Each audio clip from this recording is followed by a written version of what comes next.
freshman sensation Tommie Frazier did it against the Buffaloes, trying to do it against the Jayhawks, coming up in just a few minutes. In the meantime, welcome back to the Resident Decision College Football Scoreboard. A couple more things to tell you about here. Ole Miss and Memphis State. 17-7 is the final there. Ole Miss had 8 sacks, 17-12 correction. Memphis State's winning streak since the player revolt is snapped there.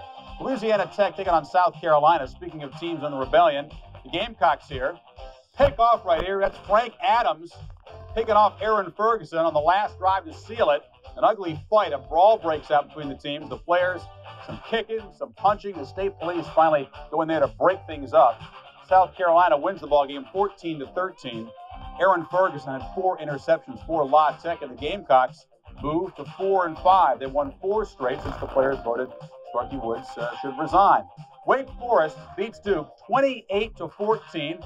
Wake is a bowl contender at 6-3, and Bill Dooley is going out in style in his final season. Vanderbilt beats Kentucky 20-7 to go to 3-5. A damaging victory for Kentucky's bowl hopes. They can pretty much kiss it off right now. West Virginia, in a huge game for their bowl hopes, beats East Carolina at home 41-28. Rodney Woodard at 135 yards rushing. Oklahoma beats Missouri big 51-17. Ernest Williams 157 yards rushing. That is a career high. Baylor and Georgia Tech in a couple of teams trying to stay in the bowl hunt. This one is very helpful for the Bears and very damaging for Georgia Tech now. Rice and Texas Tech 34-3. Rice clobbers Texas Tech to even the record at 4-4. San Diego State and Wyoming. Marshall Faulk on a muddy track in Laramie trying to get things going. Third quarter 10-6. Cowboys run the reverse. Ryan Yarborough takes the hand up, pulls up and throws. Eric Edmond pulls it in. 35-yard touchdown. Cowboys up 17-6. Faulk got it done, but not in spectacular fashion. Up the middle, this one just a 3-yard run, and then on the sweep, Wyoming strings it out pretty well. Faulk can't turn the corner. He did rush for 127 yards, but on 33 carries and a damaging blow, San Diego State loses their second WAC loss, so Y in control of the WAC now for the first place. Now, Toretta and Hurst idle in the Heisman race. Did Marshall do enough today? No, not at all. I mean, to win the Heisman Trophy and to overcome Gino Toretta, he really needed to go out and have 175 yards, average 7-8 yards a carry. This is the WAC defenses, and although they're putting 8 men up there, I just sense that maybe right now San Diego State as a team, they're so worried about the Heisman that they've fallen as a team, and they're not as good with Gino or with Marshall. Yeah, Miami gets a boost by being idle in the national championship. Gino gets a boost by staying idle. Gino Toretta, the Heisman's yours to lose. All you got to have is great stats against Temple. The big game you've got, Gino, November 21st, Syracuse. You win that one, you get the Eastern Bolts, you got it made. A lot riding on that one, the Heisman and the national championship. All right, some other scores now in the WAC. BYU taking on New Mexico and shutting them out 35-0. The Cougars, a revival. They beat Penn State big last week, remember. Army and Air Force, 7-3 is the final, so the Falcons clinch the Commander-in-Chief's trophy and the Liberty Bowl bid. That goes with it. Tulsa and UTEP in a wild one, 48-39. The Golden Hurricane winners Gus Farrat, 288 yards. Nevada and San Jose State, 39-35. The Spartans win it to go to 6-3 on the season. Bowling Green clinches a second consecutive MAC championship by beating a MAC rival, Kent, 28-22. We'll come back with more, and after this, and the Ivy League scores as we go to break.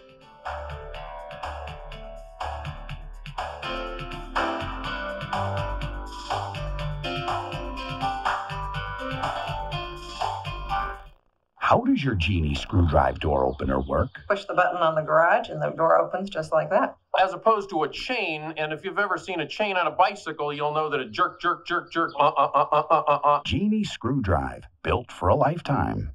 In a moment of inspiration, Rockport combined the lightweight comfort of its walking shoe with the rugged performance of its hiking boot. The Discovery Series by Rockport. Do not try this at home. Rockport, you should be in our shoes. Pleasant trip, Mr. Conklin. Your room's ready. Full kitchen. Comfy living room with fireplace. It's heaven.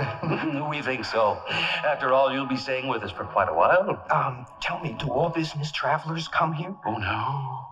I'm afraid some are sent to other hotel rooms.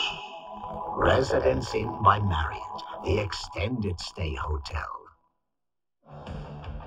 Welcome back. Yes, our regular feature, the block of the day. Go back to the Dome, Virginia Tech at Syracuse. Bo Campbell receives the punt here. Watch the block by Rusty Pendleton of Syracuse on Brian Pacucci. Reese Campbell for 24 yards. The Pony likes it, but Billy Galahanky called it back. We don't care. It's still the block of the day. Kansas, Nebraska coming up. More scores in a minute.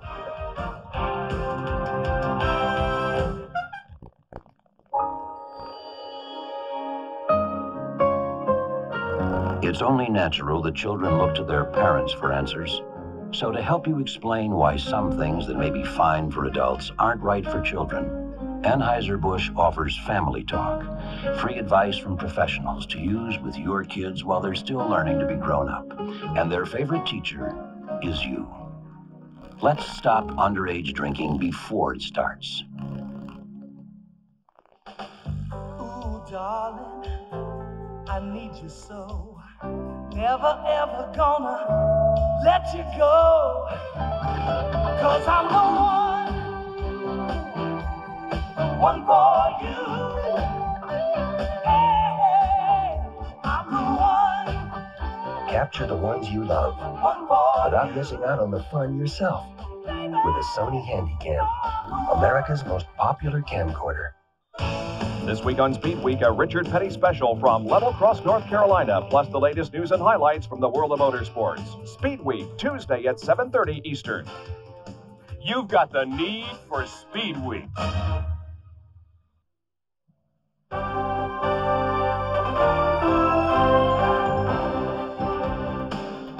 This Residence in College Football Scoreboard is brought to you by Anheuser-Busch, who proudly brings you Family Talk. Let's stop underage drinking before it starts.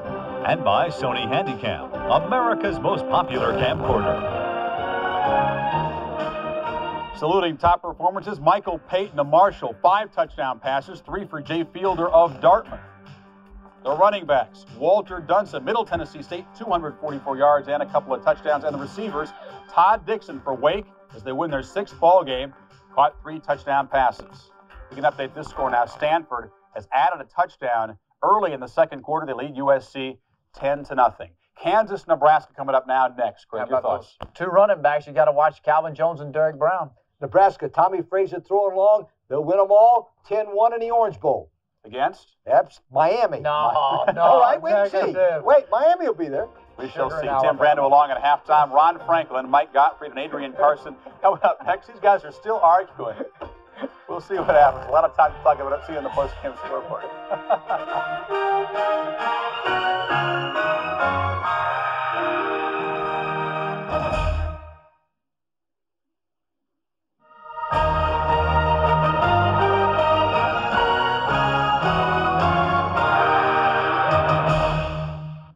This is the Heartland, where horizons and skies seem never to end, and the seas here that of gold and grain. Nebraska in the midst of the Great Plains, the nation's breadbasket. Here there's still men and women of the land. Their football team, which holds every ounce of their allegiance, reflects the same spirit and soul of the people known as Cornhuskers.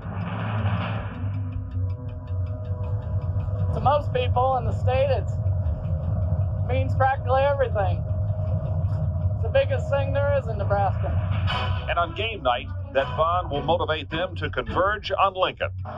Tickets! Go Big Red! Go Big Red! Hi, everybody. Welcome to a huge matchup in the Big 8 Conference. The Kansas Jayhawks and the Nebraska Cornhuskers. Kansas, the upstarts this year. They're 7-1 and one of the real surprises in the country. And they're trying to do something they have not done since back in 1968, and that is defeat Nebraska. In fact, no member of this Jayhawk football team was even born the last time they defeated Nebraska. For the Cornhuskers, 52-7 over Colorado. First time that they've won over a top 10 team in 10 tries. And now say the Huskers, a revitalized program for them. You know, it felt pretty good to finally beat somebody that was in the top 10. This is still a national power, and we can still play with the best. Get victory for us because it gives us some national respect. Kansas poses another threat for us to take that ring away, and we want to keep it here in Lincoln. Whoever wins this game is going to be the Big 8 champion. 1968 is the last time Kansas toppled Nebraska. 24 years ago, Nixon captured America's votes, and Bobby Douglas the hearts of KU fans. That same spirit that drove the 68 team is here again. Kansas hopes to end the drought tonight. No one gives us respect as of now, but that's what we're going out. We're going out to gain our respect. to get to bigger and better things, you have to beat some of the better teams in the Big 8. We still got a little respect to earn as far as the University of Kansas football team goes. Respect? Nebraska has a lot of respect for the Kansas offense, led by quarterback Chip Hillary. Tonight, it'll be very important for Kansas to get Chip Hillary on the corner, both running and throwing the football. It'll also be important that they set the tone of this game and establish the running game against Nebraska in the first 7 minutes of this ball game. On the other side of the field, quarterback Tommie Frazier would like to someday put his picture here among the All-Americans in Nebraska. He'll need a great game tonight to add to his legacy, both running the option and throwing the play-action passing game. It'll be very important for him to attack the defensive line of Kansas. On the defensive front, the Big 8 title is literally on the line. Kansas tackle Dana Stubblefield now is demanding respect. Tired of hearing all that talk about Jones and Brown in the backfield, but he says he's just going to step up and stuff them.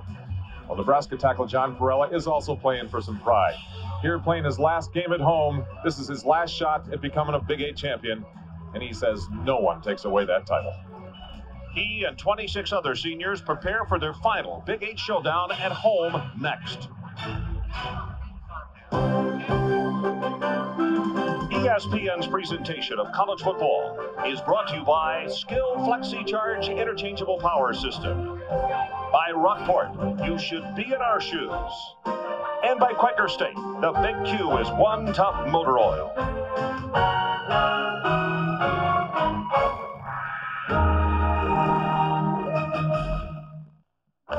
New Skill FlexiCharge cordless tools all share the same battery pack. So when you need a recharge, they keep on working. The FlexiCharge Interchangeable Power System from Skill. Rockport has combined the lightweight comfort of its walking shoe with the rugged performance of its hiking boot. The Discovery Series by Rockport. It wasn't as easy as it looks. With Rockport, you should be in our shoes. Hi. You know why Quaker State asked me to be their spokesman? Because I'm tough. And Quaker State is tough, too. Tough on wear, tough on sludge. And if you use Quaker State in your new car's engine, they'll guarantee it for 250,000 miles or 10 years. In writing, Quaker State is one tough motor oil. So naturally they asked me, because I'm tough. I am tough, aren't I?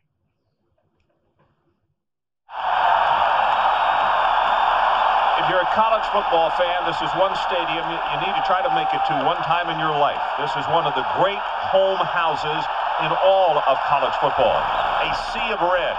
And right now, a sea of red trying to move to the top. And that would be to 4-0 in conference play and send Kansas to 4-1. But the Jayhawks have their own feelings about that this evening. Glen Mason. And what a job he has done down in Lawrence. 21-30-1, but that's not the whole story. They're 7-1 this year, and as you saw on the schedule just a moment ago, undefeated in conference play. Tom Osborne, 81% winning. In fact, the winningest active coach in America. Clock kicks it off. Dixon will go down on one knee, and Nebraska will scrimmage from their own 20-yard line. So let's meet the starters, brought to you by Energizer.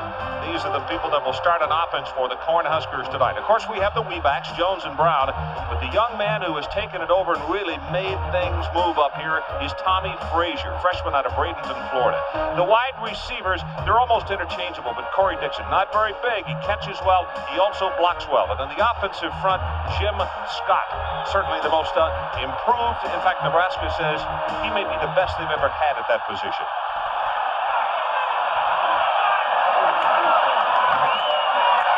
Derek Brown on the first carry takes it into the middle of the line, and he will have a couple. So let's meet the starters on defense for the Jayhawks. Dana Stubblefield, he has made some promises about tonight, and we'll see if the big guy can come through with him. The linebacker's very active. Larry Thiel, number 35, leads the team in tackles. Very hard worker, say the coaches. And in the secondary, Charlie Bowen, 4 interceptions. He leads the Jayhawks in that category. He plays at strong safety, number 22.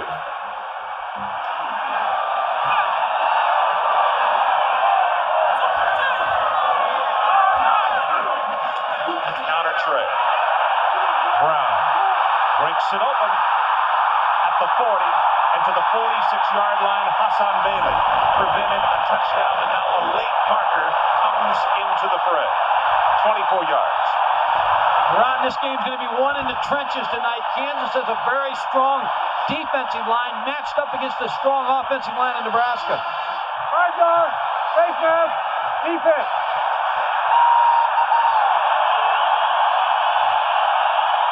Derek Brown gets the call on the tailback counter. Watch Lance Lundberg and Ken Malin pull from the backside. Open it up for him. A good block on the outside by the wide receiver, Abdul Muhammad. Opens it up for Derek Brown. Derek Brown breaks the first big play of the night. In fact, Calvin Jones, who is the other part of the Weebacks, number 44, actually is known as probably the bigger play breaker. But it's Brown who electrified this crowd early.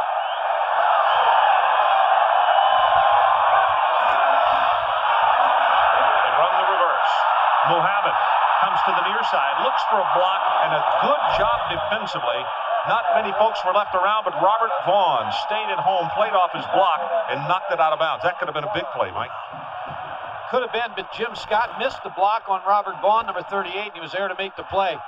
Tommie Frazier, the starting quarterback from Manatee High School in Bradenton, Florida, visited here in February when the temperature was 60. They told him it never got cold here and signed him. He was also recruited by Clemson, and a lot of people thought he was going to end up at Notre Dame, but he chose the Nebraska Cornhuskers. The weather may be cool outside, but he has warmed things up considerably for this offense.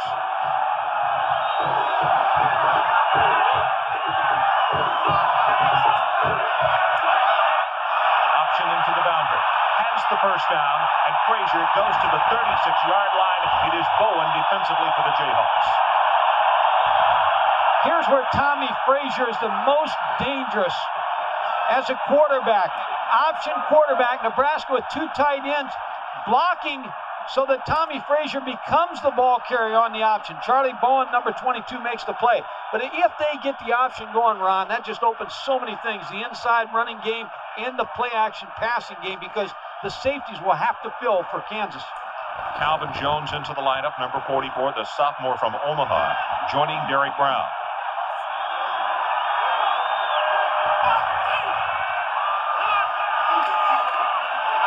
Fakes it to Jones. He's got a man wide open downfield. Gerald Armstrong. Touchdown, Nebraska.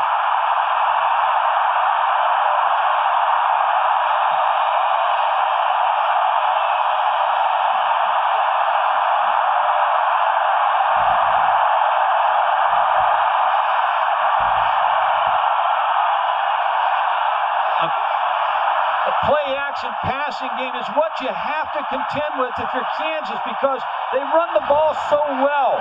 After running the option, come right back with the play-action fake. Watch Tommie Frazier setting his left hand as the fake, and then he finds Gerald Armstrong wide open down inside. See, the safeties have to contend with the run, and they get so anxious to cover the run, they allow the tight end down the middle. And they also would put Jones in the game, so they really occupied their attention. As you look at Byron Bennett knocking home the extra point. And in 1 minute and 30 seconds, the Nebraska Cornhuskers have already served notice here in Lincoln tonight. We are picking up where we left off last week against the Colorado Buffaloes.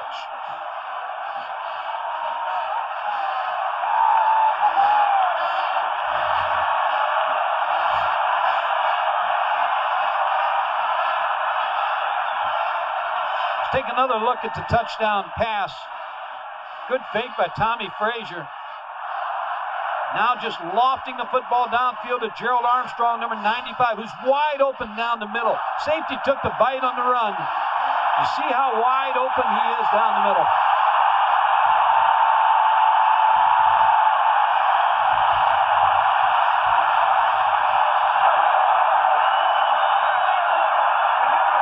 Fifth career catch. All are touchdowns. How is that for a step? He'll want to call his number a little bit more. If you're going to catch a touchdown every time, call it a little bit more. Mike, he was so wide open. That's one of those things where you hope you don't drop it because there's nobody around you. Well, I'm sure Kansas will go over there and talk about this defensively. The secondary must check the tight end down the middle on play action. That's Douglas, Maurice Douglas, the senior from Columbus, Ohio. And George White, a junior from Allen, Texas, is to his left. Byron Bennett to kick it off. 7-0. Nebraska, they score in the first 90 seconds on offense. This is Douglas from the 11. Walker's in front, breaks it open, almost gets to the outside, and will be stopped just shy of the 30-yard line. Take another look at the touchdown now. You're going to see Gerald Armstrong down the middle. Let's watch the safeties of Kansas bite on the run fake. See the safety step up inside. Now Armstrong's behind him. It's Katie bar the door now.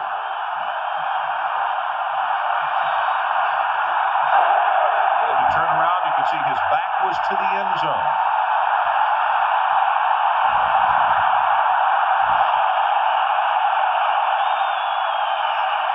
Pitch comes to Douglas. He'll take it just across the 30 to the 31. And let's meet the starters on offense for the Jayhawks of Kansas. Chip Hillary, Westerville, Ohio, the senior. He's the man that makes it go. Number 18. He runs well and he throws well. The wide receivers, Mike Gay is the big play guy, number 5. 22 receptions. And up front, we normally don't highlight 2. But Himstead and Jones, the 2 guards, because of the way Nebraska plays their defensive tackles, it is imperative that those 2 men have a good ball game tonight. Play action by Hillary. Gets on the corner, and the cornerback got caught. He will have the first down. Reese got suckered inside, and the play went to his side, the open side of the field. Here are the starters on defense. John Perella, big number 92, Grand Island, Nebraska. We'll call his name a lot tonight. The linebackers, very active. In fact, Alberts and Hill on the outside, extremely good. Trev, keep an eye on him tonight, number 34. And in the secondary, John Reese out of Houston, Texas, number 6, leads the team in interceptions. And as we mentioned, he's the young fellow that got caught on that last play, number 6. Ron, you want to keep Chip Hillary if you're Nebraska. You want to keep him in the tackle box. You don't want to allow him the corner. He's a very good running quarterback and also can throw the ball very well.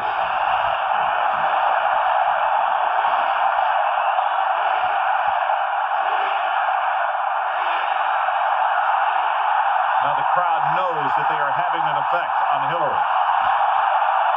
And they also have an effect on the backfield as they go one way, Hillary goes the other, and Ty Bird is there to stop him for no gain. It's important for Kansas to establish their running game here in the first 7 minutes, because if they can establish the running game, that will open the passing game. Here's a bust. Travis Hill, number 93, Tyrone Bird, number 8. Make the play on Chip Hillary on the outside, but a busted play.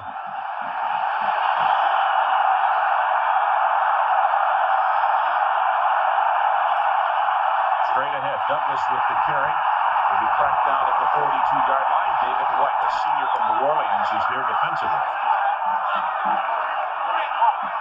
Kansas playing without the services of Monty Cousins. Had to have arthroscopic knee surgery. The starter at fullback. And Mike, how much of a difference does that make to the Jayhawks? Well, it makes a big difference when you lose your starting fullback, but you always need your second-team guy. Has to play for you and has to be able to play the same level.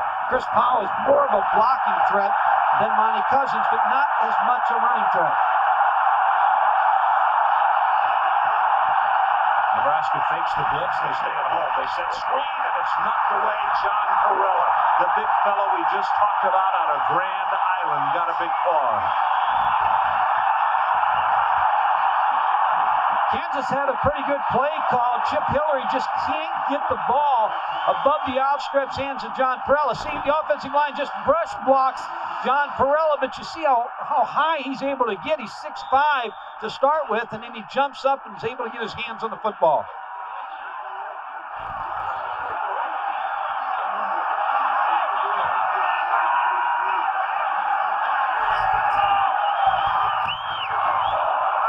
Driving spiral. This will come down to Hughes at the 9.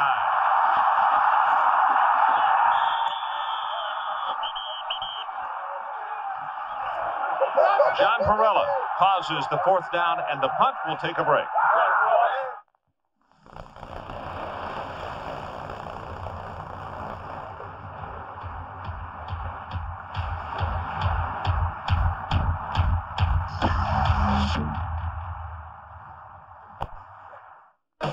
It takes a special kind of car to pass the test we give at Oldsmobile, like Cutlass Sierra, recently ranked the best model in initial quality in its price class by J.D. Power and Associates.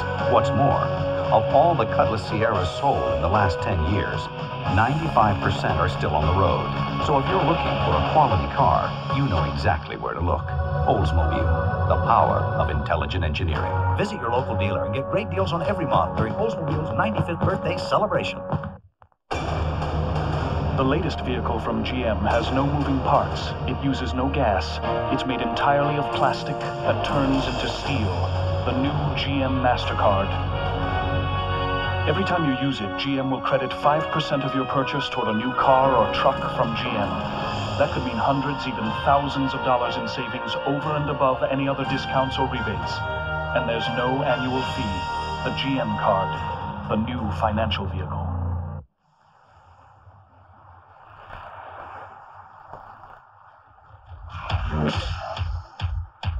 Still going. Nothing outlasts the Energizer battery. It keeps going and going and... ESPN's presentation of college football is brought to you by the GM Card, the new financial vehicle. And by Energizer batteries. Nothing outlasts the Energizer.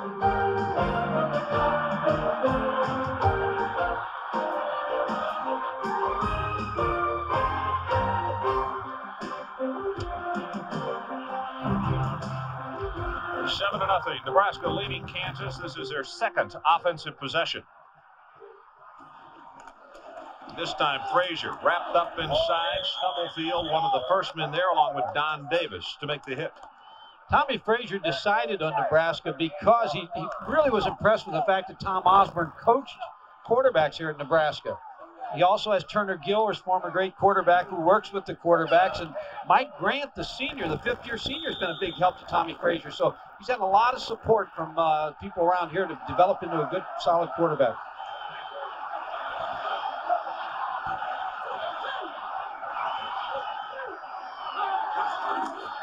Second down and 10, straight ahead with the handoff. 5, 10, 15, 20 yards. And Derek Brown, it's just lighting them up tonight.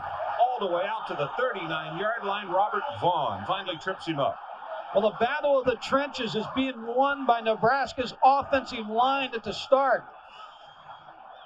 See the blocking and the hole and the nice block by Lance Lewis, the fullback, number 26, to open up Derek Brown.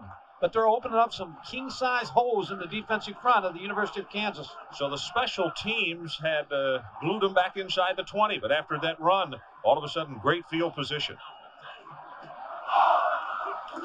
Kansas fakes the blitz. They don't come. Stubblefield breaks off his tackle, and Frazier will take it out to the 43. Davis will finally make the stop. Well, Davis Stubblefield did about as much as you can do as a defensive lineman, Ron. He beat the block of the offensive guard, and he hits in the backfield. Watch number 71 hit into the double team, split the double team, now get his hand on Tommie Frazier, but Tommie Frazier just a little loosey for him, breaks upfield, finally tackled by Don Davis, number 39. You have to understand that Stubblefield is 6'3", 285, where Frazier is 6 feet, 195. Pitch to Brown. The block on the outside, you could hear it. Quite a collision there, and he'll take it to the 46.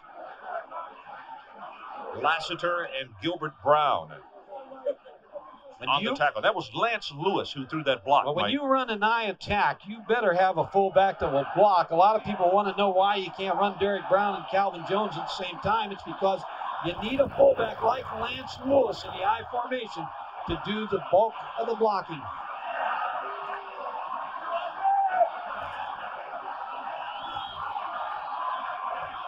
Third down, the line to make, the 49.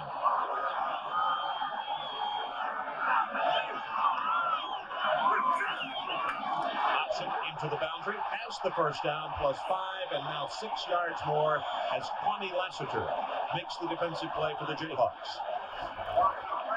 The key block there was Abdul Muhammad, a receiver, because what Nebraska is doing is blocking the man who is responsible for the quarterback on the option.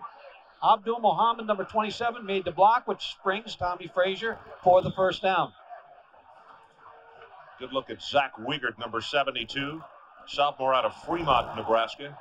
I have to tell you about a pair of shorts he wears on the before game day workout. Play action. Frazier maintains his balance once, can't get by the second wave of attackers, and a sack back at the 40. Kyle Moore, the first man to make the hit on him, but Hassan Bailey was the guy who was hanging on him initially. Bob Fellow, the defensive coordinator of Kansas, decides to turn up the heat on the freshman. Tommie Frazier tries to bring pressure from the outside. Hassan Bailey, number 7, really disrupts the play and allows the sack to come as the Kansas players. Number Kyle Moore joins in, number 96, but Hassan Bailey with a good blitz from the outside. Second down, it's a loss of 15 yards on that play.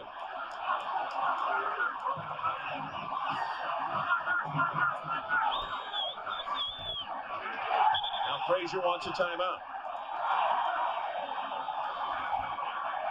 So a timeout, Nebraska. 8 minutes left to play in this opening quarter. Huskers 7-0.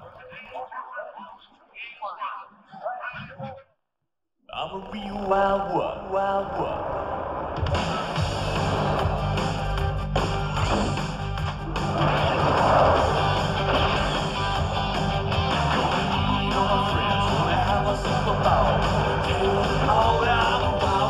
When it comes to clean, fresh taste that won't fill you up and never let you down. Last stop, Southport. I'm a wild one. Bud Light delivers. I'm a wild one.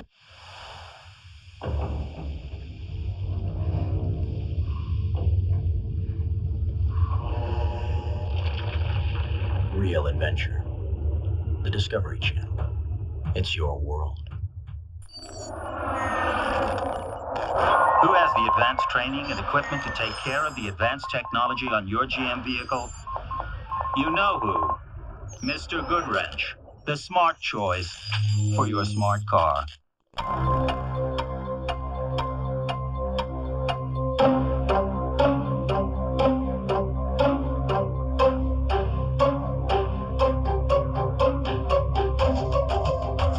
With so much to do and so little time, when it's time to finance or lease your new GM vehicle, let GMAC do it right in the dealership. GMAC.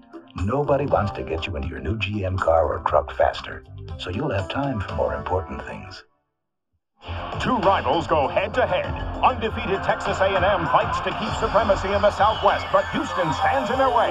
Thursday night on ESPN.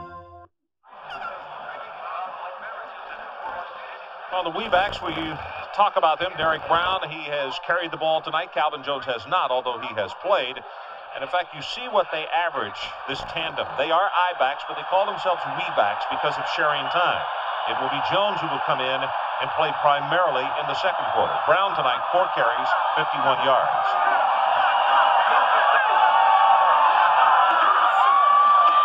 Counter hit in the backfield, and Brown is going to have negative yardage on this one as Kyle Moore comes through and knocks him down for a big loss. When you talk about the resurgence of a program, you have to look at the defensive linemen, because when you can recruit defensive linemen like Kansas has recruited, Bob Fellow, the defensive coordinator, you're going to be in football games. This is the change. You have a veteran quarterback, but defensive linemen are hard to recruit. Kyle Moore, 6'3", 250 pounds, makes the play.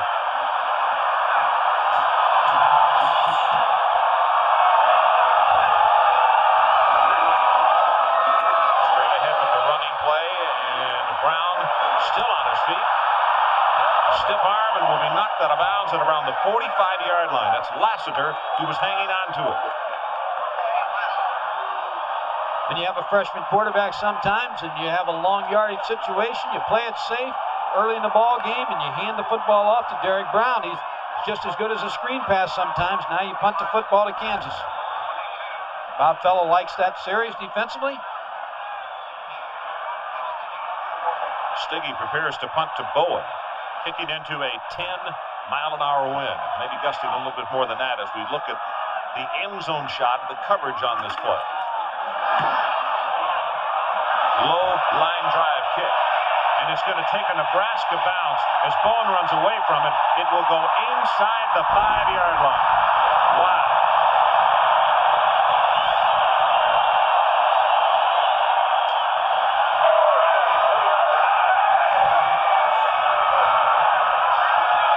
Well, be sure to be with us next Saturday for an SEC Western Division showdown between number 3 ranked Alabama with exciting all-purpose man David Palmer against number 19 ranked Mississippi State in the biggest game ever from Starkville, Mississippi.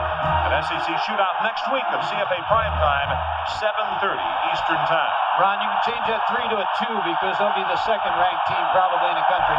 Yep, I think you're right. Hillary gonna throw from his own end zone, puts it up top and overthrown. Looking for Matt Gay.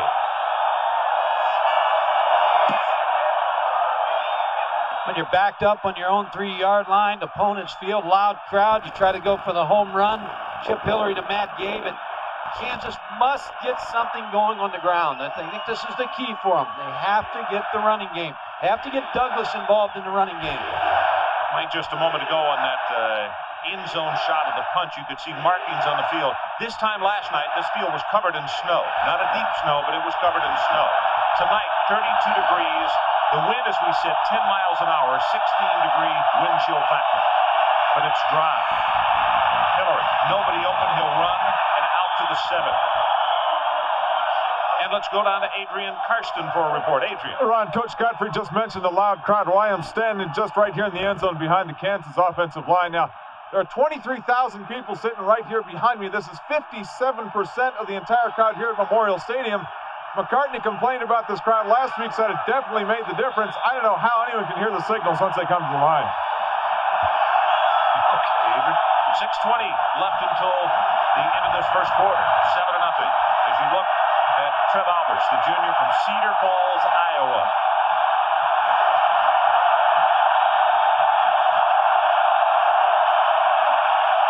Looking pass, has it complete at the 20, and they'll have the first down. It is Douglas, who they got out of the backfield, and Carmer has to make the play defensively. Good call by Glen Mason. Chip Hillary just on the quick slant pass, taking and shifting out Maurice Douglas, the tailback, putting him on the strong safety, makes a nice catch over the middle. Steve Carmer on the tackle, but it gets good field position for the Kansas offense. Good for 17 yards, Mike. Hillary into the boundary, pitches the ball. Very fortunate is Kansas in the fact that that never made connection with anybody. Carmer came up applying the pressure. Remember one thing, when you play an offense where you're optioning the football, you're optioning against a team who plays against it in spring practice, in fall practice, and understands the option. Nebraska understands how to stop that option play. But Kansas must still continue to run this option.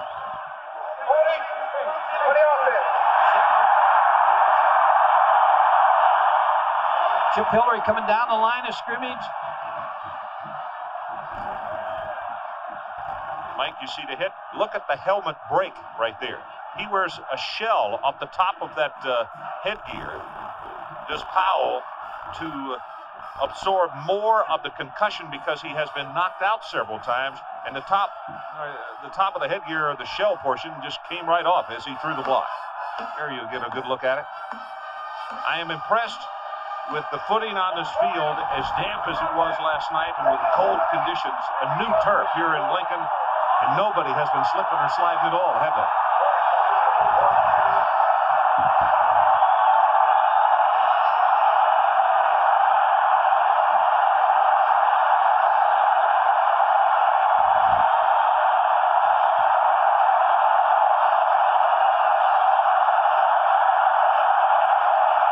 Draw play to George White.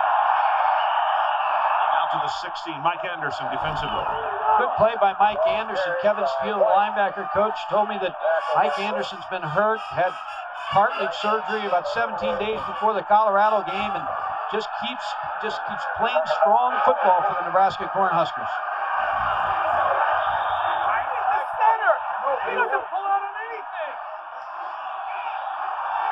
Bain comes in at tight end. Second down, line to make. They need to take it out across their own 34.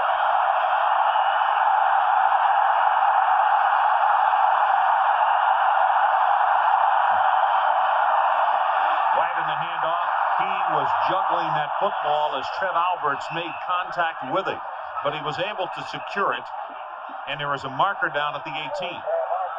Ron, Nebraska has changed their defensive style a little bit.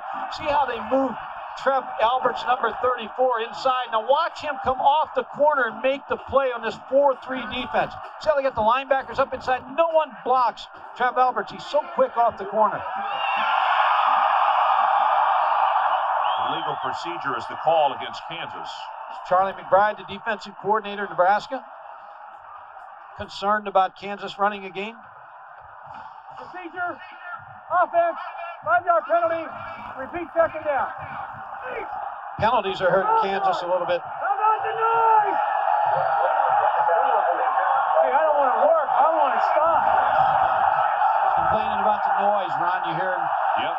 But on the road, you can stop it. I don't think there's any way. Big play. That's how you stop it. Douglas turns it up. Wow, does he take a shot from Ty Bird? Also, Ed Stewart, number 32, the sophomore from Chicago. Just pointed out, Trev Alberts, number 34. He is the designated player to come from the outside and hit Chip Hillary. See, the contact forced him to make the pitch to Maurice Douglas earlier than he would like to have made it. Tyrone Bird, number 8, on the tackle. You can see the shell off the top of that headgear again. You're going to have to get some glue. Yeah, fancy glue. What is that stuff? Strong glue, too. The way that thing's getting hit.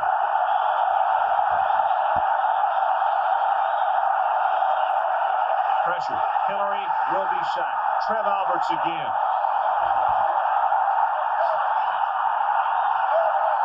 The last time our crew had this Nebraska team was against Washington, and Alberts was just everywhere, and he's starting off the same way. Having a tough time blocking Trev Alberts because of his quickness. He just beats the blocker. Chris Booth, number 76, makes the tackle on the quarterback draw on Chip Hillary.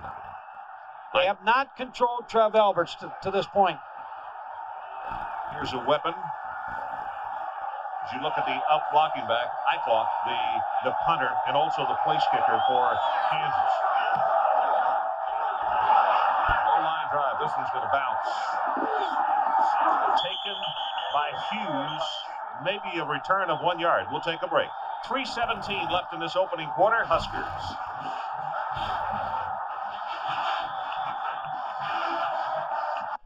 What is Interstate Structures? We're builders, professional builders, ready to work on your new home or commercial building. We've been in business for over 10 years. Let us help you plan and design your office or building. Your Chief Industries representative, Interstate Structures in Kearney. We call it Bob's Superstore. It's more than just a grocery store. It's a neighborhood bakery, a New York-style deli, a florist shop, and a camera shop. More than just a grocery store. It's a superstore. It's Bob's Superstore. Welcome to the Ponderosa Mall and the all-new Russell's Appliance and Electronics. And visit JR's Western Wear for the best Western look. Have you heard about custom embroidery? We have it at Expression Wear. And for the taste of Mexican or American food, wait till you try Little Mexico. All in the Ponderosa Mall.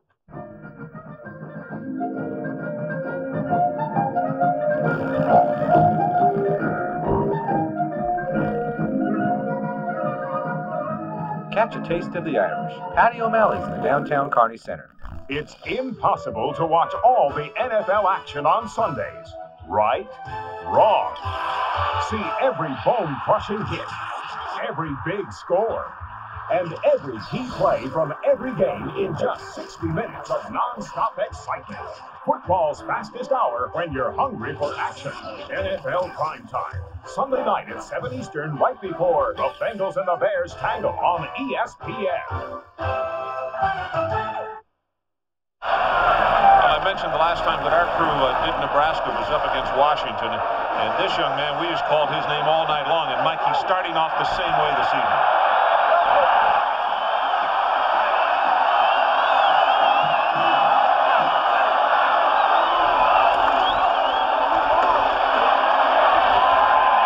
Couple of yards by Brown this time, and very tough ones as they load up the eye.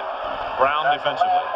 Looks like Kansas, when they face the 8-man front, is going to line up or face the 2-back set with 8 people in the box. You see the only 3 people over here that are not going to be in the box. The corner, the safety, and the corner. So they've been 8 people when Nebraska goes to the power I offense.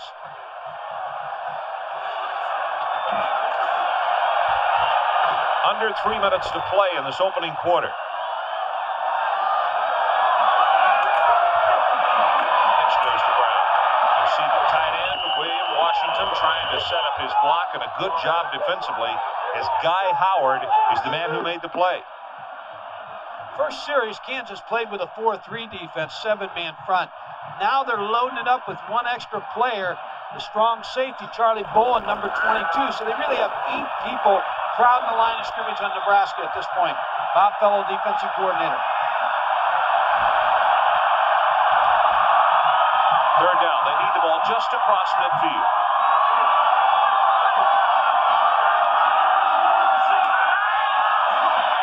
Frazier's pass too strong and too high.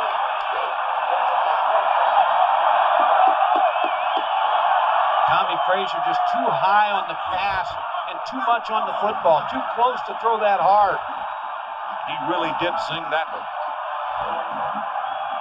That one would have been a tough pill to hang on to at that closer range.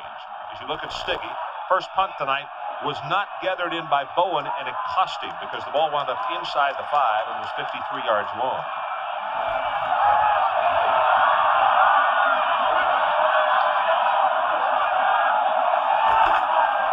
Pressure to the outside by the Jayhawks. Bowen, fair catch, and he makes it at the 24. ESPN Sunday night coverage of NFL football comes your way tomorrow, November the 8th, as the Cincinnati Bengals take on the Chicago Bears from Soldier Field in Chicago, 8 o'clock Eastern Time. It's the premiere of our weekly package that takes us to the end of the season. The NFL is in your face tomorrow night only on ESPN. Ron Franklin, Mike Gottfried, and Adrian Karsten from Lincoln, Nebraska. The snow has gone. Later tonight, freezing rain is the prediction, but that is for much later.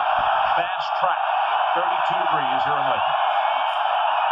Play action, puts it on a hip, gonna go on top.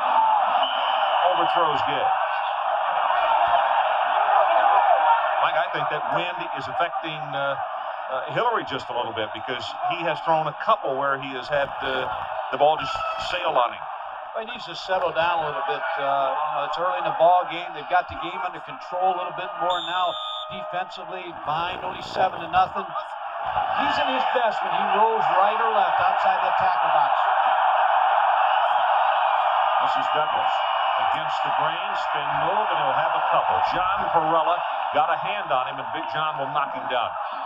And let's go down to Adrian Karsten for this update. John, Ron, rather, you mentioned the wind. It is swirling down here. I would say 10, maybe as much as 15 miles per hour. I'm looking at the flags atop the stadium. You know, there's a 30 to 35 degree wind shift here, and it's swirling around down on the field, so it's really tough to tell how high or low to throw that ball, make sure the trajectory is right. I know the punt's going into that breeze. It certainly seems like more than 10 miles an hour.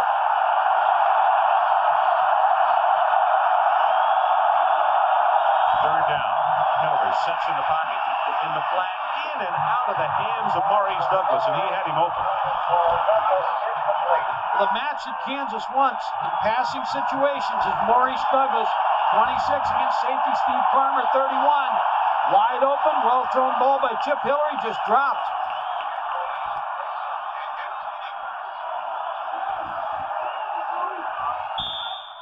Off with his third punt of this first quarter. We have 61 seconds left. You look at Ty Hughes. Number 2, Corey Dixon. Very, very high, good coverage kick. Hughes makes the fair catch, and then he gets run into. 41 yards in the punt, but that's going to cost the Jayhawks, it would appear. Keith Rogers, number 16, I believe, is the player that commits the foul.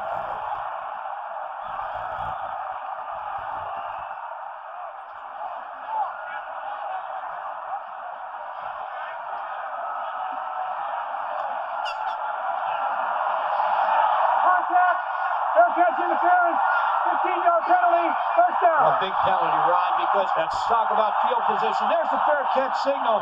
Now you're going to see 16 come in a little later. Now, I'm not sure he wasn't blocked, and I can't see the whole way there, but Keith Rogers, let's take another look at this, see if he did get blocked. I'll come back to it. Well, you're right, though. The Eichelhoff with a beautiful punt, and they should be 15 yards further downfield, the other direction. Derek Brown straight ahead. Good move. 5, 10, 15, and he's out inside the 40, and Lassiter saved a touchdown. Take another look at the penalty that caused the change in field position. Pick up Keith Rogers, number 16. No, he just ran right into the foul. He was being blocked when the fair catch signal was made. Probably didn't see the hand up, but you still have to come under control. So Brown has 40 seconds left, and then Calvin Jones will come in at I-back. He has really made the difference in this opening quarter for the Cornhuskers. Option play, Frazier. And a flag from deep downfield as Bowen came up to make the play defensively for Kansas. Charlie Bowen's the type of player on defense. He's just going to always make plays for you. Gamer. Illegal push in the back. Offense. So now a penalty against the Huskers. You know, I was interested in Bob Fellow's description the other day of Charlie Bowen, the senior from Lawrence. He said he's not the fastest kid that we have in that secondary, but he is very smart, and he's worked so hard, and he has improved tremendously. Has 4 interceptions on the year. When I watch tape of them, Ron, you just always see him make plays. He makes the big plays for this Kansas defense.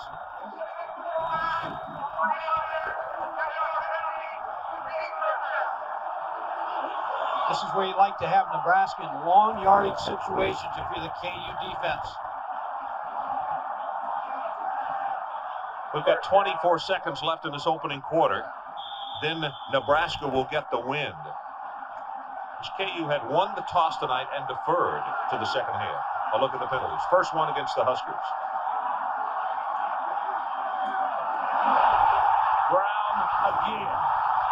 Off to the races. Finally stopped inside the 15-yard line. Robert Vaughn defensively. Mike Keys, I think that puts him over 100 yards in this opening quarter. Very close to it. Well, the good news for Kansas is in 5 seconds he'll be out of the game. The bad news is Calvin Jones is coming in fresh. Here's the handoff to Derek Brown. Now, Robert Vaughn, number 38, makes a mistake here.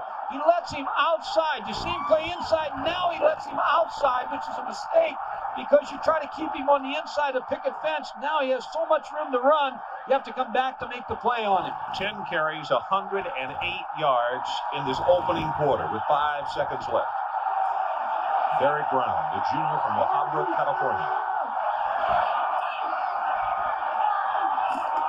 Gets the pitch, has a blocker in front, and he is going to have it at the 11-yard line. And that is the end of the opening quarter. So let's take a timeout. Huskers 7, Jayhawks nothing, and Nebraska is threatening.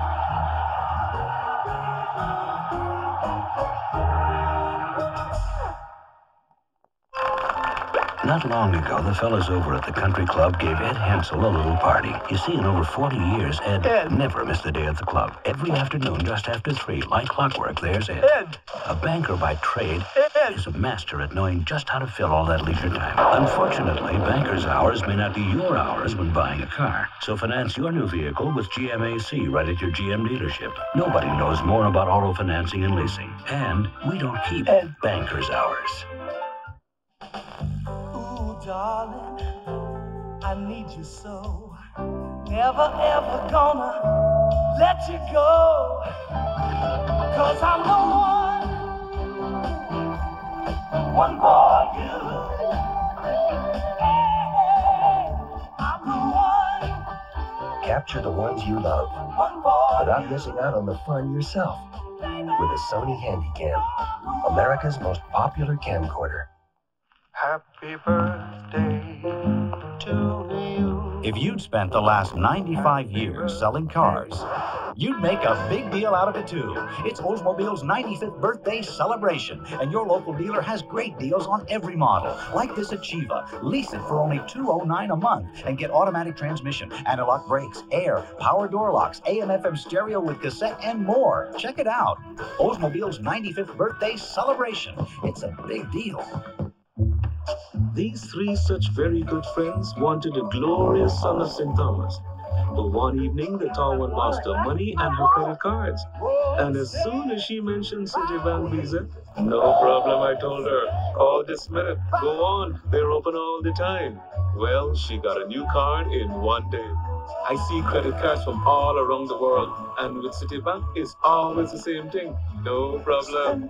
Not just Visa, Citibank Visa. Here. There. Everywhere. The DeskJet Portable. DeskJet printers from Hewlett-Packard. Make it happen. It's a very sophisticated system. You're probably better off taking it to the GM dealership. We haven't got that kind of equipment here. Best bet's the dealership. Pretty tricky stuff out of our league. Sorry, try the dealership. The dealership? The GM dealership. Calvin Jones on the sideline, and we'll clarify one thing. Since Derek Brown, the I-back now, who is a part of what they call the we-backs, started this series, he will stay in the game, Mike, I would assume, until something definitive, they score or turn the ball over. Well, I wouldn't take him out as hot as he is. 108 yards and 10 carries in that opening quarter for him. In the end zone, touchdown, Gerald Armstrong, his second. 6 receptions, 6 touchdowns career for him.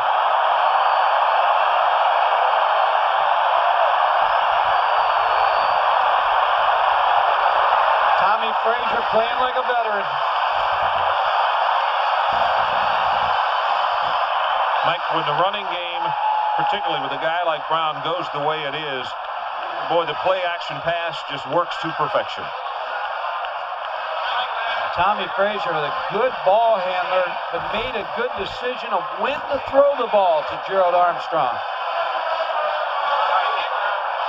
Concerned Bob Fellows, defensive coordinator, talking to the coaches upstairs. They'll make their adjustments when they come to the sideline. Except for a couple big runs by Derek Brown, they played pretty solid defense.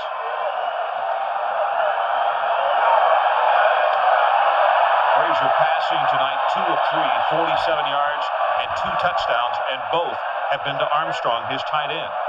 Tommie Frazier makes this play because when he gets himself set and turned to throw, he's able to get enough on that football to get it to Gerald Armstrong, number 95.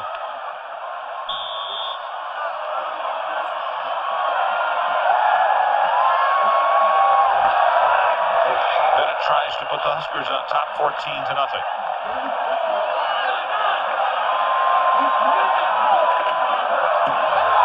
Gets a good one out of the hole to Mike Stiggy, and he's good. When your running game is as solid as Nebraska's is, you have to worry about the play-action pass. Watch him get turned over, squared away to throw. Throwing off balance, still gets enough on the football to get it to Gerald Armstrong. It's an off-balance throw to his tight end. And again, that stat on Armstrong continues to grow. He has 6 career receptions. All are for touchdowns. 2 here tonight.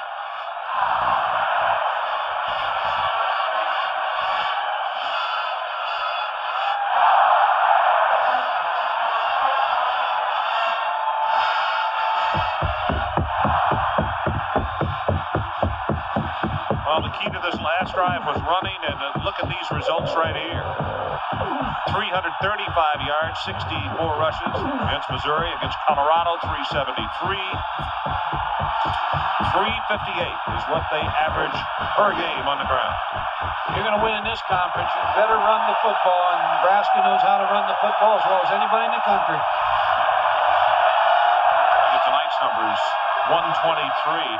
The interesting thing is they've hit with the big play on both drives. They've only used up 2 minutes and 29 seconds, a drive of 130 and a drive of 59 this last one.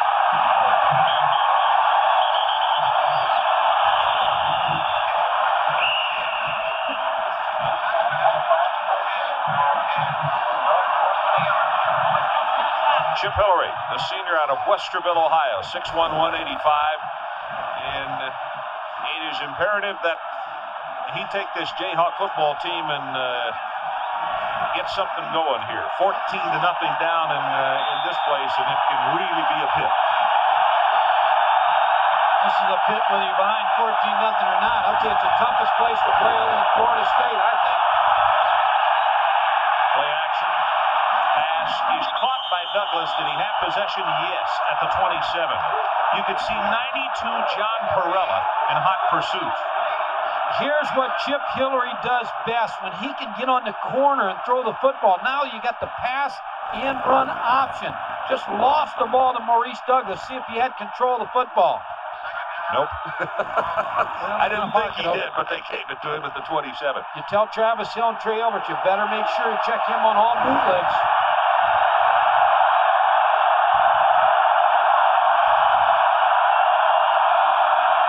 Douglas, and he'll take it out over the 30, and there's a first down.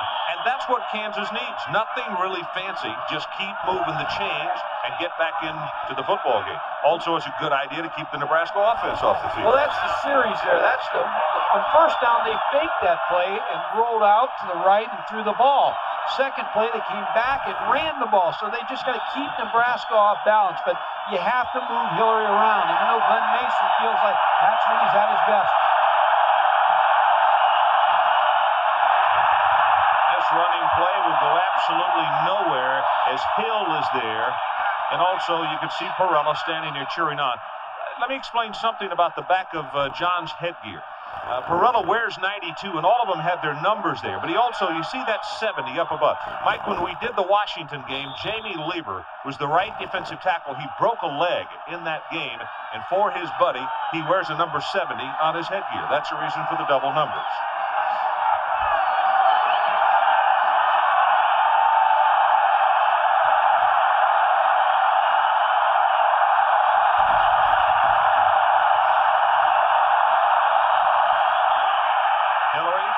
Pressure, he will be sacked. Stewart and Alberts knock him down for a 7-yard loss.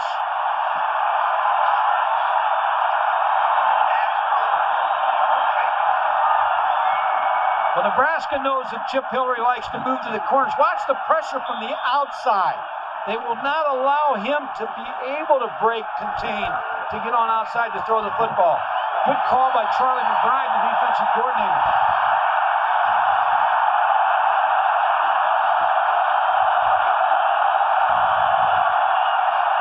Pass tip. Oh my goodness. If that ball is not tipped, it would have been intercepted, I believe, by Ty Bird, as Harris had it whistled through his hands. The Nebraska defense is dominating the Kansas offense at this stage of the ball game. Kansas must get something going offensively. It's going to be a long evening for them. You look at Eichelhoff, Hillary, his numbers 2 of 7 for 24 yards as he kicks it away to Hughes and Dixon. Now he is kicking into this breeze. Off the side of his foot.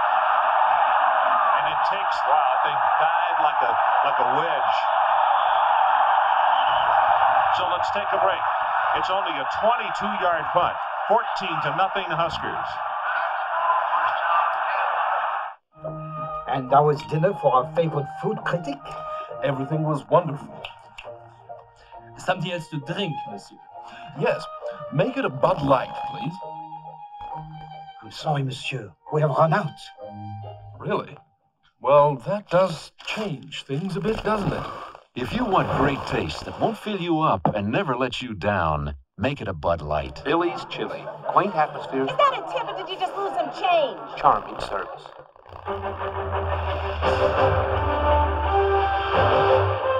Alpha 1 is Alpha 2. Enemy squad in open. Moving north on foot. Vicinity of Alpha 1. Army Reserve, Montgomery GI Bill, and more. What's that? It's a consumer survey. They want to know if you're happy with your car. Oh, I am. Oh, I know. And as of last night, so does everybody at the Martins dinner party. In its first year, the all-new Toyota Camry moved thousands to appreciate that a car could be everything you want and even more than you imagined. You gave 2 complete strangers a 20-minute test drive. 15. I was 15. The 1993 Toyota Camry. Few cars actually move you. This is one. How does your Genie screwdriver door opener work? Got this big screw, see? And it's real long, and the thing just turns like that, so the door slides real quiet. Any mom with a lot of kids could use a Genie. Genie screwdriver, built for a lifetime. ESPN's presentation of college football is brought to you by Toyota and their full line of quality cars and trucks. Toyota, I love what you do for me. And by Genie Screwdrive Garage Door Openers, built for a lifetime.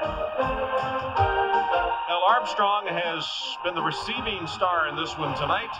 Derek Brown has been the man who has been the running star, and now he gives way to Calvin Jones, the new I-back, part of the We-back team.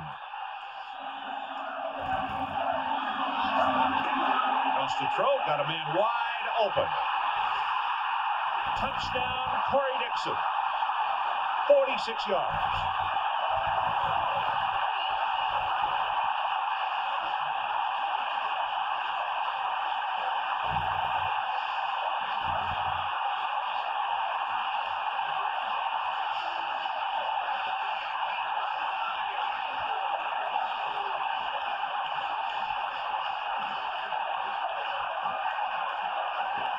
To nothing. We still have 12:46 left until halftime.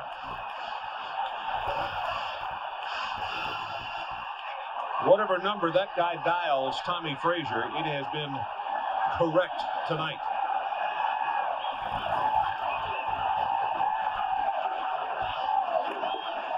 Stay with a good job on the hold, and Byron Bennett knocks it home. With good field position, Nebraska Tom Osborne fakes the option. Now the post play behind the safeties. Robert Vaughn on coverage, Corey Dixon on the post. There's no help from the free safeties. They're up on the run. He's wide open for the touchdown. Mike, you know, there's one thing to keep in mind. Last year at Lawrence, Kansas jumped out in front of that ball game 17-0. So, as you mentioned, this is a tough place to fall behind, so I guess it's not out of the question, but Kansas desperately needs to get something going offensively. That, by the way, the longest touchdown pass for Nebraska this season, 46 yards. When you talk about Nebraska, they've been in a lot of big games. They're used to the big game atmosphere. They're used to television. They're used to all this.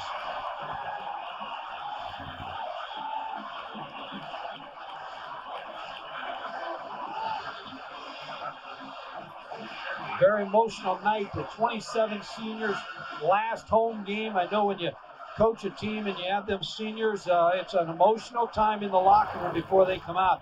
And this Nebraska team's fired up. And here in Nebraska, like many schools do, before the entire team comes out, they announce them individually.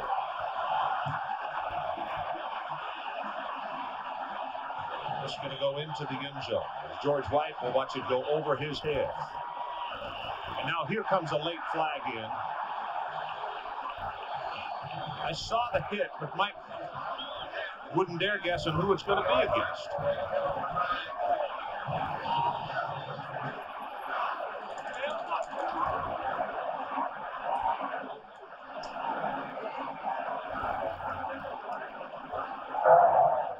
Dead ball, personal foul, kicking team, 15-yard penalty, first down.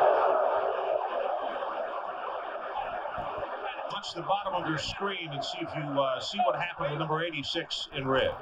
Dwayne Harris, number 86. Ball's dead. Whistle's blown.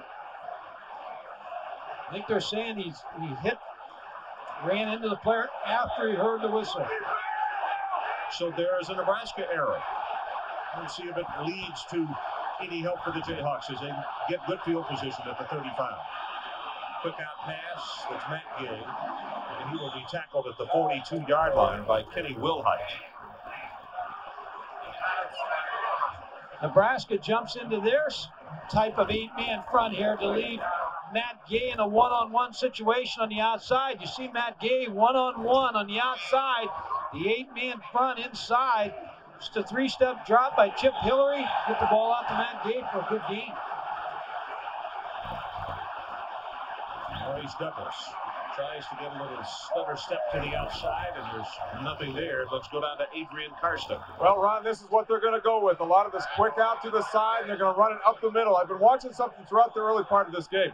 Kansas comes to the line very short or very narrow splits with their offensive linemen, and Nebraska knows that they cannot come up between those guys because they're shoulder to shoulder, so they're going to try and run it right up the middle or pass short to the outside.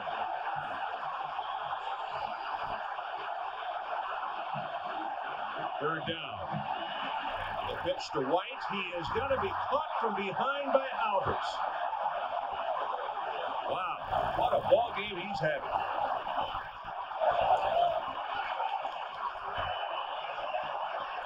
The tight splits Adrian's talking about. Number 34 off the corner, Trey Alberts.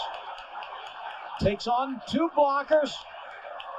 Makes the play on George White. George White really should have set that up a little bit more. Let his two blockers try to take Trey Alberts outside and try to cut behind him.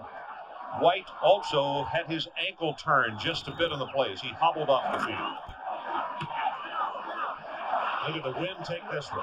That thing just made it dive. Now does take a Kansas bounce, but it is not very long. So at the 41-yard line, it's a 23-yard punt. Let's take a break. At Thrifty Car Rental, we understand how therapeutic vacations can be. Getting away from the little power plays. Reassessing your personal goals. So to help make your vacation a relaxing one, when you're shopping for a rental car, call Thrifty and rent a full-size four-door like the new Chrysler Concorde. Just $34.95 a day.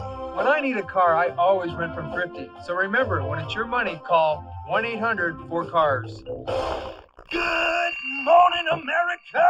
Good morning. Good morning. Wake up, you sleepyhead. Good morning to you. And you, and you. Get up, get out of bed. Every morning all across America, over 50 million people come to life with Delta faucets. Good morning, good morning. Delta, the way water is brought to life. The Toyota Celica GT Extra Value Package is so incredible you can't resist it. The warbled egret poised. See? You can't resist popular features like cruise control, air conditioning, AM, FM stereo cassette. And squeeze.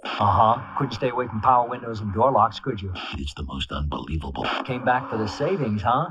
Up to $800 on the 1993 Celica Extra Value Package. I know what you do for me. Toyota. I've got one more race to go, the Hooters 500. I'm going to enjoy this one.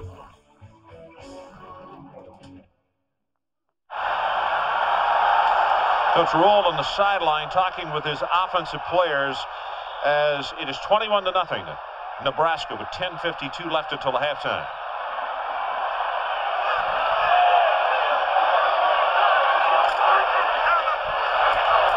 Calvin Jones has 10, now 12. Lassiter defensively. Mike, 17 unassisted tackles by Kansas tonight. That is the 11th one made by a defensive back. Well, that's not a good sign because you don't want them to be your leading tacklers. Will Shields, number 75, with a key block for Calvin Jones, number 44 on the counter play. Field position's been great for Nebraska. It gives them all kinds of luxuries in play calling.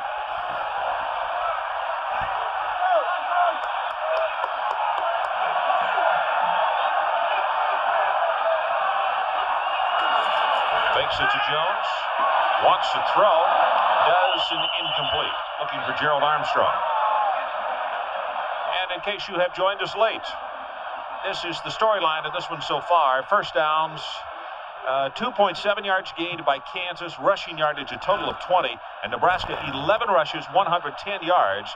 Frazier 3 of 4, 93 yards and 3 touchdowns.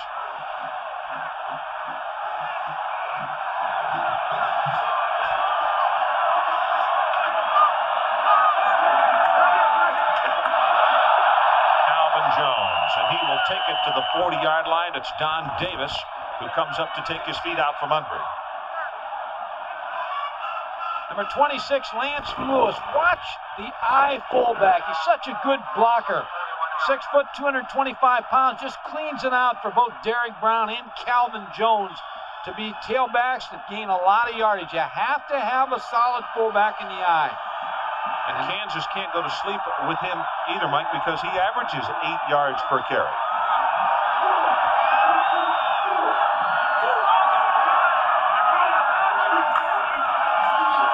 Option into the boundary. Now he's going to reverse field and will be hit and knocked down behind the line of scrimmage. Steve Harvey there to make the defensive play. Kansas showed their quickness on defense. Tommie Frazier with a busted play, yet Steve Harvey with good speed to be able to make the play on the fast quarterback. Tommie Frazier starts to the right, doesn't see anything developing, tries to come backside. So play probably ran in high school. Steve Harvey makes the play on him and throws him for a loss. Kansas glad to see Harvey getting healthy again. He had injured an ankle earlier. Sticking with his third kick of the night, and this time it has the aid of the wind behind him. It's going.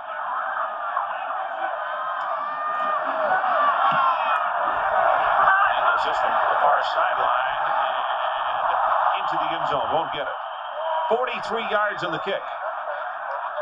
ESPN continues its exclusive coverage of Thursday night CFA this week with the weekend kickoff show, 7:45 Eastern Time. Then it's Southwest Conference action. Number 5, Texas A&M will take on the explosive Houston Cougars. That one kicks off at 8 o'clock Eastern Time. All this Thursday on ESPN.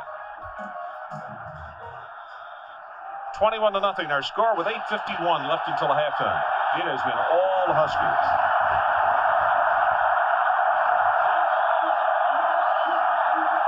Play action to Douglas. Hillary now running for his life and incomplete at the 40.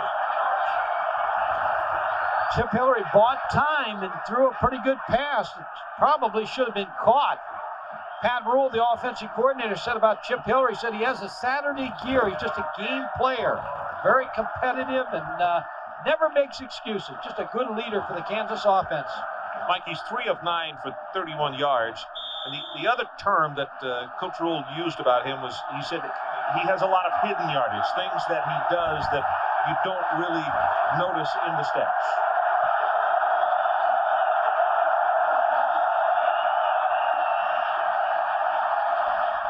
Gonna run it.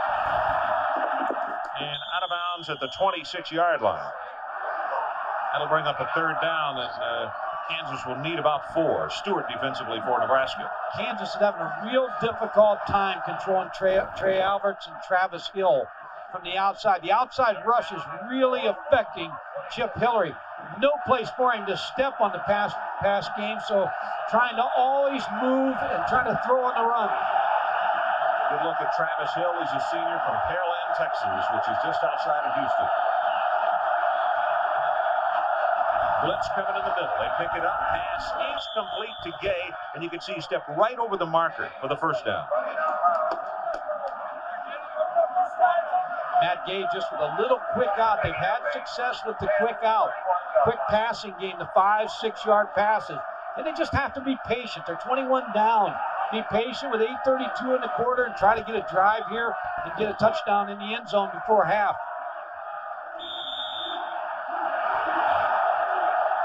Powell comes out of the lineup, and that's Chaka Johnson, number 20, senior from Detroit, who comes in.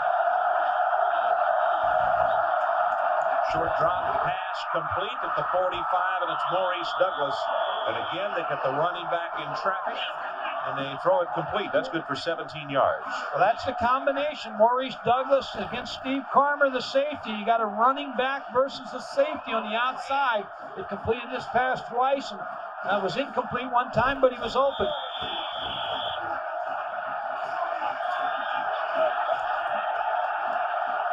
Steve Carmer, senior from Wahoo, Nebraska.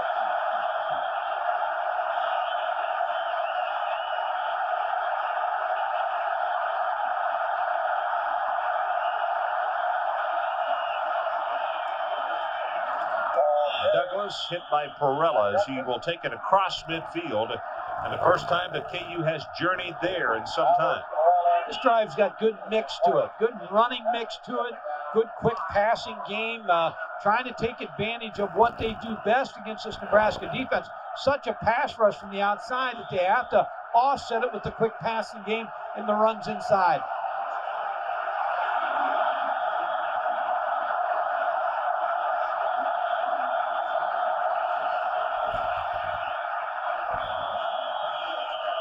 Douglas goes inside the 45. You know, actually, I thought they had earlier, but as I think, Mike, this is the first time that KU has been across midfield in the ball game.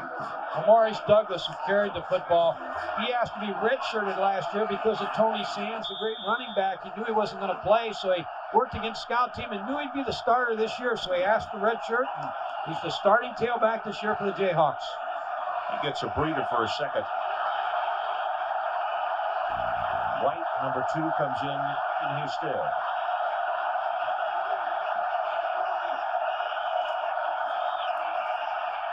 Hillary going to go long, has a man wide open at the 20. It's bang, and inside the 10-yard line, first and goal, Jayhawks. Well, that's what the Jayhawks need. They need some success. Good call by Pat Rule, the offensive coordinator. Third and short, and he knows it's very difficult to knock out this first down. So with the little play-action fake, now you're going to see the tight end shoot to the outside here. Become wide open because everybody's playing run for Nebraska. There's the fake. Now the tight end down the middle. Number 92, Pete Vang, with a big reception down to about the 12, 13-yard line. Pete is a junior out of Wichita, Kansas, 6'3", 240. First 8-yard line run. That's all right. They set it up. First and goal. Hillary wants to throw. Looks for his other tight end, incomplete. That's Dwayne Chandler. Chandler had position on the defensive back, Ty Bird. That was more with the pressure on the quarterback. Looks like they're going to get a call against Nebraska, too, down here on the 8-yard line.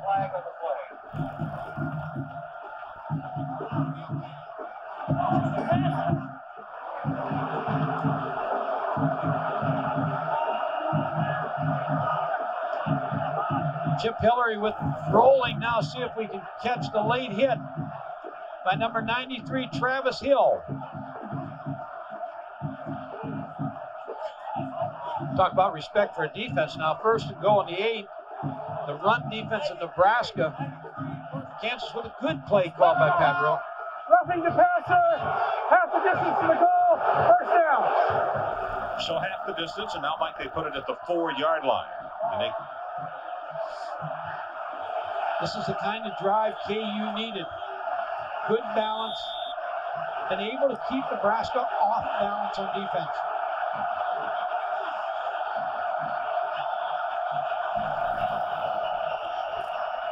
It will score.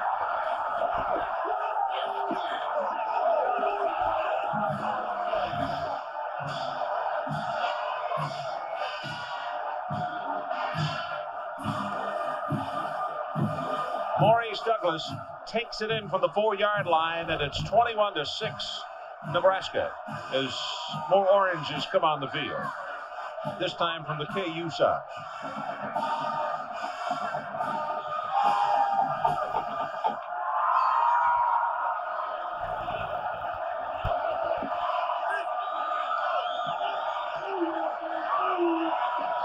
Walk to attempt the extra point. He's good. So let's take a break and one more look at the touchdown by Douglas, our new score. Nebraska 21, the Jayhawks 7. We'll be right back.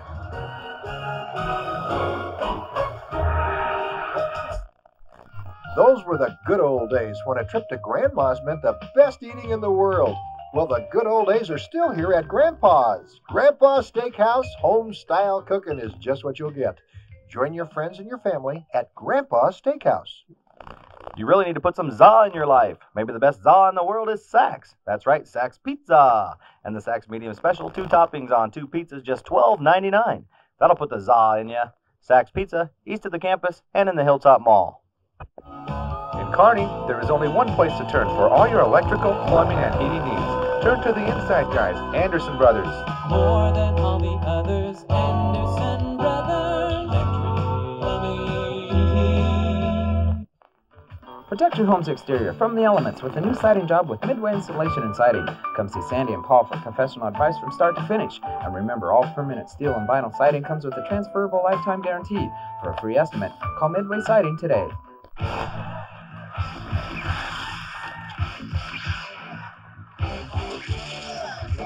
The puck drops here. National Hockey Night on ESPN. He's the most dangerous scorer in the game today, and he's got the rest of the league singing the blues. Brett Hull leads St. Louis against the Edmonton Oilers Tuesday night at 8:30 Eastern on ESPN National Hockey Night.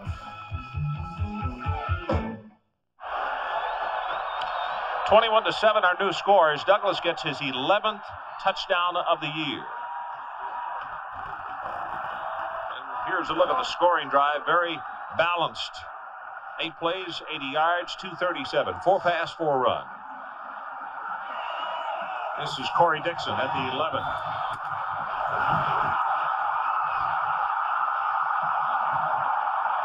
All the way to the 39-yard line. Hassan Bailey is the man who prevented the touchdown. Tonight's Toyota Leadership Award winners are from Kansas, Dave Markham. He has a 3.22 in exercise science and has spoken to area youth groups about the importance of education. And from Nebraska, it's linebacker Treva Alberts. He has a 3.3 in speech communications and has served as a future business leader of America volunteer.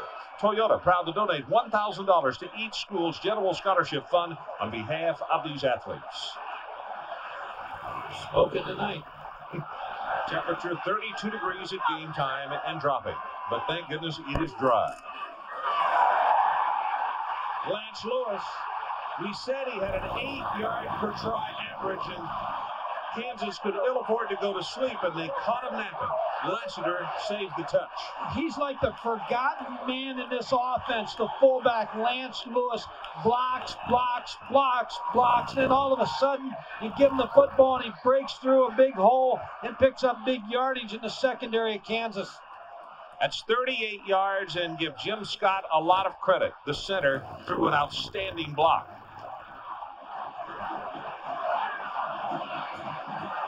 Touching that left knee. Did he hurt himself a little bit?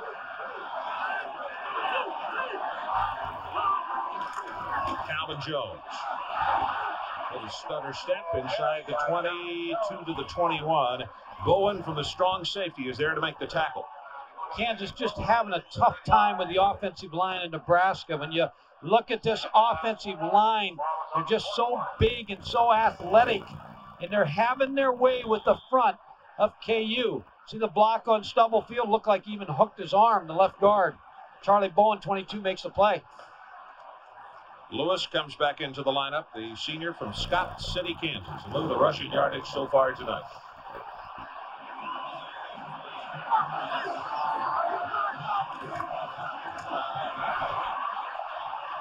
Calvin Jones, and it is first down Nebraska. They'll spot it at the 13. And Adrian Karsten, what do you have for us? Ron, Coach just made a great point about Nebraska power football, and right down the line of scrimmage, I've seen it this entire first half. Shields and company really throw their hips through. Kansas is more catching at the defensive line. They're not getting off the ball and really maintaining the area they have to, that 3 yards either side of the ball, especially back into the Nebraska backfield. But boy, Nebraska's really controlling that line of scrimmage right now. Great shot of it right there from field level.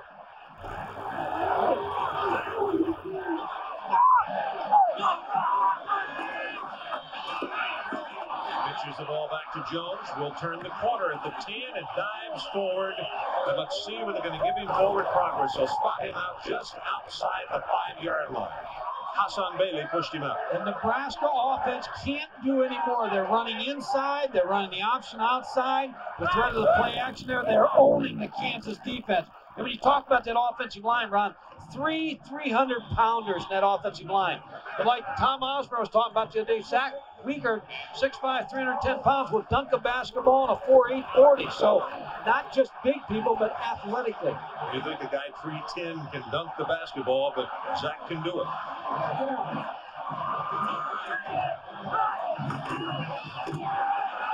Jones will score.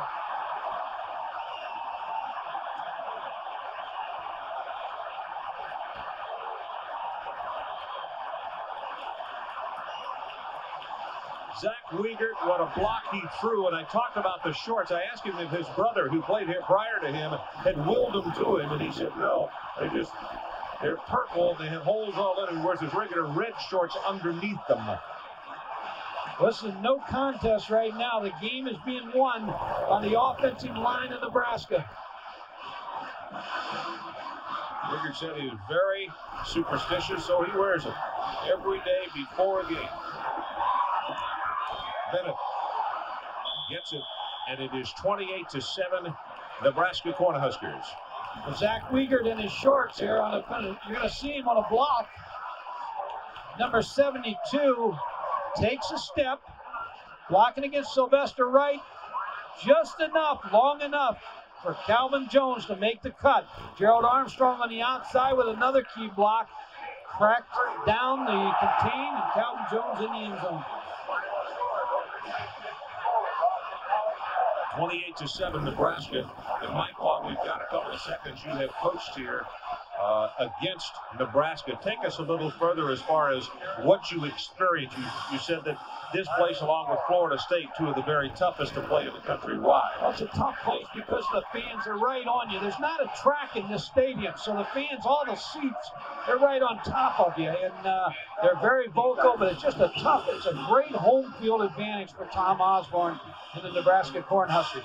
What KU needs to do is just regain their composure. They had a nice drive on offense, go back to the things that are working for them offensively, and then defensively, I think they're going to have to take some chances. You have to blitz a little bit, have to get in some 8-man fronts and make Tommie Frazier beat you throwing the football. You see the Nebraska players asking the crowd to become even more involved. Bennett's kick. This one will be returned by White. And Tim Brando, let's get an update from you. What do you have, partner? Another big one today in the Big 8. For those of you that follow those two teams, you know you like to keep up with the Buffaloes. They rebounded well, thank you, after their shellacking to Nebraska. Lamont Warren had 2 touchdown runs. Here's one of them, 28-0 over Oklahoma State. More coming up at halftime. That's an impressive win, and I'm sure it took a couple of days to get their real focus at Boulder after a stunner like they received here last week at 52-7.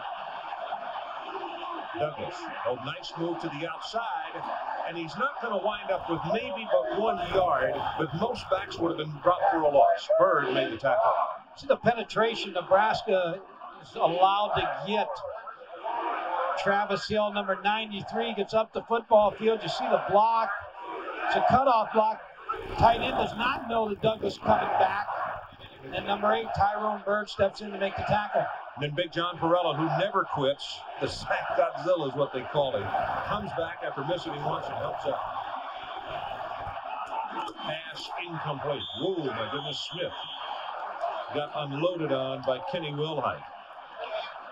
Talk about Colorado and their win. That probably the thing that hurts them most in this conference right now, runs the tie.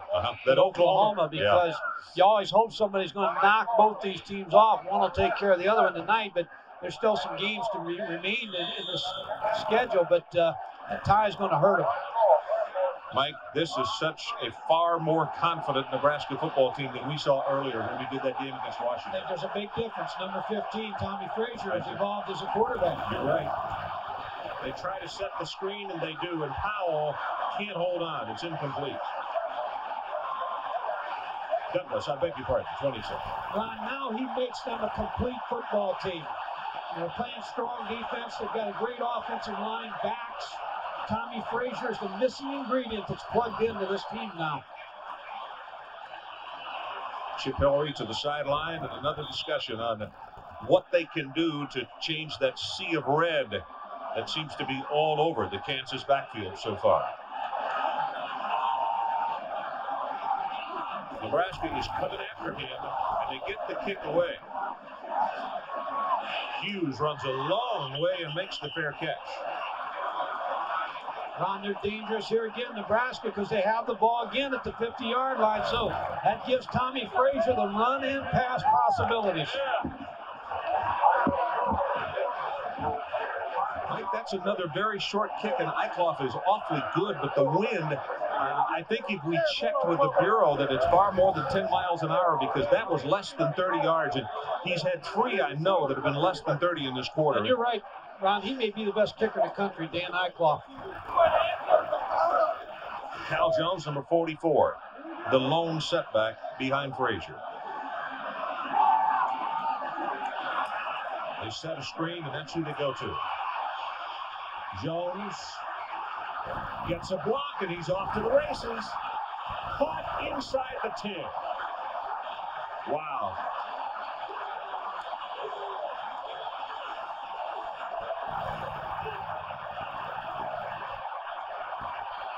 You want to watch a screen set up? Calvin Jones is going to step up, block, and just move to the outside. And 2 linemen are going to get in front of him here to set the block. Tommie Frazier sets up. It's a deep set.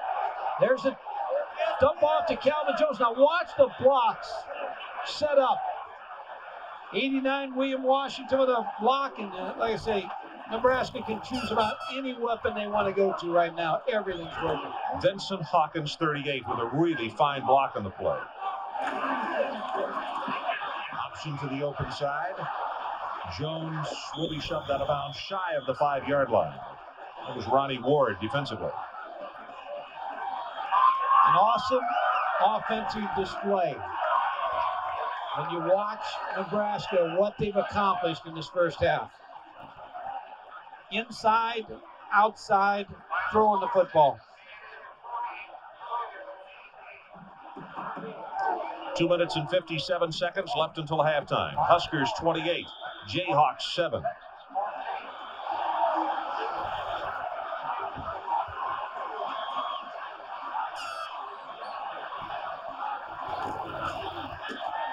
Jones at the middle, and he will score.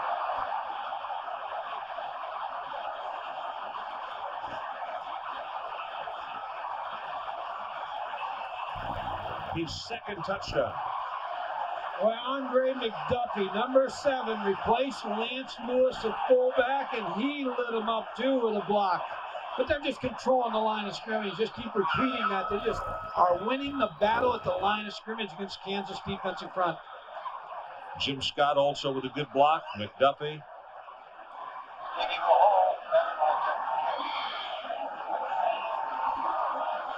Byron Bennett trying to put the 35th Nebraska point on the scoreboard. And he does.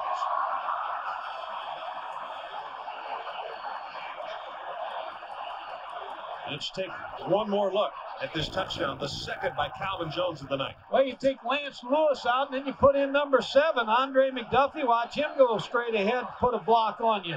Look at that block where he just crushes the linebacker. And it was Scott in front of him, number 51. Andrew McDuffie, a senior, 6 feet, 200 pounds, out of Euless, Texas, just outside of Dallas. Oh, you thought maybe a lot of people thought Nebraska would have a letdown after the Colorado win. But I was talking to one of the coaches, and he said when the game was announced to be on TV, players wanted to play on TV. They all talked all week. We're on, the nation's watching. And I'll tell you what, they have come out ready to play.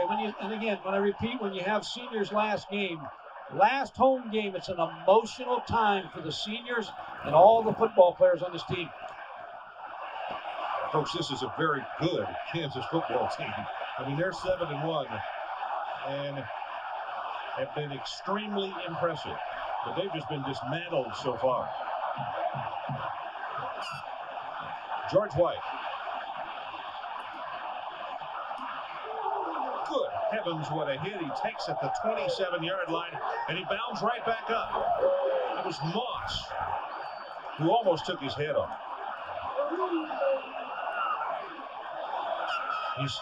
His head coach comes up and said, "Are you okay? Take one more look at this hit." Folks, you're going to see a George White get just leveled. Watch it.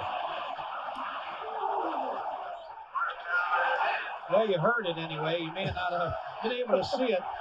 George didn't see it either. You saw as much as George did. He thought he was out there on that highway. Trev Alberts again. He's just in the backfield almost as quickly as Maurice Douglas got the handle.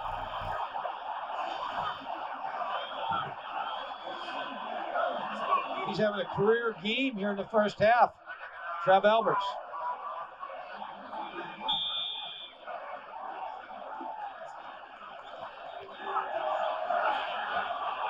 Douglas will come out of the lineup as we're about to go under 2 minutes until halftime. 35-7, Huskers. Short drop and a quick out pass. Gay has it just short of the first down. It's John Reese who is out there to make the defensive stop. 2:08 to go. Maybe it's a time for an out and up with Gay. Gay's having success on the outside. Chip Hillary throwing the quick game. Trying to get one throw down the field here with 2:08 to go on the clock.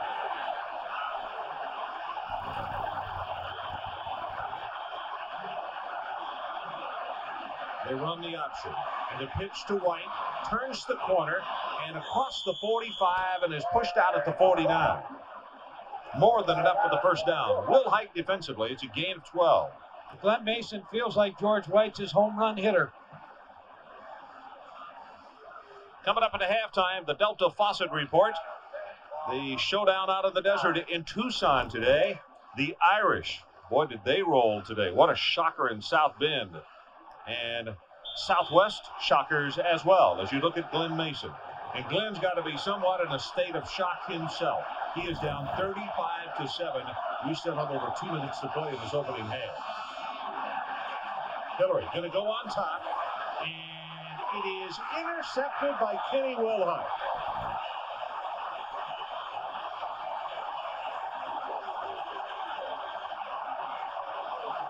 Rob LaCursey is the man that he wanted, and LaCursey did not turn around until the ball was almost there. Wilhite had already taken position away from him. Well, the ball was underthrown. Kenny Wilhite's in great shape on this Chip Hillary pass. Look at the coverage. Great shape, both the Nebraska players. Kenny Wilhite, number 19, able to go up high and make the interception.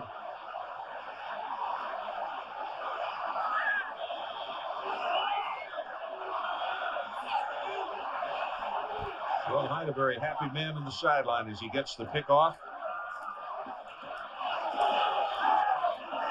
Calvin Jones goes for a couple right up the middle. Gilbert Brown is there to make the stop. On the other bad news is Derek Brown's resting on the sideline at 100 yards he had in the first quarter. At 108 yards in the first quarter, you're right, Mike, on 10 carries. And then Jones comes right into the lineup, and he's already scored 2 touchdowns. You stack those two guys together, now you might be able to give them a half each of the Heisman trophies.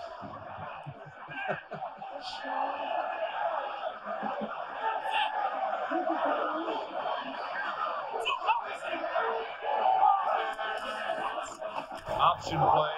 Ball is juggled, and I'll tell you, Jones did the wise thing as he just went on top of the football rather than trying to handle it by picking it up. Hassan Bailey makes this play, number 7. He's in on Tommie Frazier before he can make a decision. Mike, let me make another point about, we talked about the punting of Eichhoff, and he is so very good. With the wind, 3 in the first quarter, an average of 45.3. But into the wind in the second quarter, 3 kicks, only 24.6. And it has cost Kansas as far as field position. Cost them dearly in field position.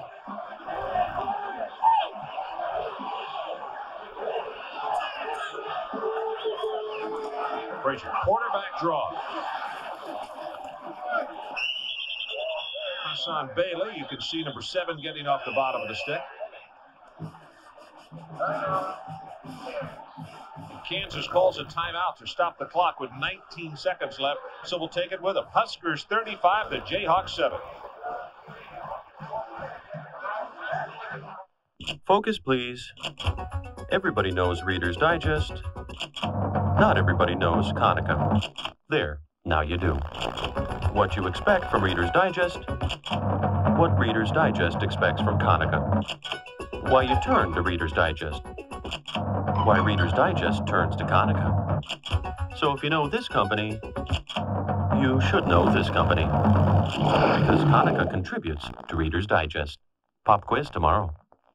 The car. McDonald's top fuel funny car. 5,000 horsepower. 0 to 280 in 5 seconds.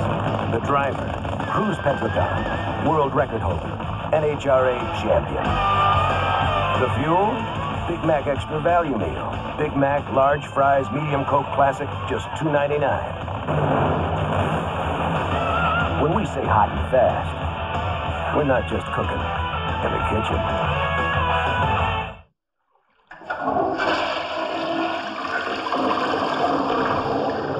As the water of the Colorado River goes, so go the western states. And as the western states go, so goes the country. We just thought you'd like to know.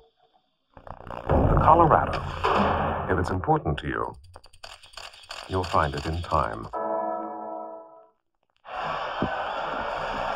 35-7 Nebraska with 19 seconds left until halftime, and the Jayhawks call the timeout to get a shot at either the punt return or for the block, and they do have 10 men at the line of scrimmage. They have to go for the block here.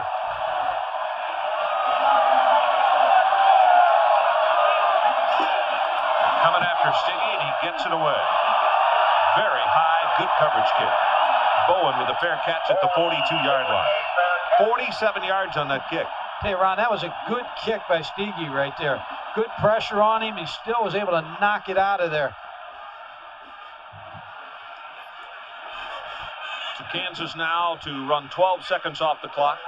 As we mentioned, the Delta Faucet report coming up at halftime. All the scores and also a couple of the shockers that happened around the country today. Very good Boston College football team found out that South Bend can be a very unfriendly place.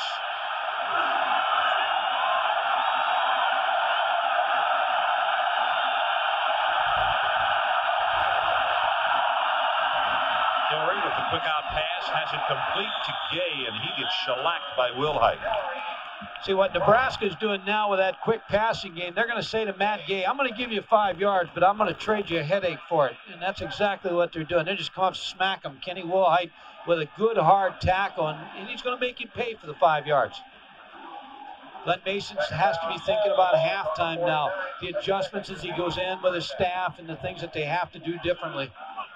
Get his team under control. See, it's almost like he is thinking about what he's going to say at halftime right now. It has to be. Yeah, pacing behind that bench. Should be the last play of this first half. Dory going to go up on top.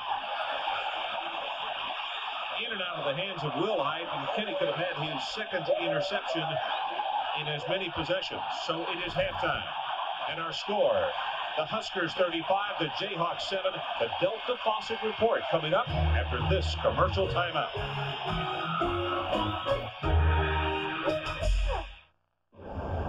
Here, there, everywhere. The DeskJet Portable. DeskJet printers from Hewlett-Packard. Make it happen.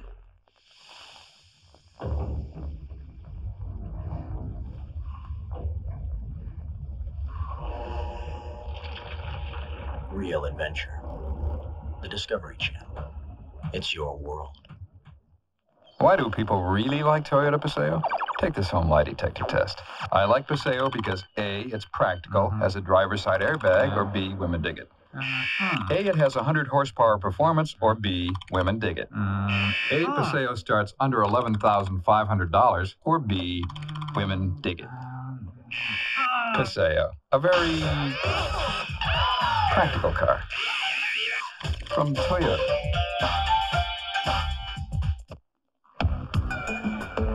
While the lights were out, I heard something about why Bud comes in brown bottles. Yeah, light can hurt the taste of beer. This can hurt beer? It's the hops. The hops, yeah, the hops. You see, any beer made the all-natural way with nature's own hops has to be protected from light. And Budweiser's all natural, so brown bottles. Hey, kind of like sunglasses for beer. You thought those bottles were empty, didn't you?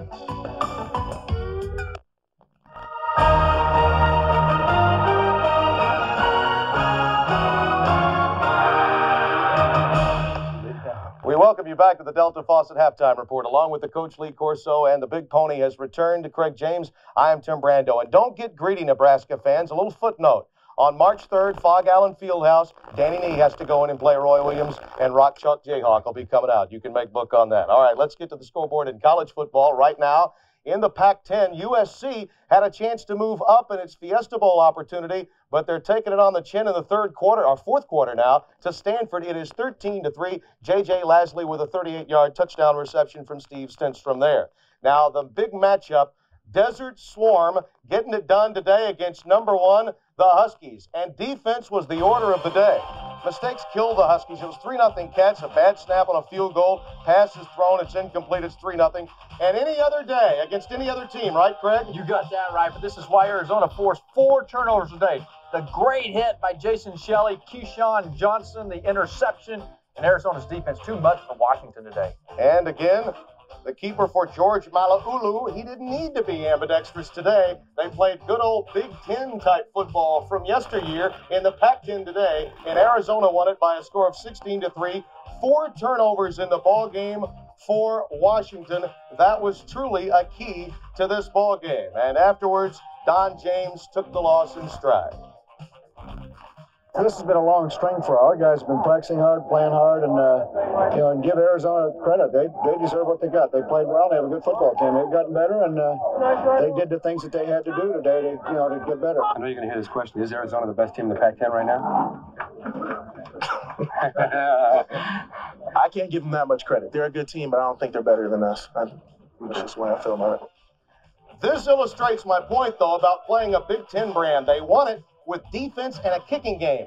Josh Miller, a big day punting the ball, and 3 for 3 for McLaughlin. That was the key to the victory today, the Arizona kicking game.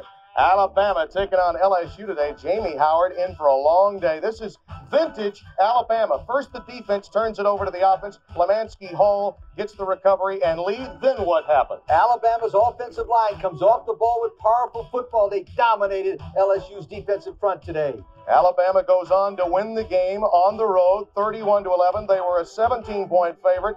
Anytime you win by 20 at Death Valley, even though LSU is down, it's job well done. You remain unbeaten. 15 carries, 149 yards for Chris Anderson on the day. Now, Mississippi State, they handled Arkansas today 10-3, and their defense was the difference in the game. No points were scored in the second half. Mississippi State did have 248 yards on the ground. And coming up, Mississippi State and Alabama. What a big one it'll be in Starkville. Jackie Sherrill taking on his alma mater. And when you think about it, the game shapes up perfectly for Jackie Sherrill. He's been pointing to this game all year since the Florida win. Not quite perfectly. He's got that great defense. Mississippi State solid there, but they lost their quarterback a few weeks ago, Sleepy Robinson, and that's why they will not beat Alabama in Starkville. Alabama's got an offense now that's balanced, and they've got a better defense than Mississippi State has. When it goes back to Arizona, I give you the nod. You called it 4 weeks ago, Coach. I tell you what, you got to give Josh Miller a lot of credit. The thing about his average was good, but the point is he held Napoleon Kaufman, their great punt returner, to a minus 19 total yards. Another point, Arizona State does look good. I mean, Arizona looks good for that Fiesta Bowl, but they play USC at USC next week in L.A. All right, now we're going to move on, talk about Texas A&M and Louisville today, because the Aggies had to stand pat in the Southwest Conference, and Howard Schnellenberger's team, though losing this year, always seemingly in the games. Nice moves here by Greg Hill. He scampers 32 yards. That was one of 3 touchdowns for him on the day.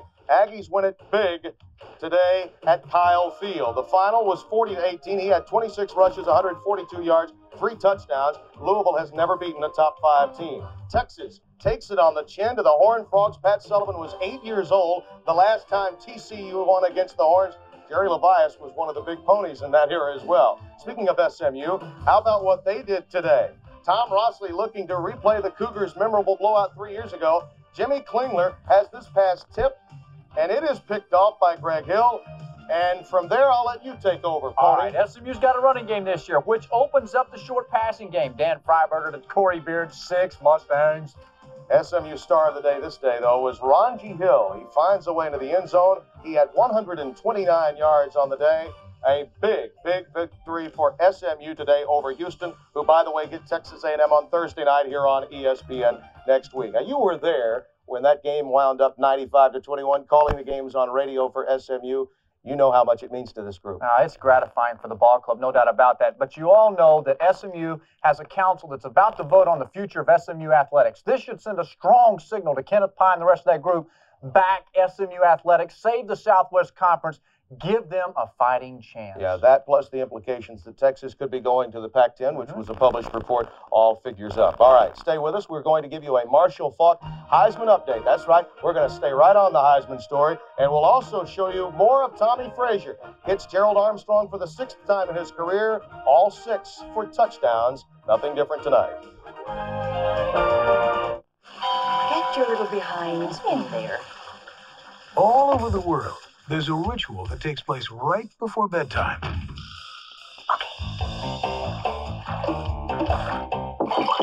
And don't forget to wash behind your ears. And for over 35 years, one faucet has helped more kids get away with it. And you two better be clean. Or not.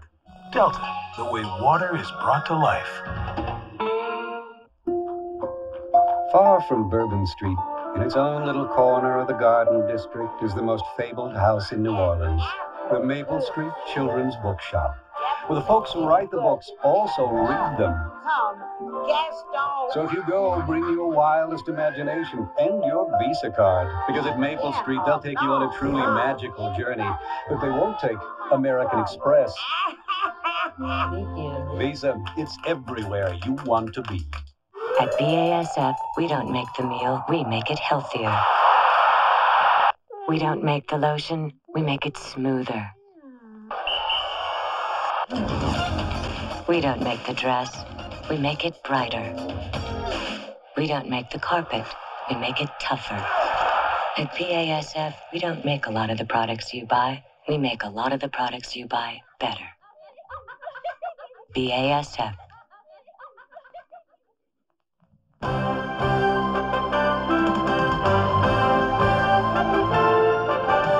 This halftime report is presented by Delta Faucet Company. Delta, the way water is brought to life. We welcome you back. Nebraska rolling against Kansas tonight. We're at halftime, and we're going to go right back to the scores. One of the big winners today, along with Miami and along with Alabama, the Noles of Florida State. All they've done is just win, baby, since the loss to Miami. And Charlie Ward was the key today. Kevin Knox on the post pattern. 21 yards to strike. One of 4 TD passes for the point guard. He does it on this play, too. Over to Shannon Baker, the touchdown maker. He catches the return lateral after being knocked down. There he goes. Full court press. Charlie Ward, 28 yards, 477 total yards offense today for Florida State. They win the game 69-21. North Carolina State goes into Charlottesville and buries Virginia. Bobby Goodman was booed and then pulled by George Welsh this afternoon. Clemson handles North Carolina. The key Natrone Means injured, only 1 yard rushing on 2 carries this afternoon. Florida and Southern Mississippi. Jeff Bauer, what a job he's done. Already he has 6 wins. He could go to a bowl game. And Tommy Waters will find Mark Montgomery a 17-yard strike. It was 2017 after trailing 17-3 in the first half. But Florida comes back. Eric Rett dives in from the 2, capping a 77-yard drive. The Gators hold on. It appears that they will have that opportunity at Alabama on December the 5th if they can hold on. Of course, they've got a non-conference still with Florida State yet to play. Another game that will echo throughout the remainder of this season was today's battle between the Irish and the Irish. Boston College. Reggie Brooks, the story of the day, 174 yards, 2 touchdowns. Here is one of those runs. Rick Meyer, also a pretty good day, 13 of 18, 180 yards, 3 touchdowns. Tom Coughlin's team has improved, but they're not ready for a game of that particular magnitude.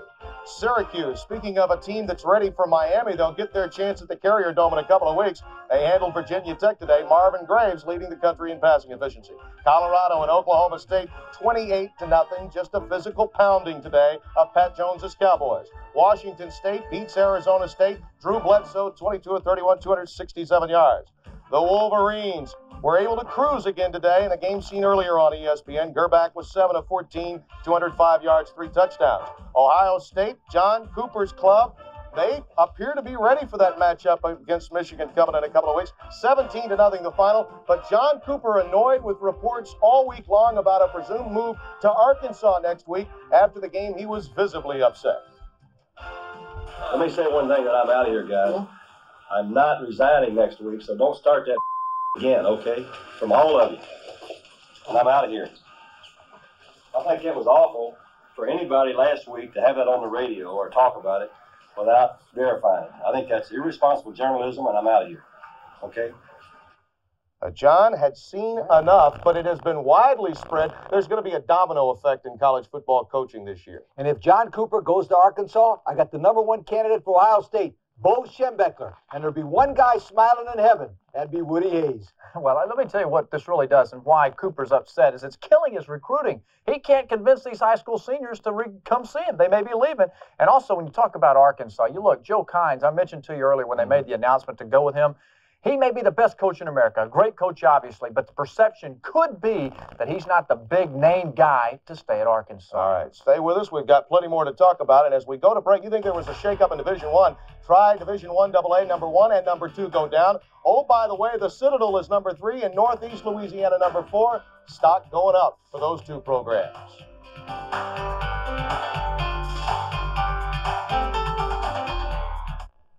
For all of your gift and pharmacy needs, stop at ABC Drug. While you're there, stop and eat at the Main Street Deli. For the best-dressed man, come to Lundgren's. That's Lundgren's, across from the Kaufman Center. How would you like to be a part of a unique restaurant with an outdoor motif? Or maybe this kind of a 50s rock and roll restaurant?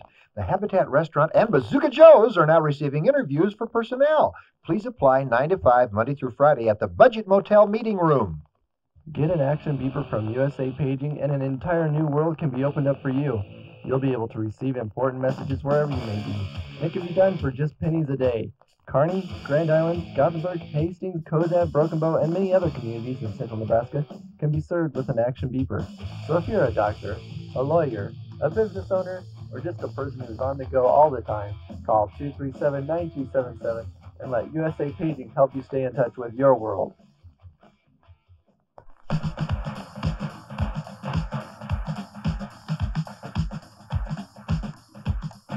From Red Grange to the modern grace of Olympian Tracy Corkins, the flavor and pageantry of all 21 men's and women's collegiate sports come alive at the NCAA Visitor Center.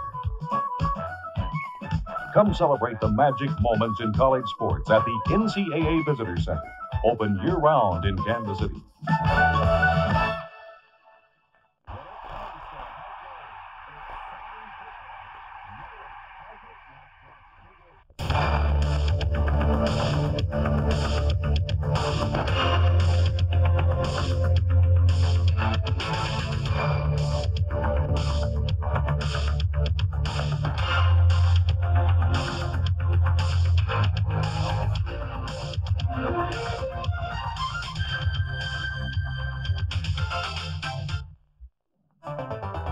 We welcome you back. How the WAC was lost, you ask. Wyoming beating San Diego State today. Hawaii can take sole possession of first place with a win over Colorado State. Falk, 33 carries, 127 yards, but he takes it on the chin. His team lost in the WAC. Air Force against Army. They win the Commander-in-Chief's trophy, knocking off the Black Knights of the Hudson. Oregon and Cal, 37-17, and Russell White, 192 yards on the ground. Iowa beating Indiana, and the Big Ten looking ugly today. Hawkeyes win it by 2 touchdowns. Michigan State, they could go 6-5, conceivably wind up in second place in the Big Ten. They beat Wisconsin. Over to the ACC, where Wake Forest, Bill Dooley's got a legitimate bowl shot. They beat Duke today. Cincinnati over Rutgers, 23-14. Marlon Pierce, 2 touchdown receptions. Memphis State, Chuck Stobart's team, after the walkout, had won 5 straight. That ended today at Vaught Hemingway Stadium. South Carolina beats Louisiana Tech 14-13, and the Gamecocks for Sparky Woods have not lost since their near walkout. West Virginia beating East Carolina. They've got to win out to have a chance at a bowl, and they beat the Pirates today in Morgantown. Bowling Green, as we move to the MAC attack, beat Kent today 28-22. That clinches their second consecutive MAC championship. Central Michigan over Eastern Michigan today, 30-13. Joel Youngblood was 12 of 21 for 177 yards. Rice beats Texas Tech. Sean Washington, 2 interceptions, returned for TDs of 56 and 60 yards. San Jose State over Nevada, 39-35. The Spartans have won 10 consecutive Big West home games. Stay right where you are. We're coming back.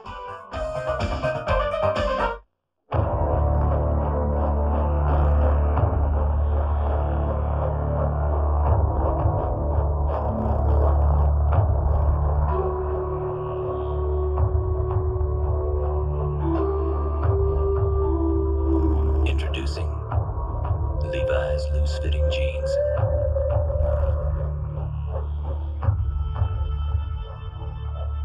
A loose interpretation of the original. Make it clear. Make it colorful. Make it both. The DeskJet 550C. With DeskJet printers from Hewlett-Packard, it's easy to make it happen.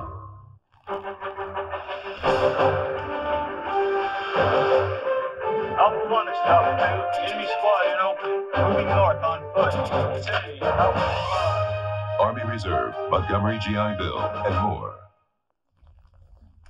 We need to develop a game plan. That's easy. Let's watch college football. Let's go to a game. There's nothing more exciting than college football. Great bands, tailgating, and the spirit connected with the college game is a great combination. And don't forget the game itself. There are a number of good teams this year. And you're right. Going to a game can be fun. The coach invites you to enjoy college football. Yeah. America wins with college football.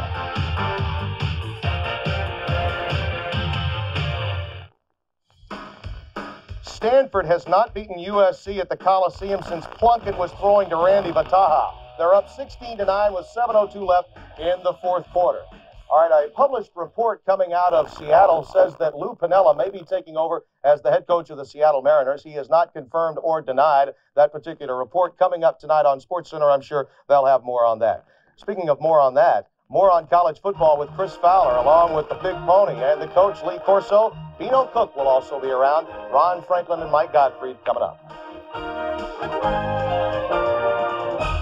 We sell more because we have more to sell. Crossroads Ford of Kearney, home of the all-new Ford, Mercury, and Lincoln products with a used inventory like none you've ever seen. And service fit for a king and a sales staff that treats you like your purchase is the most important they've ever had. At Crossroads Ford.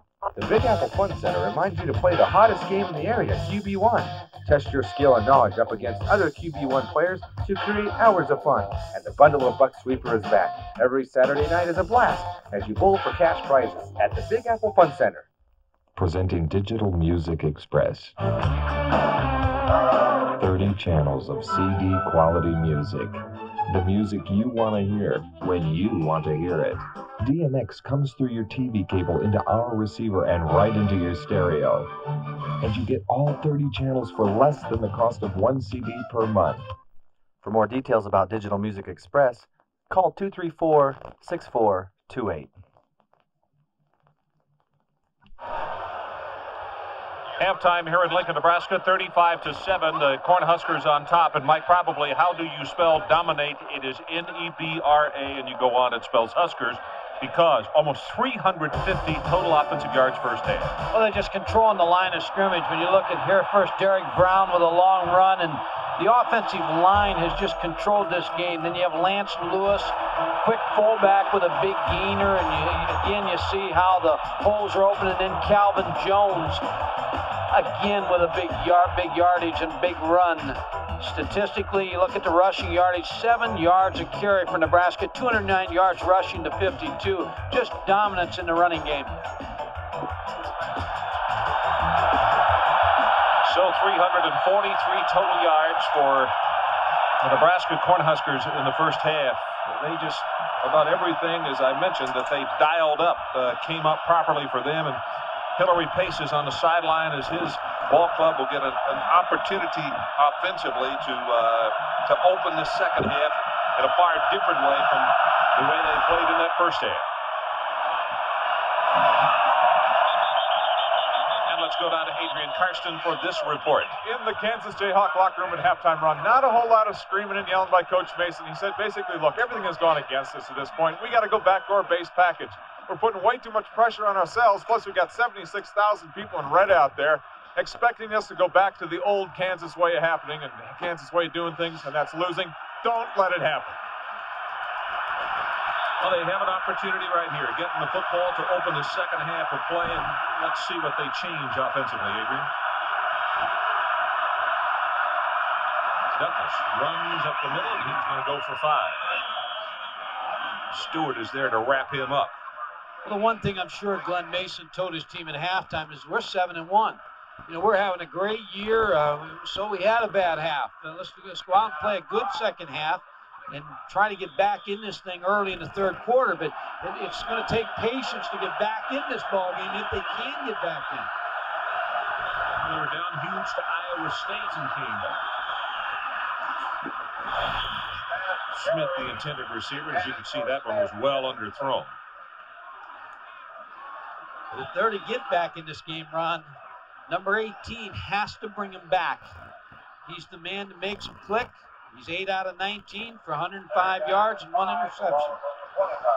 You know, Mike, you get the feeling in watching the way this one has gone, he has been taken out of his element, which is another reason that the offense has not had the flow that it normally does. Well, credit Charlie McBride. You're right. The defensive plan in Nebraska has taken him out of his element. Blitz up the middle. Pass is thrown and intercepted. Tyrone Bird, and he will walk in. Touchdown, Nebraska.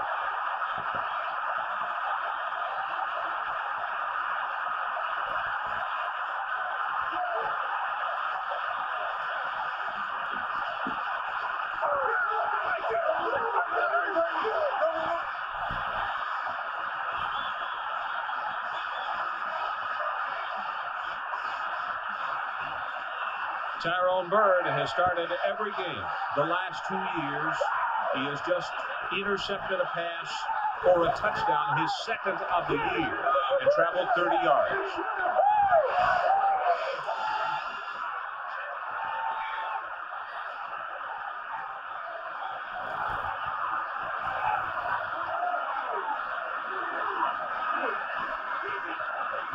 Bennett to attempt the extra point, and he's got it.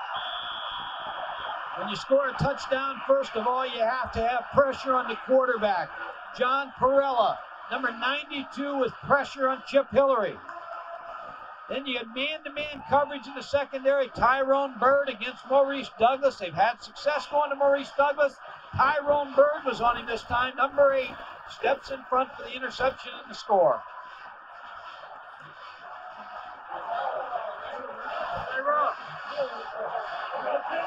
2 turnovers by the Jayhawks tonight, and both have cost them. Adrian Karsten, what do you have for us? Ron, the one thing I didn't have time to tell you was in the halftime speech over in Nebraska's locker room, Coach Osborne said, look, we have taken a beating recently in the past 2 years about not being able to win the big game. Now's our chance to go out and prove to the nation how great we really are. Tell you what, there are a couple people up here I know are impressed. Wow, 42-7.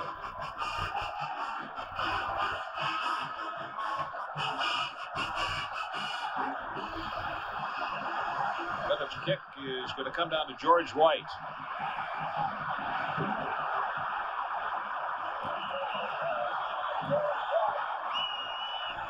I'll tell you one thing, when you look at Tom Osborne's football team, it's a different team than we saw playing at Washington early in the year. They're playing with far more confidence, but we talked about earlier, they plugged in that freshman quarterback. This team's clicking on all cylinders. I know there are a lot of people out there that are doubters, and they say they like to play Nebraska come January the 1st. I have a feeling they're not going to be a lot of fun to play wherever they go on January the 1st, Miami or wherever.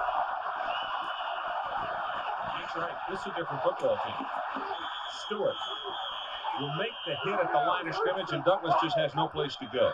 Ed Stewart's a little small linebacker, 6 foot, 205 pounds. He came here as a DB. The coaches moved him to linebacker. He quit. He said, hey, I'm a defensive back. I want to play defensive back. He left the team for 3 days. They talked him into coming back and explained to him, Charlie McBride, the defensive coordinator, hey, you're going to be a linebacker, defensive back type, and he fits in great with this new defensive scheme in Nebraska. Glad he came back. He was out of Chicago. Only a sophomore.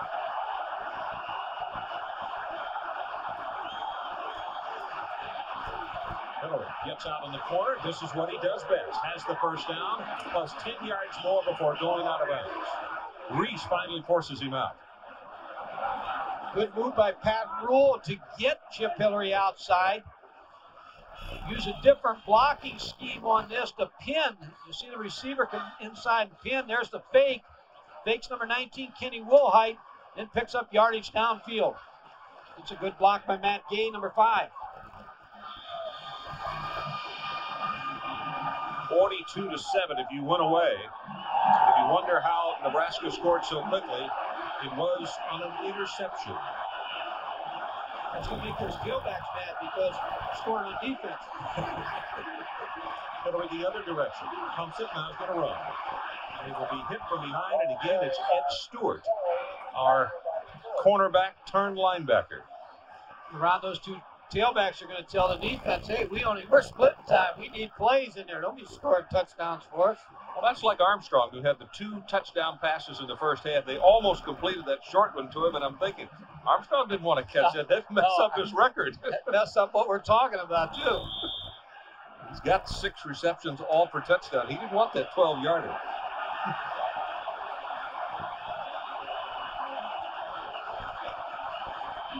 This is George White straight ahead. I'll tell you what, when you're 5'10", 178 pounds, and have to put a head down and go between the tackles in Division I football, it takes something below the belt, doesn't it? Sure does. George White is 5'10", 178-pound junior. Excellent speed. Takes from 42. Shaka Johnson, number 20, checks in. He's the lone setback. Gets the handoff. He gets whacked down at the line of scrimmage. Travis Hill, the first man, and on his knees with a high five. This was a matchup of lines tonight, the offensive and defensive lines. 93, Travis Hill pinches inside and beats the block of the offensive tackle, Keith Loneker, to make the play. Just great quickness by this Nebraska team. They're big and quick.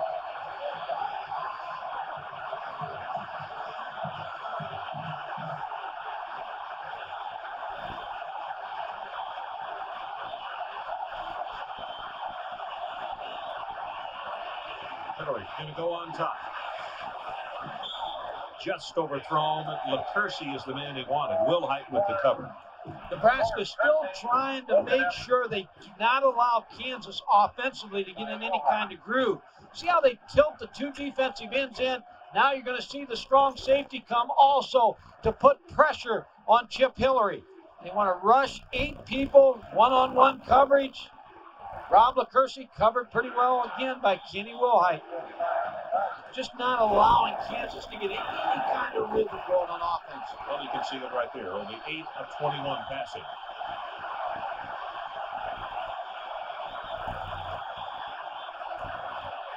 Pressure again from the outside. Gets it away, but it's underthrown. You can see 34, Trev Alberts, also 93, Travis Hill in the area. And it's 4th down. When you talk about a home field advantage, Ron, listen to this crowd for the defense.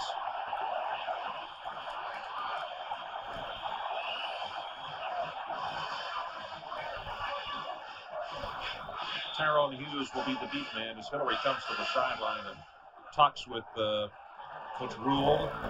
Nebraska's not sure they're going to punt. They're in with their regular defense just in case.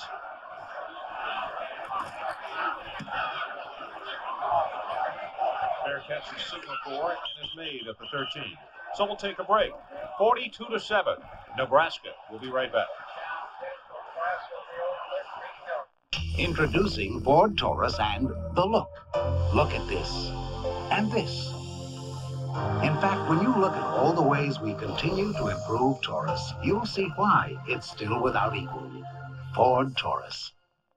You know, I've messed up on a few relationships in my life, but there's one that's lasted over 35 years with a lot of help from Quaker State. It's tough on wear, tough on sludge. So Quaker State and I are planning on a meaningful relationship with my new car. So why don't you do the same with your new car's engine, and Quaker State will guarantee it for 250,000 miles or 10 years in writing. You think if I gave Lonnie the Quaker State deal, she'd give me the same guarantee? Quaker State is one tough motor oil. In Europe, things happen on time, right on schedule. Punctuality is the norm, and that makes Europe the ideal environment for UPS. Fact is, UPS has built the most comprehensive delivery network in Europe. So when you have a shipment going there that has to be on time, use the delivery company whose punctuality is a time-honored tradition. UPS, we run the tightest ship in Europe. All 4 Escort LX models equipped with air conditioning, AM/FM stereo, power steering, and more. Now share the same low price of just $10,499. 4 Escorts, one price. It's that easy.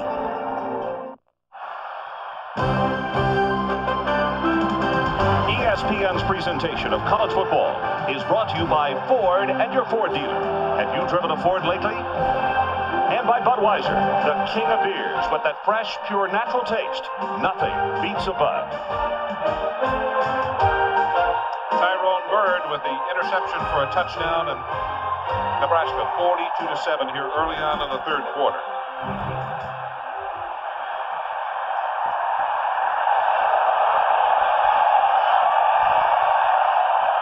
Derek Brown, you can see the blocker in front. Weaver paves the way, breaks it open, across the 30, and out to the 36-yard line. McBurrows holding on for dear life. Well, Ron, you know when a team's being dominated, when the adjustments they make at halftime is to go to an 8-man front team. Now they've got 8 men in the box. Here's 1, 2, 3 on the outside. So they're going to try to play 8 men against the run to stop the run. Nebraska comes back with Derek Brown on the counter for a big gain. Just blocking everybody. They have one more guy up there to block that no one can find, and they're still off and running. Kansas just has to blitz. They have to make Nebraska throw the football. Have to stop the run.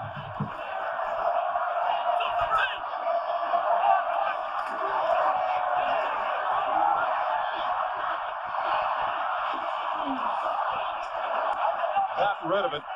And it was Guy Howard, number 90, who was hanging on to him. And now, here comes a late play. I think it's a good call.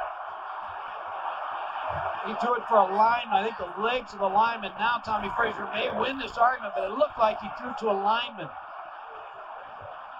Okay, even though he's a freshman, still knows how to argue with the officials.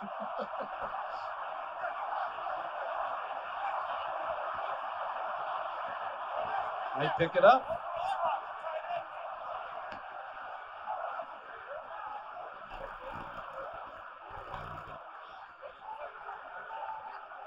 Disregard the flag.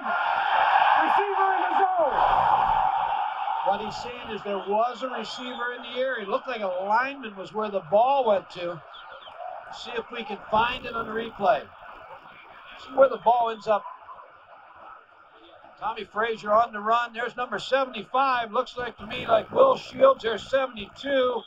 Zach Wiegert, I don't see I see a little further down the field, Lance Lewis, but boy, I tell you, I don't know about that call. Put that one in Lincoln. Straight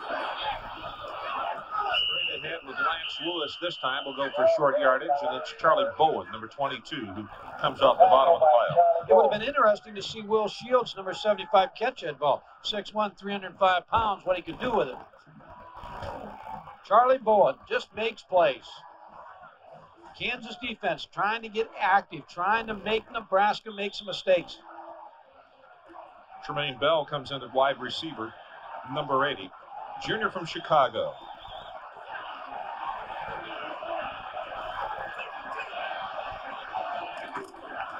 Brown.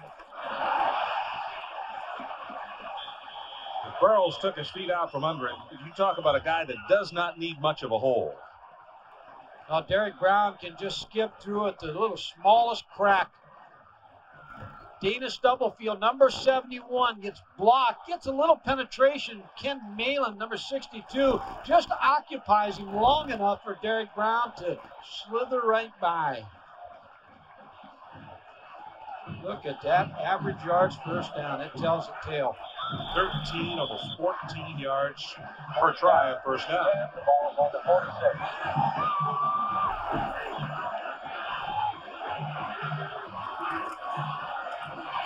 Play action. Looking on top. Boy, he had him open.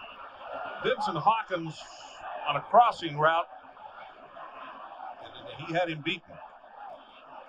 Tell you who did a nice job on that, it was Larry Thiel. The middle linebacker did not allow him to get across the field. Did exactly what he's supposed to do. Kept him from coming across the middle.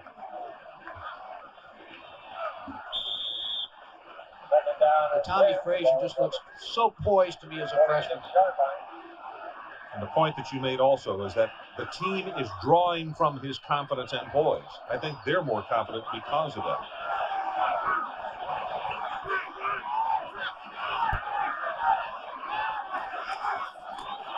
The option, cuts it back inside, runs into his own man. Boy, did he get shellacked from behind. Kyle Moore is the man who got him, and I mean took him down hard. Mike Stubblefield, I'll get to it in just a moment. Ron, here's how you stop the Nebraska offense. They only play with 10 guys. There's 1, 2, 3, 4, 5, 6, quarterback 7, 8, 9, 10 in the backfield. That's the way you can stop them on offense when they don't get the 11th guy in there. A late flag. Offense. Not enough guys on the line of scrimmage. They're missing one. Wide receiver forgot to come in. That's what Tom Osborne is talking with his club across the way. They still only have 10 in there. Now the point to make on Stubblefield. When we called his name just a moment ago, it made me think we just haven't called it all night. He only has one tackle in this ballgame. Well, they blocked him.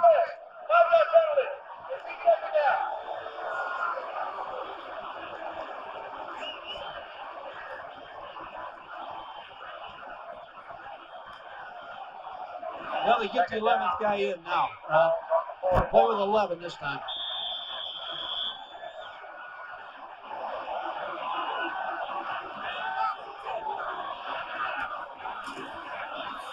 Wants to throw it. Sets. Got his man right there. And again, it's Vincent Hawkins. Not quite enough for the first down as Kwame Lassiter takes him out hard. You know, we watch how freshmen are starting to play all over the country, and it reminds me as I saw the Clemson score today. Kenny Hatfield won a big game today against North Carolina, and I heard him say where Patrick Sapp was the quarterback, and he's another quarterback out of Florida, big option quarterback. Everybody in the country wanted him. He's now starting to come around for Clemson. Well, he's a big young man, too. 6'4".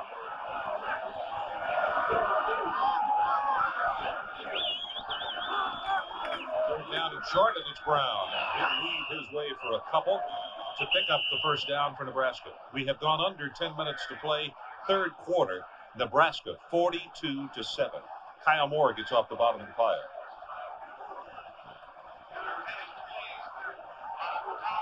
There wasn't a bad quarterback in his day also here in Nebraska. Played against him, coached against him, rather, when he was in here. And Tommie Frazier probably benefits a lot from that young man being on the sideline with him.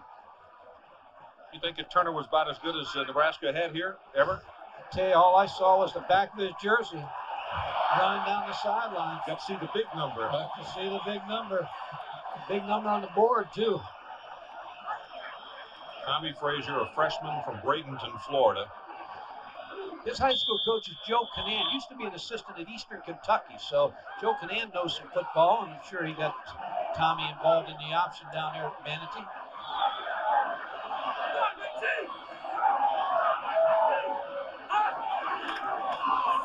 Makes it to Brown, wants to throw. Has his man open again, and he gets it to his tight end. And Gerald Armstrong has just made history for himself. He caught a pass and didn't score on it. That's his 7th reception career. Are the people booing? They want to score. Gerald caught 2 touchdown passes in the first half. Career catches 5 and 6. Everything he's caught has been for a touchdown until that one right there. But he did pick up the first down. But this is chump change to him. He was a little disappointed.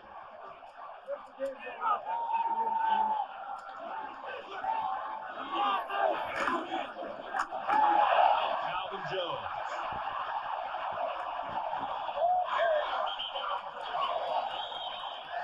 Well, Nebraska has had the 1-2 punch with the Weebacks and Brown and Jones, and now you add the quarterback and the receivers. There's a 1, 2, 3, 4, 5 punch now, or bigger. Jim Scott, number 51, with a real nice block here for Calvin Jones.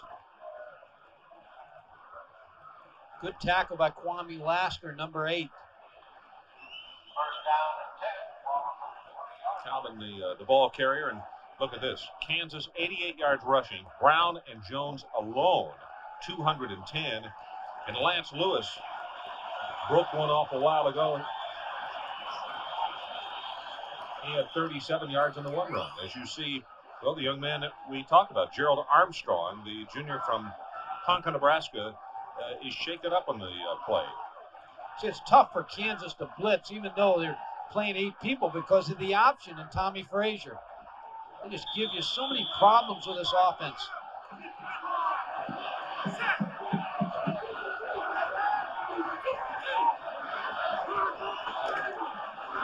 Fake the counter, sets to throw, over the middle and too strong. William Washington is who we wanted. Boy, he put a zip on that ball to William Washington, number 89. Now, William Washington really was the starting tight end last year when Johnny Mitchell was on this team, Ron. Of course, Johnny Mitchell was drafted in the first round, so tells you what kind of player William Washington is. Kansas, 31 unassisted tackles, 21 by defensive backs. Well, that's a testament to the offensive line in Nebraska.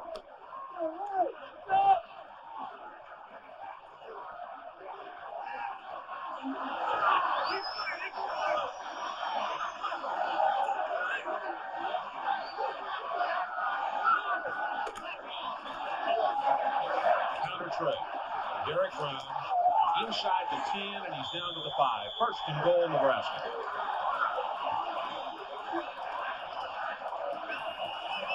Tell you, when you look at this play, Will Shields, number 75, who is 305 pounds. Number 72 right behind him is 310 pounds, so you got about 630 pounds coming at you. Opening the hole for Derek Brown. That's a 600-pound pull. I'll tell you what, Wiegert to me looks like he's going to be another great one here at Nebraska. He's the young man Mike talked about, 310 pounds, who can dunk the basketball. You could see him running on that pole. Looked very good.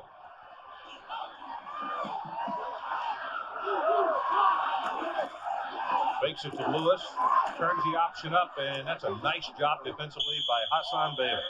He's grabbed him around the waist and said, this is it, no further.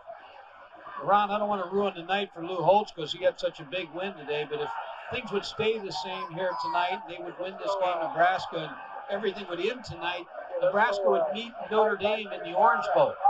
From talking to people across the country, that's one scenario. So, Lou, if you're watching this game, I know you had a great win today, but this is a team you may have to face in the bowl game. And we know Kansas is going to a bowl, so they're having a great year, and they'll be a good opponent for somebody in a bowl game. Lewis will score.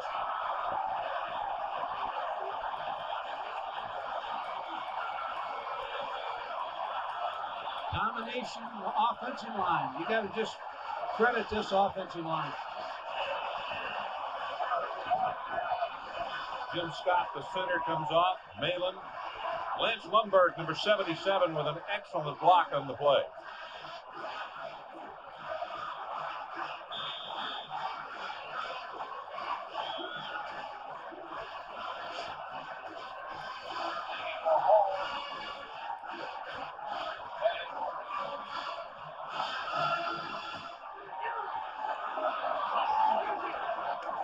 Steggy to hold, and Bennett's kick is good. So we'll take a break. 8:03 left, third quarter. Huskers 49-7. There we were, a jillion miles outside of the hood. The bus got a flat, got no jack. Homie's got to cut his grass. What's up? 4.5. 4.5. 600. Sold. The man's round sells, but he's got no beat. Pardon me. That was death. Huh? Yo, MC Cow Seller, but fresh. Make it clear. Make it colorful. Make it both. The DeskJet 550C. With DeskJet printers from Hewlett-Packard, it's easy to make it happen. How does your Genie screwdriver door opener work? Push the button on the garage and the door opens just like that. As opposed to a chain, and if you've ever seen a chain on a bicycle, you'll know that it jerk, jerk, jerk, jerk, Genie screwdriver, built for a lifetime. Ford trucks, the best, never rest. That's right. Only Ford Truck offers driver airbags in both mini and full-size vans.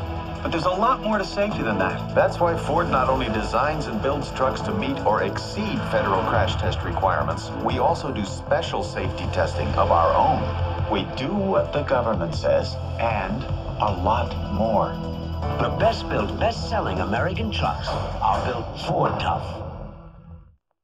Alabama's top-ranked Crimson Tide fights to keep their national title hopes alive when they hunt down Mississippi State next Saturday.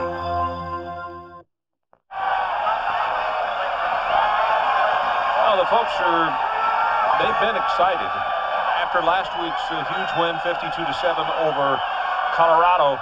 And with this one right now at 49-6, and we still have 8:03 to play third quarter, they are extremely excited. I have a feeling that the parties will go on and on into the night here in Lincoln. Sealer will kick it off. Tom Sealer, number 12 for Nebraska.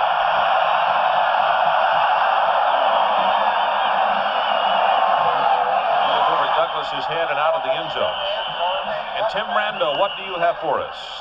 Ron, it was Jim Plunkett's Heisman year in Palo Alto when they last beat USC in this series. Here, Rob Johnson is picked up by John Lynch. You'll recall he had a big one against Notre Dame a few weeks ago. He had 3 interceptions on the day, did Rob Johnson.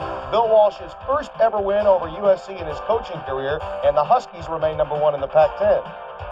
You know, Tim, didn't he even mention SC when he took the job at Stanford? I think that was a really important game to him personally. I think there was a quote attributed to him. Then Lynch for Stanford. Boy, he's played some great ball this year for Stanford. Penalty under pressure, gets his pass away and has it complete. That's Gay. Every time you look up, Perella is in the backfield, but that time Hillary just made an excellent move to get by him and throws it complete for 18 yards. Kansas has not been able to throw the ball downfield. It just with the pressure from the defensive line and the outside linebackers, Trev Alberts and Travis Hill, just hasn't been any time to get in sync offensively.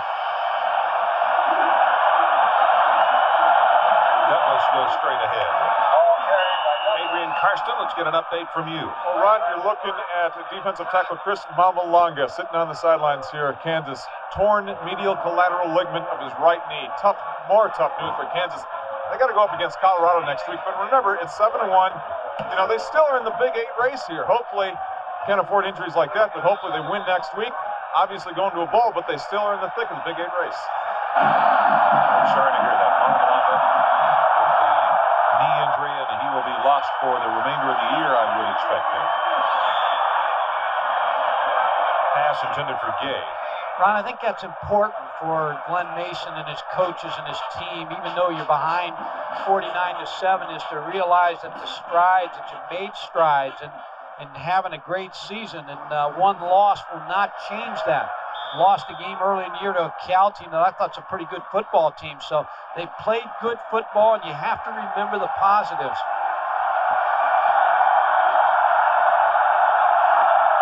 Third and 7 in the option. They pitch it back to White. Almost gets the corner turn, and look, he got all the way outside to make the tackle. 92, John Perella. Also, Connolly was out there to help. Just when you stretch the option out that far, you're not going to have a play. John Perella really running the line of scrimmage. Ron, we're going to fool around a little bit with our bowl matchups here. We called around our crack staff here, Billy Wandell and Todd Hallam, called around to check the bowls. So maybe as we get to the fourth quarter, we'll see how entering the day the bowl picture looked. So it's the Wandell and the Hallam magic, huh? That's right. Okay, we'll check that later. Halloween's gone, you know.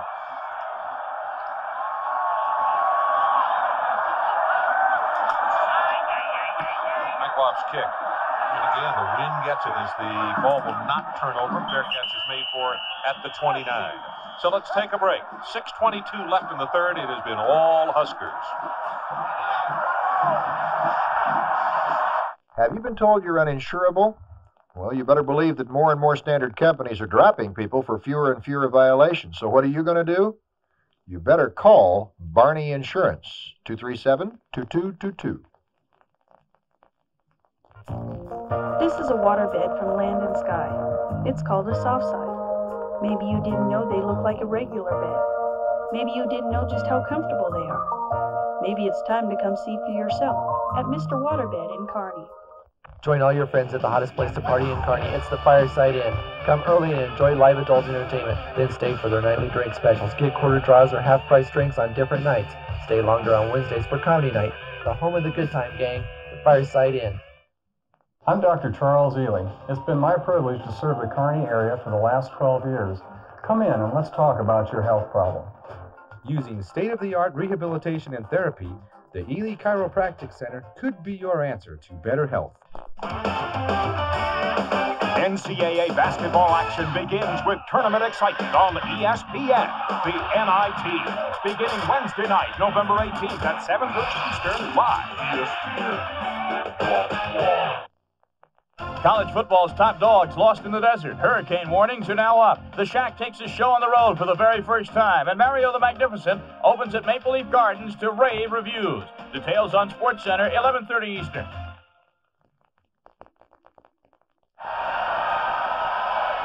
.6:22 left in the third quarter. 49-7 Nebraska. And a new quarterback in the ball game. It is Mike Grant, senior out of Tampa, Florida. 6'3", 205.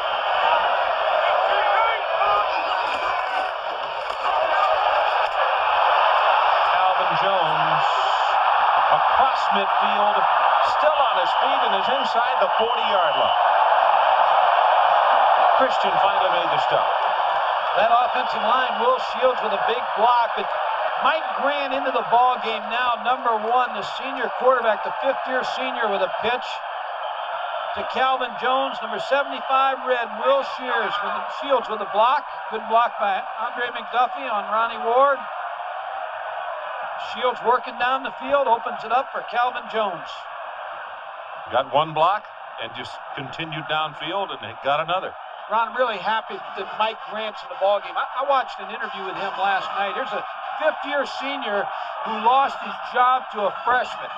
And boy, was he supportive of Tommie Frazier. He says, I'll do whatever it takes. And team, and when you hear walkouts all over the country, here you got a guy who lost his job who's going to be very supportive to the freshman quarterback. Kind of healthy and kind of nice to see. So he put the we in his vocabulary as well as the I-backs. Team player. That was Shields on the sidelines. They put the clothing on him, and he's going to take a break. It's Andre McDuffie who is in the ball game, and he is the ball carrier. By the way, on Jones, he now is over 100 yards, 11 carries, 101 yards. And back in the first quarter, his counterpart at the I-back, Derek Brown, had already gone over 100 yards in that quarter alone. You see Mike Vedral, senior out of Gregory, South Dakota. He's in at tight end, number 88, 6'3", 230. The numbers on Grant, 44 of 88 passing, 5 intercepts, 5 touchdowns. Calvin Jones.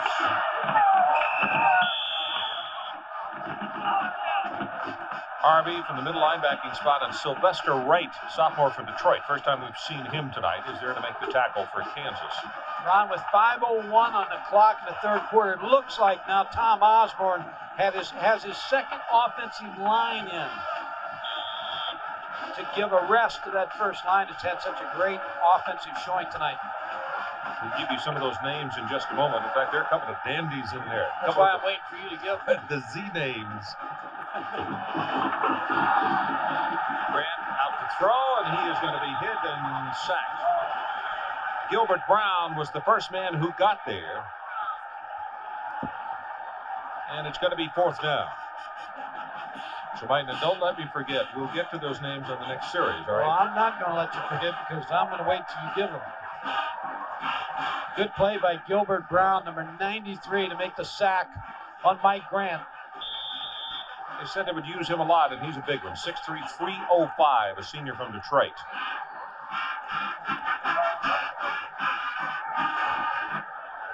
Stiggy kicking with the wind. And they got the pressure on him again. Down at the 10, takes a Nebraska bounce, and it will be downed at the 10-yard line. ESPN continues its exclusive coverage of Thursday night CFA with the weekend kickoff show at 7:45 Eastern Time. Then it's the Southwest Conference Clash, Texas A&M with leading rusher Greg Hill traveling to Houston to take on the explosive Houston Cougars. Start time is 8 o'clock Eastern Time. All coming up Thursday on ESPN. Texas A&M with that win over Louisville today really has a short time to prepare for the run and shoot, so it might be an advantage for Houston. You know, they came up with the defense that was designed by their now head coach R.C. Slocum, though, for the run and shoot. Pass, he's caught. It's George White as they get him out of the backfield.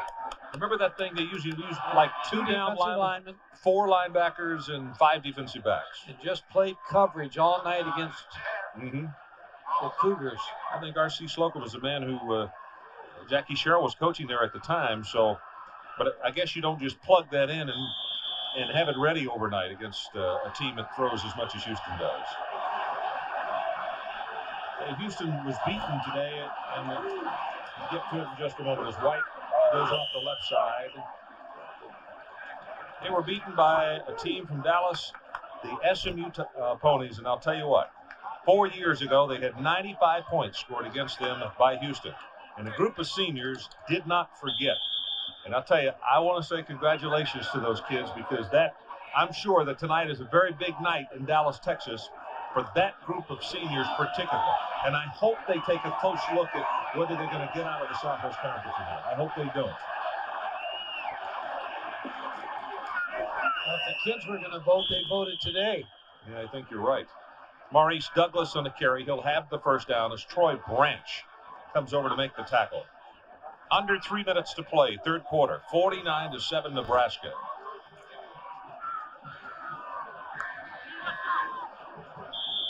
A lot of the second-team defensive players in for Nebraska now also.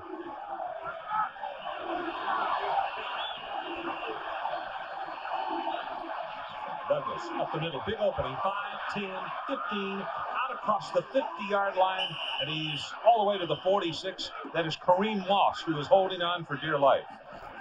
So, Ron, when you talk about it, I know it's a topic of conversation now, how you play teams. I thought Dennis Erickson had a great comment the other day. You should never go down for the game against West Virginia when they came back and you had some second-teamers fumble. Boy, you talk about sending a bad message. I think the voters, the AP, really sent a bad message out last week. Tom Osborne here with 2:32 on the clock has his entire second team of the ball game already in the third quarter.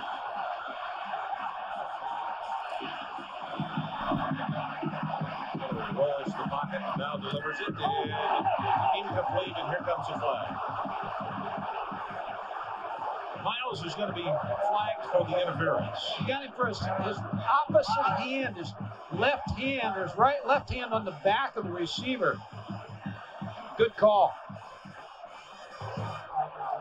Defensive pass interference. Official looks grumpy tonight. Baron Miles, number 14. Now watch his hands. Ashande Smith. I don't know. I'll tell you one thing now. I'll tell you what. I can see why the official's grumpy now. He's not sure of that call either. You know, Mike, one other thing about the Washington situation last week. Don't you think also, though, that a lot of people took into account the fact that Washington hammered a top 20 ranked team?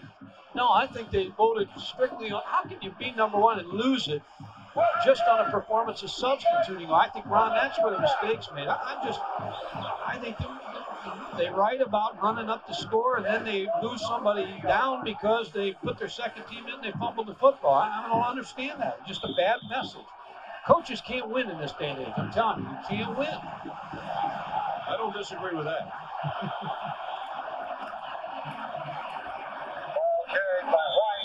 George White goes into the middle of the line, and here are some scores coming in from the Big 8 Conference as Michael continues his dissertation here. Well, I'm going to tell you one more. Notre Dame today faked a punt in the third quarter. I thought it was a great call, 37-0. They scored 37 in the first half. Boston College could come back. It's early in the third quarter, and people are questioning whether he's running up the score. I think it was allows it. I mean, it was a good call. Listen, in the last 2 years between Tennessee and Stanford, Notre Dame has lost some humongous leads at home. How could you question that call? It's Gay who breaks off the tackle. That's a good second and third effort by him. Going to spot him out at the 19-yard line. Chip Hillary with a strike to Matt Gay. Setting up in the pocket, drop back passing game. Number 14, Baron Miles comes into the picture, misses the tackle. And gets some help as Kansas moves down in scoring position. My dissertation's over. I was enjoying it. I'm a one more. Mike Ditka. I'm going to get on Mike Ditka. Hillary, the other direction. Hit in the open field, and that's a good stop by Dante Jones, a sophomore from La Plata, Maryland. My last thing, Ron, then I'm getting off this. Mike Ditka, for all he's done for Chicago, the Chicago Bears, football, and I heard that call the other day the guy made on the coach's show, and I'll tell you what, the people don't realize all the good things Mike Ditka has done. He's a gentleman, know him well, and a great man, and he's under attack. How can he be under attack? He's an institution. Again, I don't disagree with you. You got to come up with something. Mind-boggling to me what's happening across this country. Maybe you got too many writers in that city that don't have enough to do.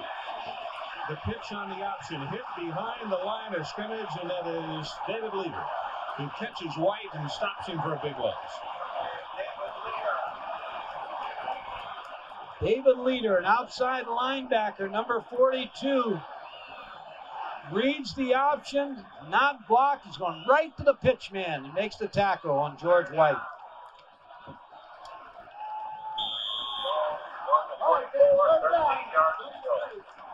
Clock is running under 20 seconds in the third quarter.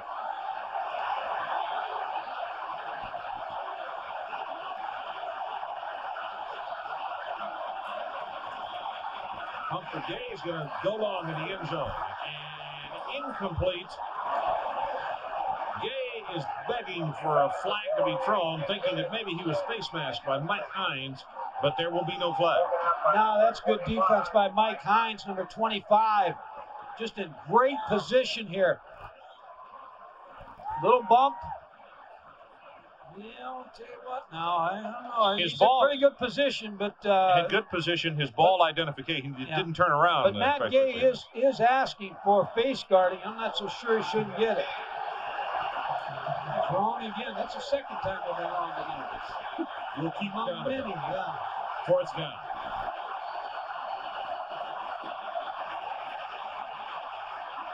Well, the end zone knocked away. And White, I believe, is the man that he wanted. But two receivers, Gay and White, very close together. And Peter knocked it away. Arnie Beeler in good position. Number 23, the second team defensive backfield. Is able to stop the Kansas threat at the end of the third quarter. So let's take a break. The end of the third quarter. Nebraska 49 and Kansas 7. We'll be right back.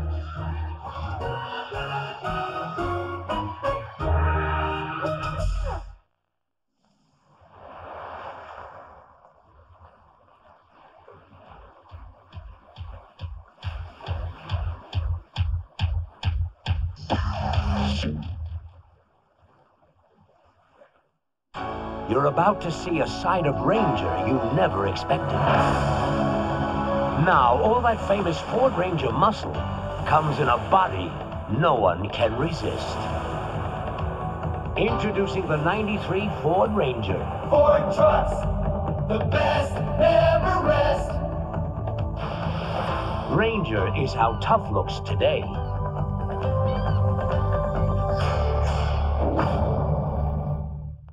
Good morning, America! Good morning. Good morning. Wake up, you sleepyhead. Good morning to you. And you, and you. Get up, get out of bed. Every morning all across America, over 50 million people come to life with Delta faucets. Good morning, good morning. Delta, good the way morning. water is brought to life.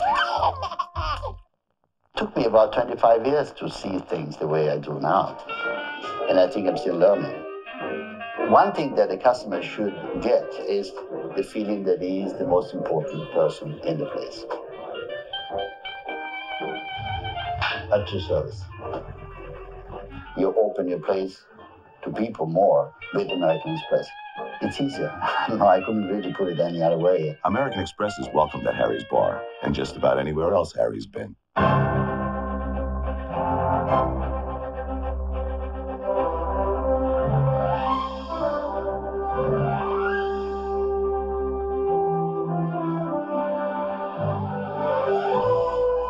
Sony introduces the new standard in television. Trinitron XBR Squared. Hey, look! It's the Grand Canyon! It'll change the way you feel about everything you see. From Sony.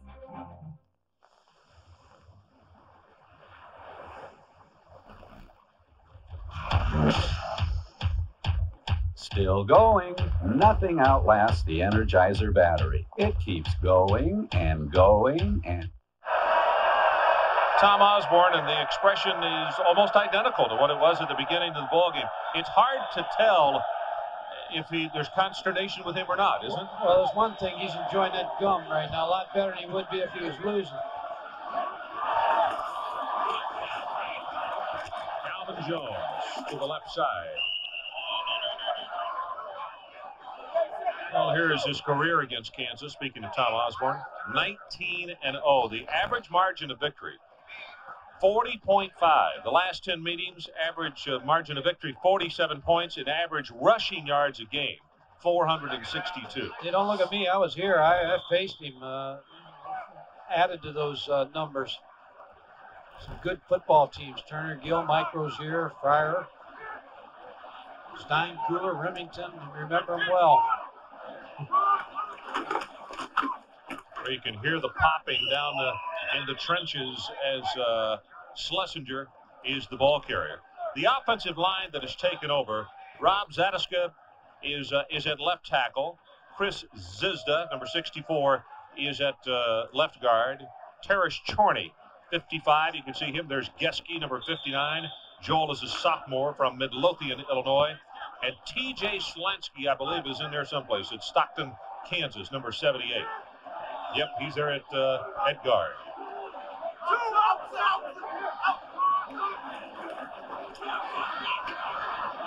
Option, they string it out well, and Andre McDuffie will be knocked out of bounds shy of the 40-yard line by Robert Vaughn and Kyle Moore.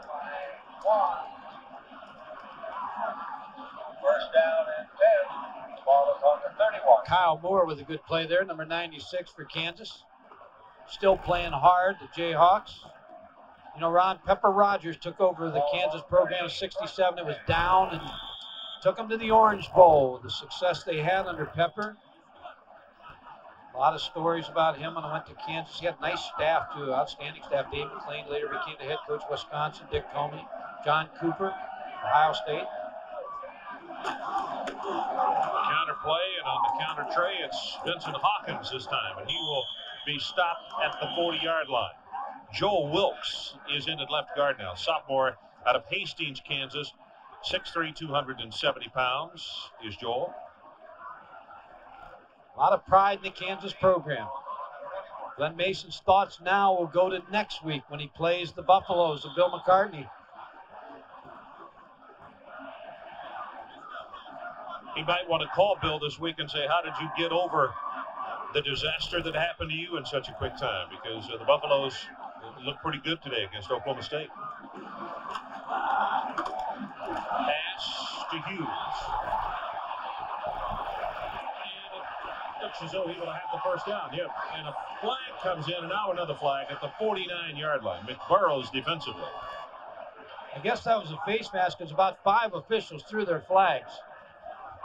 They all were able to pick this one up.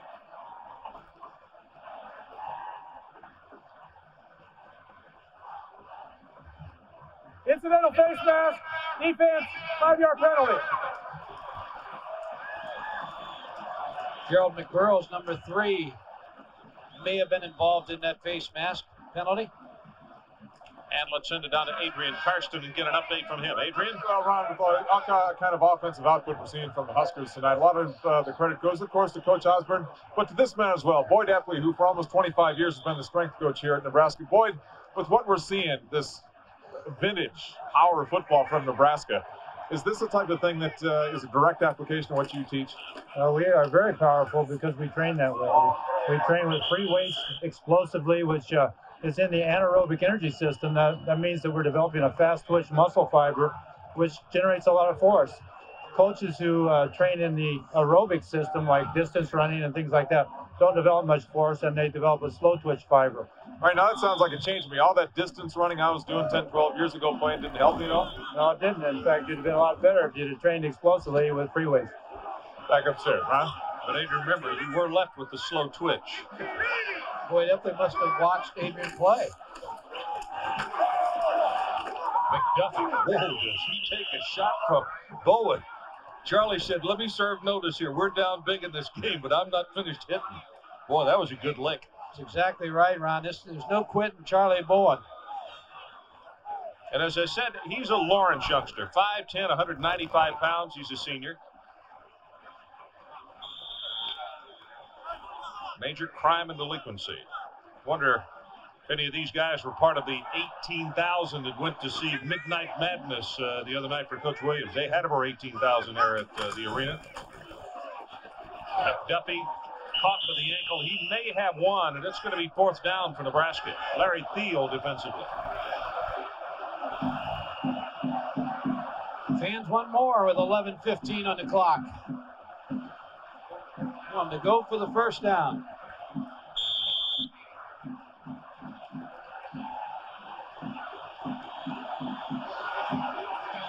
Matt Shaw, number 85, another one of the tight ends for Nebraska, checks into the lineup, and the Cornhuskers will go for it on fourth down.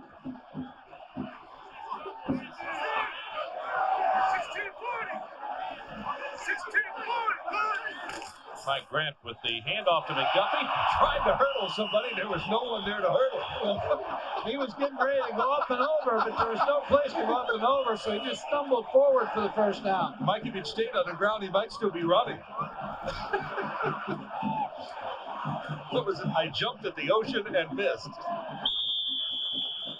Andre gets ready to go airborne, and all of a sudden he said, wow, there's no place to go. And he just is able to pick up first down. Terrace Charney with a good block, number 55. The pass of Tremaine Bell, I assume, is who he was throwing for, but there was a miscommunication there between Mike Grant and Tremaine Bell. Nebraska now has gone over 300 yards rushing, 305 to be exact.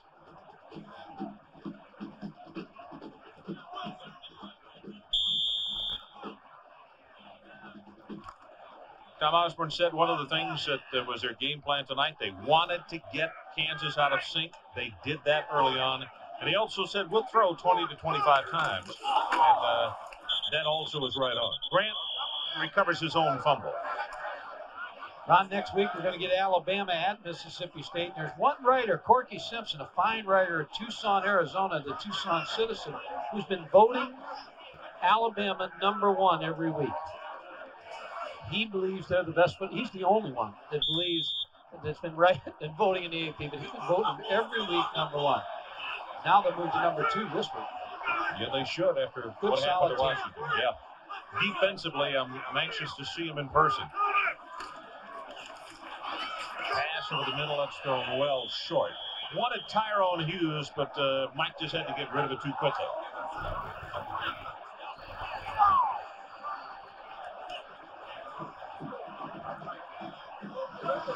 Mike might want to move that tape off of his face mask there. Could be in a sight range of the pass. Remember he had it, we talked about that the last time we had him on, when he played Washington. My first reaction was I thought it would make me cross my eyes almost. Shotgun formation.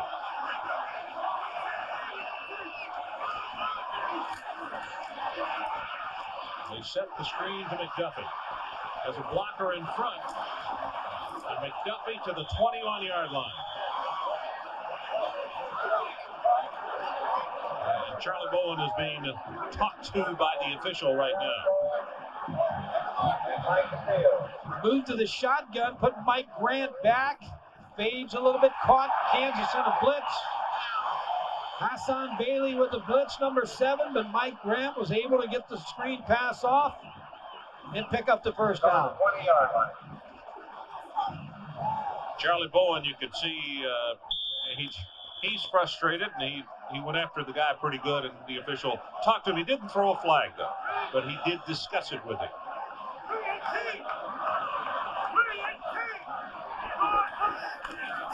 Option play, and Grant decides not to make the pitch. Guy Howard is the man who, stuffed it up there.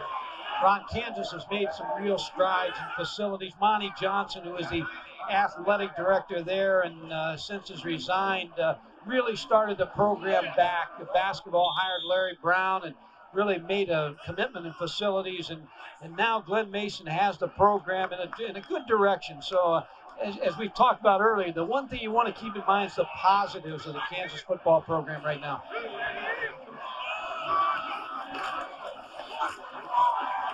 Well, they fake the reverse that time as a flag comes down, and McDuffie's going to be knocked down for a loss. Larry Thiel defensively.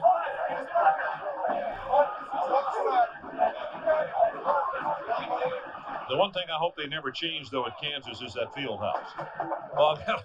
There's a lot of history there now. There are some good ghosts in that one, huh? Holding offense. I had the pleasure of being there when Larry Brown was there with Danny Manning, and the great success that Larry brought to the program. Took over for a good, solid coach in Ted Owens. A lot of history in the basketball program. Well, you bet there is. Some great tradition. Not only Fog Allen and Mr. Naismith, but the Baron of the Bluegrass came out of Kansas. Dean Smith came out of Kansas. Coach Miller at Oregon State came out of Kansas. There's some pretty good names right there. And a gentleman named Williams who's making a heck of a mark for himself there now. You've hit a lot of them.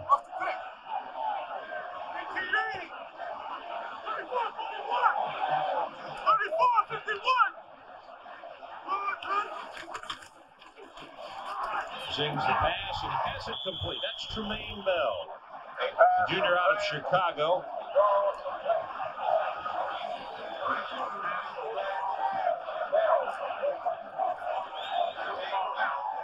(49-7). Huskers lead it. We're about to go under 8 minutes left in this one. You're a senior on this Nebraska football team. A lot of memories are going through your head right now, the 4 or 5 years you spent here.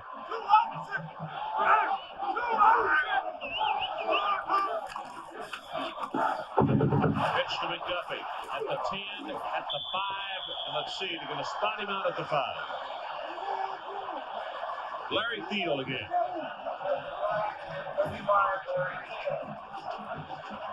Nice execution by Mike Grant on the option. Down the line of scrimmage, quick pitch.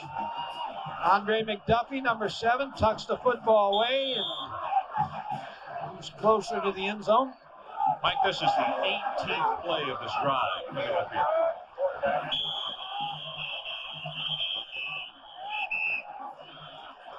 Kansas has to call a timeout as Hassan Bailey coming off the field, so we'll take a break with him.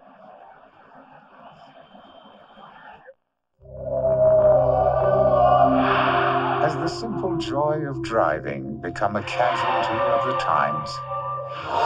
Introducing 200 turbocharged horses. Uncanny grace. And one of the safest cars Saab has ever built. The new 9000 CSE. A car you can drive hard with your conscience intact. Good times with friends. Hey, they're special. Sometimes you wish they would never end. The K Show is just as special. Friends know when to say when. The family of Budweiser beers is proud of all the friendships they've helped make. So when they remind you to please use the designated driver, it's all in the name of friendship. Friends know when to skies or gray skies, I'll always be around. You can rely on me, I'll never let you down. Whatever little surprises life has in store for you, one thing you can always rely on is the energy-efficient warmth of a Tempstar furnace. You can rely on me. Rely on the star. Tempstar.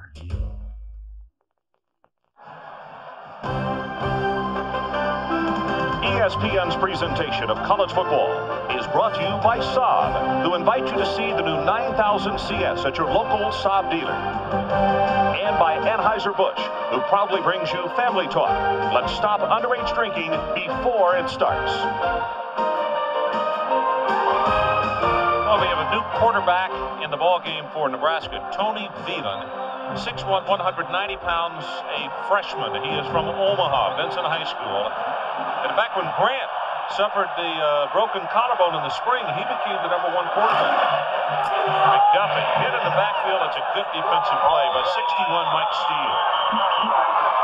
An advantage Nebraska has had and always has is they have good scout teams. They have big numbers in their program. And they get a good look in practice. They have more numbers, and their quality of their third and fourth team is a little bit higher than everybody else has with this walk-on program, and they really get great practice time.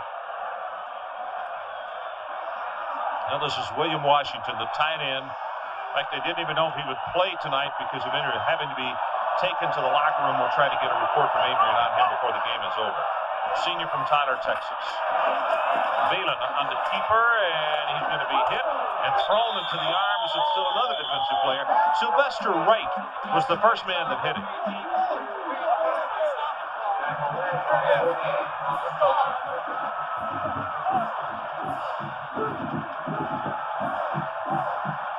Nebraska 49-7. We have 6 minutes and 30 seconds left to play in this one.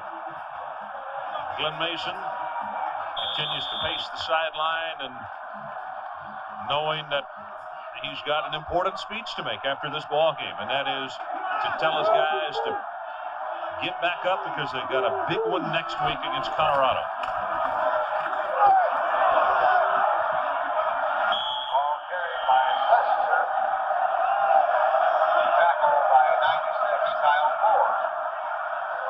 So this drive continues. One of the plays that kept it alive was a 4th down play by Tom Osborne. Well, Ron, I think what he's trying to do in his 4th down is he doesn't want to keep from scoring, but he can kick the field goal at any time to go to 52.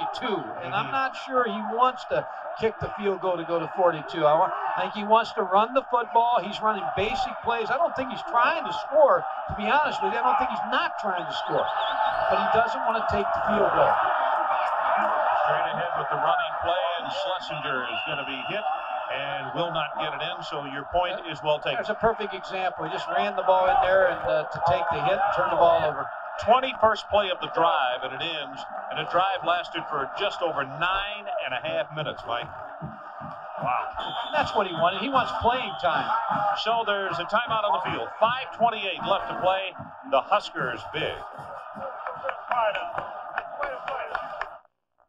There's a tropical island that's not on any map, though it's easy to find. It's warmed by the sun and caressed by the winds, with its own hidden treasures, local delicacies, and exotic festivals. But this island moves. It's a Carnival cruise ship. So if you go, get there on time and get out your Visa card, because the world's most popular cruise line doesn't stay in one place for long, and it doesn't take American Express. Visa, it's everywhere you want to be. Has the simple joy of driving become a casualty of the times? Introducing 200 turbocharged horses. Uncanny grace. And one of the safest cars Saab has ever built. The new 9000 CSE. A car you can drive hard with your conscience intact. No matter how many little surprises life throws your way, there's one thing you can count on: the comfort of a Tempstar heating and cooling system. Find out how you can rely on Tempstar. Just pick up the phone and call. We'll send you a free brochure that answers all your questions about heating and cooling. It can help you make the decision that's right for your home. Find out about comfort you can count on. Rely on the Star. TempStar. Two rivals go head-to-head. Undefeated Texas A&M fights to keep supremacy in the Southwest, but Houston stands in their way. Thursday night on ESPN. Well, Mike, that's where we'll be on Thursday night, Texas A&M and Houston. By the way, that's a shot of the goalpost. They'll not be coming down tonight, not unless somebody gets real dirty. That is grease on the top of those goalposts so that they cannot be taken down. Not easily anymore. Frederick Thomas is the quarterback, and the handoff goes to L.T. Levine, freshman out of Colonia, New Jersey. And Adrian, can you give us an update on William Washington? Yes, Ron, I can. Ran it down with George Sullivan, the head trainer here on the Nebraska Husker side. Possible fracture of a bone in his right foot. The problem is that he can't put any pressure on it. Definitely out for the rest of this game. May not practice early in the week, so he'd miss contact coming up with the Colorado game, but they say he may play next week. Their next ball game, Nebraska, is at Iowa State, and they at Oklahoma, and they play Kansas State over in Tokyo.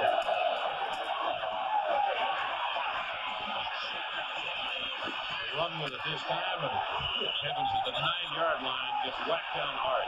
Thomas trying to get around Gray, and Lance just held his ground. Now there's a flag that has come in. It's on Lance Gray, Ron, for just poking the helmet of the... Mike, that's only the second play of this quarter for Kansas, because that drive a moment ago went over 9.5 minutes. Dead ball, personal foul, defense, 15-yard penalty, first down. I don't know what they're booing about there. That's definitely a penalty. Hey, what was that call? What was that call?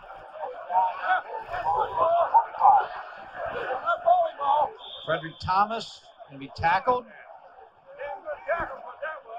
Then the push on the helmet, that draws the personal foul call. And he'd already made a really good open field tackle, but that last effort is what got him to 15.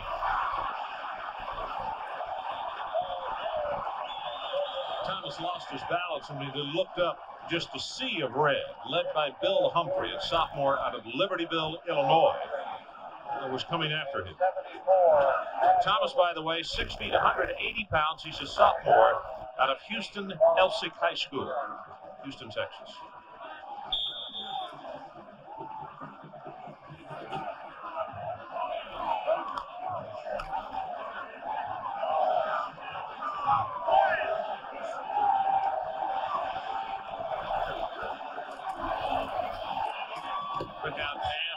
Intended for Gay, well short. And let's talk about the bowl projections. Mike, you take it here. Well, we checked around the country today, and to be going into today, of course, the Rose Bowl, Washington, Arizona versus Michigan. The Orange Bowl today looks like Notre Dame, Nebraska. Sugar Bowl, Miami and Alabama. If the season ended today, Cotton Bowl, Florida State versus Texas A&M or Texas. Of course, now it's looking Texas A&M all the way, with Texas being beaten by TCU. We'll come with some more bowls here in a minute. That Miami-Alabama game would be a matchup. We go on top of this one and overthrow. Kylie Brown is the man that he wanted. That'll stop the clock with 3 minutes and 24 seconds. Fiesta Bowl would like to have Southern Cal in there, Ron, versus BC Syracuse winner, or Colorado, Kansas, whoever comes out of that match. Blockbuster Bowl, when we talked to people around the country, said it looked like Penn State versus Texas. Gator Bowl, either North Carolina, NC State versus Florida or Georgia. Citrus Bowl, Florida, Georgia, Ohio State, Wisconsin. We'll keep showing you the bowls later. McLaughlin punt. Moss is the deep man.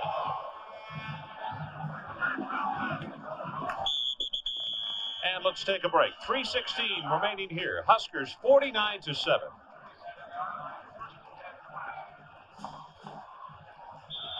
Carnegie Kino, Keno is fun, exciting, and easy to play. Where a $1 wager can win up to $25,000. It can happen to you. Relax and enjoy your favorite beverage at the Carney Keno Lounge, home of Nebraska's largest pickle payoff. Carney Keno. The Captain's Table in the Ramada Inn Kearney offers the treasures of the sea right here at home. The Captain's Table, striving to bring you the best in seafood with their Sunday through Thursday all-you-can-eat crab leg special, just $13.95. Today is our 10th anniversary, and now her magnificent national award-winning diamond necklace is complete. Diamond Adelink, the elegant, affordable way to celebrate life's special moments. Shop for your special someone at Hoovers, Hilltop Mall, Kearney. Isn't it wonderful? A tire so special, it may last as long as you own your car. The XH4. Congratulations. It's a Michelin. See LNW Service Center, Kearney.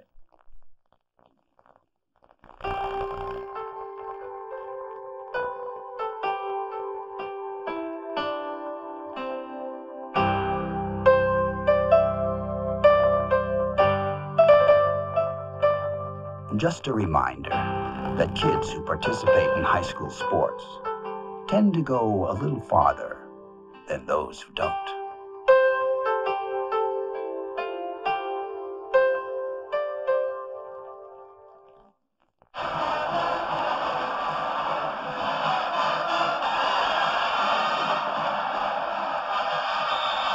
.3:16 left to play in this one, and the Nebraska Cornhuskers have been having their way for some time, back at the end of the first quarter, for that matter.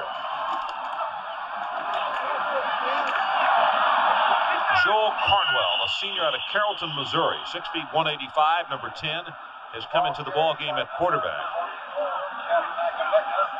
And be sure to be with us next Saturday for an SEC Western Division showdown between Alabama and Mississippi State. And Bama could possibly go to the number 2 team in the nation, with Washington getting bumped today. That is in Starkville next Saturday night, 7:30 Eastern Time, and we hope you'll join us for that one.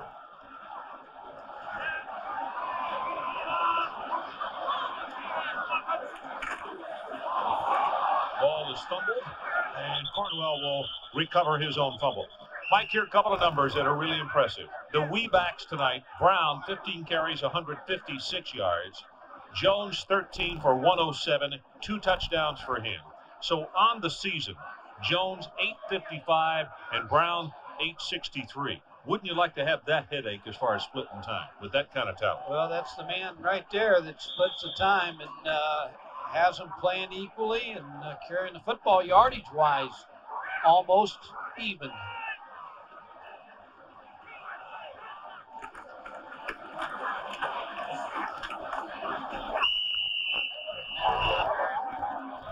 Well, now John McMillan has come in at quarterback. I think is this 5 or 6? I feel like we're going through relief pitchers.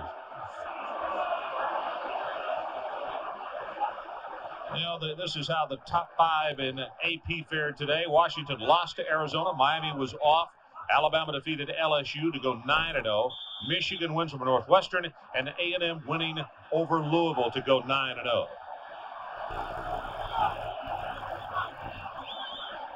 And we'll have all of those results, plus a whole lot more, on the Residence Inn's College Football Scoreboard Show, which follows this game.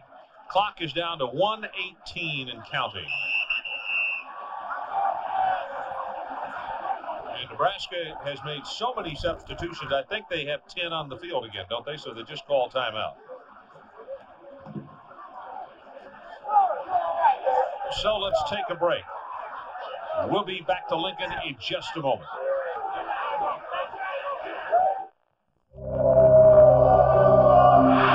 Has the simple joy of driving become a casualty of the times? Introducing 200 turbocharged horses. Uncanny grace. And one of the safest cars Saab has ever built. The new 9000 CSE. A car you can drive hard with your conscience intact.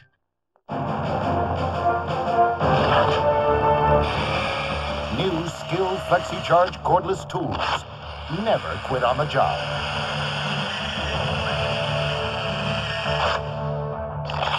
they all share the same battery pack. So when you need a recharge, they keep on working. The FlexiCharge interchangeable power system from Skill. This royal throne of kings, this happy breed of men, this earth of majesty, this little world. The airline that's uniting the world, United, brings you non-stop service from 6 U.S. cities to London's Heathrow and the land of poets. This blessed plot, this earth, this realm, this England. Come fly the friendly skies. 74 seconds left in this one, and Nebraska will kick the ball away as Bowen will go back in a deep safety for Kansas.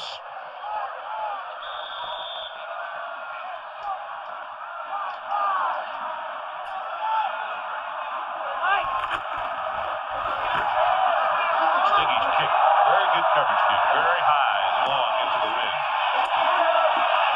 Bowen gets cracked down hard at the 21.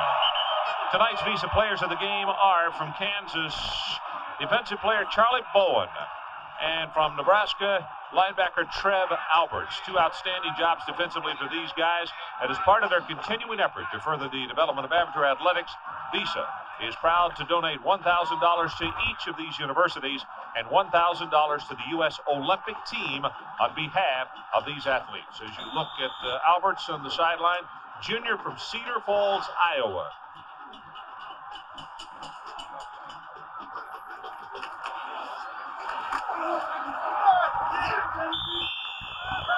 Thomas again operating at quarterback, the second quarterback that the Jayhawks have used tonight. We counted up. Frazier came in on one play. Nebraska has now used 6 quarterbacks in this ballgame. A couple just for 2 snaps and right back out. Well, Tom Osborne has played a lot of players. If you're Glen Mason, you only have 1 loss in the league. Nebraska still has to go to Oklahoma. They play Kansas State over in Tokyo, a much improved Kansas State team. They go to Iowa State, so still not impossible that Nebraska can lose a football game in the league yet. This is Levine with the ball carry, and he takes it out close to the 30-yard line. Clock running down to 16 and now 15, and that could be the final play of this ball game. In fact, it is going to be. Kansas is not getting back to the line of scrimmage, and Tom Osborne will continue his perfect mark against the Jayhawks of Kansas with a huge win tonight, 49-7. Again, final score, Nebraska 49-7. Stay tuned for the Residents in College Football Scoreboard, which follows next. For Mike Gottfried and Adrian Carson, I'm Ron Franklin saying good night from Lincoln, Nebraska. Now let's go to Chris Fowler in our scoreboard studios. All right, thank you, gentlemen. A second straight Saturday night of celebration in Lincoln. 49-7 is the final. We'll talk about a lot of bowl implications of the #1 race coming up as Bino Cook joins Lee Corso, Craig James, and myself. But first of all, a highlight of a game in progress. Utah taking on Fresno State, and a wild highlight here. It's Trent Dilfer running his team for a big play. Scoreless game in the first quarter. Fresno State at the 7. Dilfer laterals to Michael Ross, who throws deep, completes it to Malcolm Seabrun. Down the sidelines he goes. 93 yards and a touchdown, a Bulldog Stadium record. Fresno State went up 7-0 at that point. The ball game is now in the second quarter. Fresno State up 24-6. We'll come back. We'll talk about the big ball game in Tucson, the game in South Bend. We'll talk about all kinds of the implications and the national championship race. They are tearing down the goalposts again. It's a tough job. They're greased. Nebraska big over Kansas. They appear headed for the Orange Bowl. We'll come back.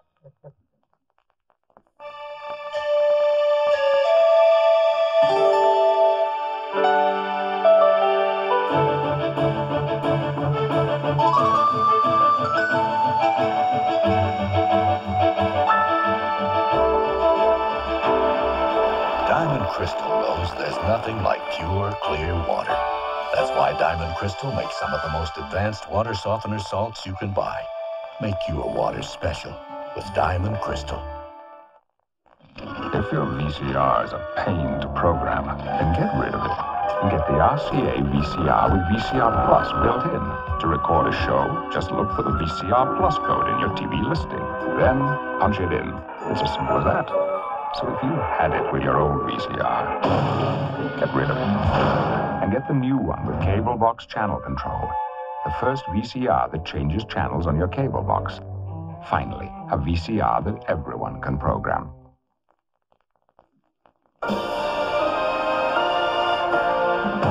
Come fly the airline that's uniting the world.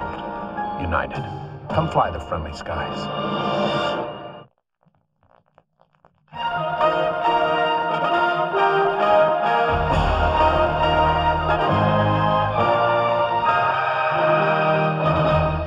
Welcome back. Chris Fowler along with Lee Corso and Craig James. A lot to talk about today. The national championship picture just a little bit clearer, and we'll get to all that about 40 minutes to go before SportsCenter. First up, the big ball game in Tucson. The last 2 years, the Huskies had pounded Arizona by a combined score of 108-10. A game that would shape the rest of the national title race. They were ready here. The bad snap with a field goal by the Huskies. Mistakes like this killed them. 3-zip Arizona at halftime. 9-3 Cats in the fourth quarter. Mark Brunell trying to lead his team back. Jason Shelley nailed right there. The ball goes to Keyshawn Johnson on the interception. Arizona's defense gets it done. The aggressiveness forcing the mistakes. George Malaulu takes it in. That's the final nail in the coffin. 16-3 Arizona. They scare one #1 team, Miami. They beat another, Washington, 16-3. Washington's winning streak is snapped, and afterwards he was respectful of the Wildcats. This has been a long string for our guys. Have been practicing hard, playing hard, and and give Arizona credit. They deserve what they got. They played well. They have a good football team. They've gotten better, and they did the things that they had to do today to get better. I know you're going to hear this question. Is Arizona the best team in the Pac-10 right now? I can't give them that much credit. They're a good team, but I don't think they're better than us. That's just the way I feel about it. They do have a better kicking game, though. 3 for 3. Steve McLaughlin on field goals. Josh Miller, 8 punts, an average of 47 yards. They also recovered a fumble by Napoleon Copper. More in this game in a second. Meanwhile, in the Pac-10, USC and Stanford, Steve Stenson for the Cardinal. Beautiful play-action fake. Gets it to Glen Milburn. Leading the nation in all-purpose yards. That's for the fake to Milburn. That's J.J. Lasley down the sidelines and into the end zone. Make me out, too. Big day for the defense. John Lynch, the free safety, zeroes in on Dwight McFadden, delivers the shot. USC running the option. Reggie Perry pitches to McFadden. It's Lynch again, who comes up to level him. But can Curtis Conway be contained? He fields the punt, swallowed up by the punt coverage unit of Stanford. But Conway can beat you in other ways. On the reverse, the former quarterback goes deep, finds Johnny Morton wide open. Couldn't get it in the end zone, though. Set up a short touchdown, 16-9 Stanford. But Rob Johnson picked off by Lynch, who takes it 27 yards into the end zone. And Stanford goes to 7-3 by beating the Trojans 23-9. A costly loss for the Rose Bowl chances of USC. They blew a chance to move into a first-place tie in the Pac-10 with Washington. Washington State and Arizona State, 20-18 is the final. Bledsoe throws for 267. Bob Brasher for State dropped a 2-point conversion that would have tied it at the end of the game. So check the standings. Washington still the Rose Bowl frontrunner. Arizona now moves into second place at 4-1-1. 5 teams in good shape for a bowl. Cal is the team that's struggling now. They have lost 4-5. Just a brutal conference try to go through. Washington finds it out. A conference of brutal defenses finally caught up to Washington. Well, you look at Washington State, and that's what the rest of the Pac-10, particularly Arizona's hoping, is that when Washington State plays Washington at the end of the year, that they can beat them. Next week, Arizona at USC, that will probably decide who goes to the Fiesta Bowl. And the Fiesta Bowl has to hope that Arizona wins that game. You know, Craig, Washington's loss puts a damper on it from the Pac-10 standpoint on a Rose Bowl. But if an unbeaten Michigan team can get there, they could possibly win with a lot of combinations a share of the national title. And oh, that tie at Corvallis for Arizona. If they made the field goal at the end of the game, that tie is what's costing them a chance at the Rose Bowl right now. Right now, you have to say they're one of the best 5 teams in the country. Now to the Holy War in South Bend. Boston College at Notre Dame. The Holy War tendered the one unholy beating. Boston College hoping for a big breakthrough. Instead, just broken hearts in the shadow of the Golden Dome. 28-0. Irish score 4 touchdowns in the first 4 possessions. And then Reggie Brooks on 3rd and 20 takes off down the field, 73 yards for the touchdown. BC completely overmatched physically on this day. That made it 34-0. They faked a punt, and Holtz really punished BC. 54-7 was the final. Rick Meyer, 3 touchdowns. He had 1 interception, but he was strong. And Reggie Brooks was on the ground. 18 carries, 174 yards, He had a couple of touchdowns. The Irish just opening big holes in that BC defense that had 3 shutouts earlier in the season. Syracuse and Virginia Tech in the Dome. We're going to pick it up with the Cuse up 14-3 already, and Marvin Graves, leading passer in the country as far as efficiency. The nice pump fake, Antonio Johnson up top with the score, 21-3 Orangemen at that point. The final is 28-9 as Syracuse moves to 8-1. They'll take on the Eagles next week. Graves, 198 yards, had 2 touchdowns and 2 interceptions. He goes over 2,000 yards for the season now. Alabama, they jumped Michigan to go up to number 3. Had to go into Death Valley today. Used to be a tough place to play. No longer. LSU is not the team they were at home at one point. Jamie Howard, a long day against the Alabama, the great defense there. The pitch to Robert Davis. Fumbles the football. Lamansky Hull on it for the Tide. 3 LSU turnovers in the first half.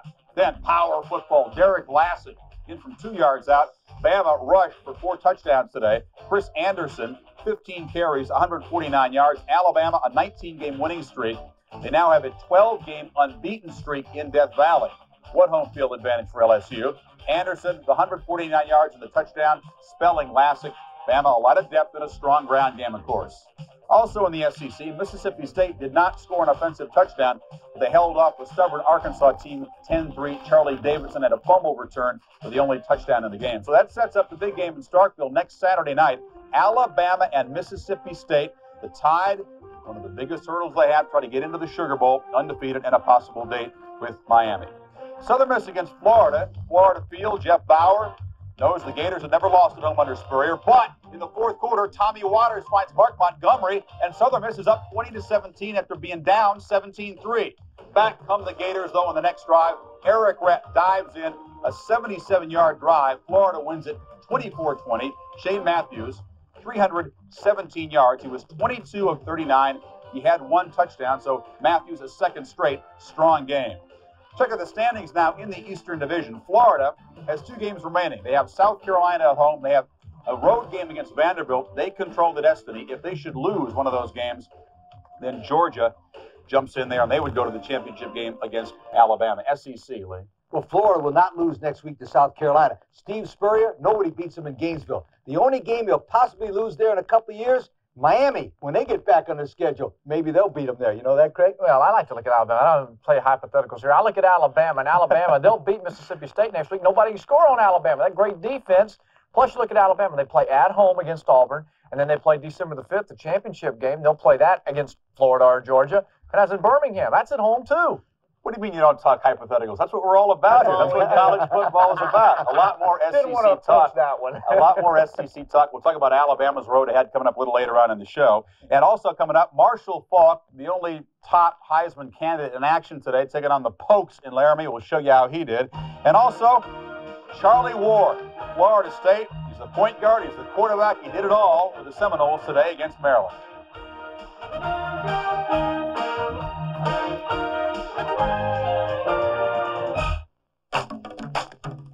Research has shown that if you confine an animal in a small space for an extended period of time, he will become an animal. But put him in a big room with comfortable furniture, full kitchen, and a home-like atmosphere, and he'll become almost human. Something to consider on your next extended business trip. Residence Inn by Marriott, the extended stay hotel. On November 13th, Budweiser will make the world rumble, rattle, and roll when 2 of the most devastating powers on Earth collide. Evander Holyfield, Riddick Bowe. Live on pay-per-view from the Mirage, only one will walk away the undisputed heavyweight champion of the world. Brought to you by the King of Beers. Blue skies are gray skies, I'll always be around. You can rely on me, I'll never let you down. Whatever little surprises life has in store for you, one thing you can always rely on is the energy-efficient warmth of a Tempstar furnace. You can rely on me. Rely on the star. Tempstar.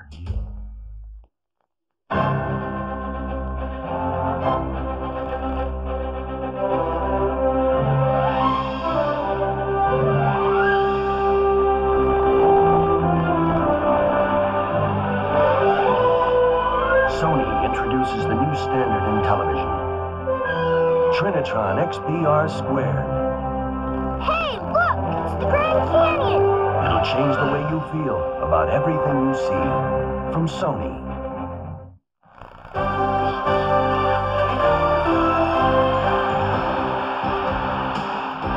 This college football scoreboard is presented by Residence Inn by Marriott, the extended stay motel. And more celebration for the Huskers. They've beaten Kansas 49-7 tonight. Back to the scoreboard now. An important game for the WAC race in Laramie. San Diego State came in, shared with the conference lead, both Hawaii and the Aztecs at 4-1. That's why this was a damaging game in the mud in cowpoke land. Wyoming up 10-6. They run the reverse. Ryan Yarbrough takes the handoff, pulls up and throws, and Eric Edmond makes the snag. 35-yard touchdown. Pokes up 17-6. Marshall Faulk basically held in check on the sloppy track by a Cowboy defense here. He would have 33 carries, 127 yards, and no touchdowns. And damaging to his Heisman cause, the fact that San Diego State loses 17-6, 4-3-1 overall, but a second loss in the conference. Hawaii's in the driver's seat. They play Colorado State tonight at home. A&M in the driver's seat clearly in the Southwest Conference, a non-conference tilt against Schnellenberger and Louisville. And Greg Hill, nice move, 32-yard touchdown run, one of 3 touchdowns on the day for Hill. The Aggies win it at home, 40-18. Louisville still has never beaten a top 5 team. 9-0 now for A&M with 3 hurdles to go. Greg Hill, 26 carries, 142 yards, and 3 touchdowns. A&M did show a more impressive passing game, but they still live and die with the ground game. Also in the Southwest Conference, Texas and TCU. Longhorns down 16-14, 3rd and 12. Tony Rand will pick off Peter Gardere. Stepped right in front of the receiver, takes off down the sideline. He'll get there. 5 defensive touchdowns this year. 58-yard return, 23-16. TCU would go up. The Horned Frogs beat Texas in Fort Worth the first time since '58 when Bob Lilly was a TCU sophomore and Pat Sullivan was 8 years old. Sullivan gets his first Southwest Conference victory. And take a look at this ball game here. SMU and Houston. You know the history here. Houston pounded them 95-21. But those SMU freshmen that year are now seniors. Little revenge here. Jimmy Klingler is pass tip, intercepted by Greg Hill.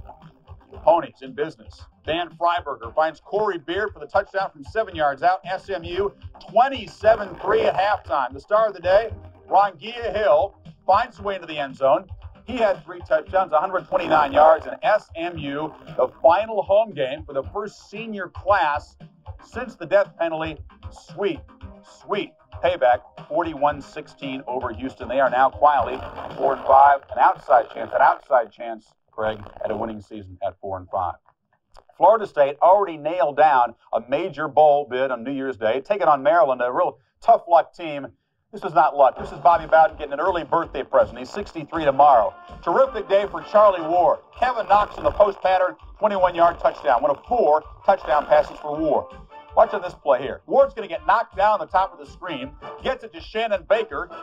Baker gets it back to Ward. Look at the moves here. He seems to be gliding down the field. Doesn't really seem to be going all out. Gets knocked out of bounds inside the 5-yard line. Ward, just a monster day as Florida wins at 69-21. It's a school and ACC record with 858 yards total offense. Ward just short of the school record by 13 yards. They pulled him out. They thought he had the record. Mistake in the press box. Carolina and Clemson. Tigers have struggled, but the first play of the second quarter, Patrick Sapp up top to Terry Smith. Nice catch, 10-zip. Some bad news for the Tar Heels here. They're fighting to try to improve their bowl stock. This won't help. Natrone Means injured. Bruised ribs, didn't return. 2 carries, 1 yard on the afternoon. In the fourth quarter, Sapp once again up top. Marcus Hinton, no call on the contact here. It's a 51-yard touchdown pass. Sapp, 13 of 23, 125 yards and 2 touchdowns for a Clemson quarterback. That is a bonanza. 7th straight series win for the Tigers as they improved to 5-4, a game they really needed for their bowl bid. NC State taking on Virginia. Third quarter, State up 17-7, and Terry Jordan back to pass. Finds the seam in the zone. Reggie Lawrence hauls it in, a 65-yard touchdown strike. The first victory over Virginia in Dick Sheridan's 7-year tenure. They do it convincingly in Charlottesville, the score of 31-7. Jordan, 10 of 17, 164 yards. Now Virginia must win their last game at Virginia Tech for a bowl bid. It'll be tough. Colorado trying to bounce back from the embarrassment against Nebraska. Ralphie and company against Oklahoma State in Boulder. Second quarter, 7-0 Lamont Warren, as they try to jumpstart the anemic ground game. Warren, one of 2 touchdown runs, but he injured an ankle, had to leave the game. Colorado pitches another shutout in the conference, 28-0 over Oklahoma State to go to 7-1-1. The Cowboys had 8 turnovers. They dropped to 4-5 on the season. The game you saw a few minutes ago on ESPN, Kansas clobbered by Nebraska, 49-7. The Huskers go to 7-1. They appear headed for the Orange Bowl with another Big 8 championship. This afternoon, Michigan and Northwestern. The Wolverines got a scare last week. The only folks scared today were the fans of the Wildcats. Elvis Gerbach, time to spare, time to find Derek Alexander, a 57-yard touchdown. Alexander had 3 touchdowns. This one never in doubt. 40-7 as Michigan goes to 8-0-1. A Big Ten record now, 19 consecutive wins in the conference. Minnesota against Ohio State, and Robert Smith, when he's healthy, is great. Gets outside, gets into the end zone from 14 yards out. 19 carries, 127 yards, and 2 touchdowns for Smith. 3:45 remaining, little altercation between the 2 teams. 5 penalty flags were thrown. Eventually, look at that, landing body shots right there on a Buckeye. They team up, 5 Gophers on 1 Buckeye. Didn't matter, 17-0 Ohio State wins to go to 17-2. Time once again on our post-game scoreboard show to bring in Bino Cook, live from Pittsburgh, Pennsylvania. Bino, let's talk about now the national championship scenario. Washington loses, Miami #1. Obviously, they control their destiny, but now there's a scramble to see who's going to play them on New Year's Day. Well, if Alabama wins the last 3 games on its schedule, Alabama will be #2, Miami will be #1. I mean, it's obvious they're going to play in the Sugar Bowl. You guys are going to do game day in tuxedos from New Orleans. I don't think there's, this stuff at Miami will not play. Any chance that they would not play Alabama is absolutely insane. Miami will play Alabama if it's 1-2. Okay, Bino, let me give you another side of the story. College football is a big business.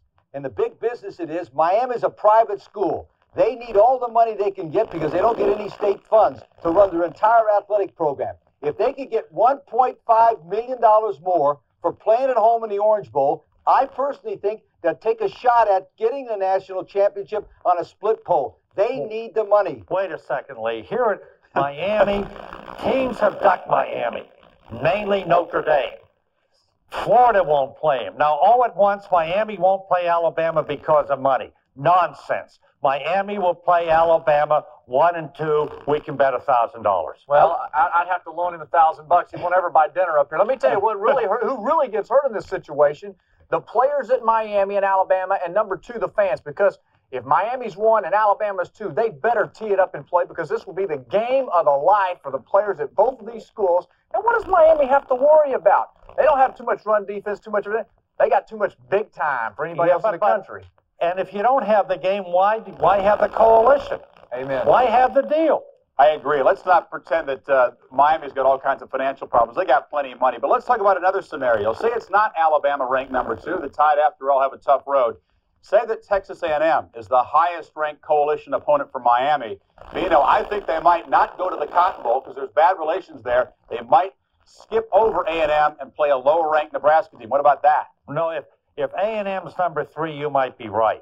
But if Texas A&M's #2, Miami will play in the Cotton Bowl. Miami would play the 49ers on Sunday if the 49ers challenge them. Now, Miami will play A&M if #2. You might be right, Chris, if A&M's #3.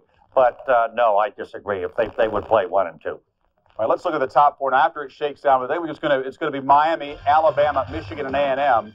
This is what we project, and I think we've been on the mark so far, and it doesn't take a genius to figure this out. Let's look at the hurdles ahead now for these teams, starting with Miami. It's not a lock they're going to get through undefeated, Craig, of course. Well, no, I consider it to be a lock for them. I really believe that they will make it through unbeaten. Now, they got the open weekend this weekend. That helps them physically. Then they play Temple. That's an easy ball game. Then November the 21st, the key game, they have to go play at Syracuse. But at this time of the season, an open date helps the player's body, and if you got a fresh body, you play mentally strong and you win. Miami wins all the way out. I agree, but it's not a lock. What about Alabama now? They have 3 ball games, and it's a little tougher road because of the title game, I guess. Yeah, very tough road for Alabama at Mississippi State.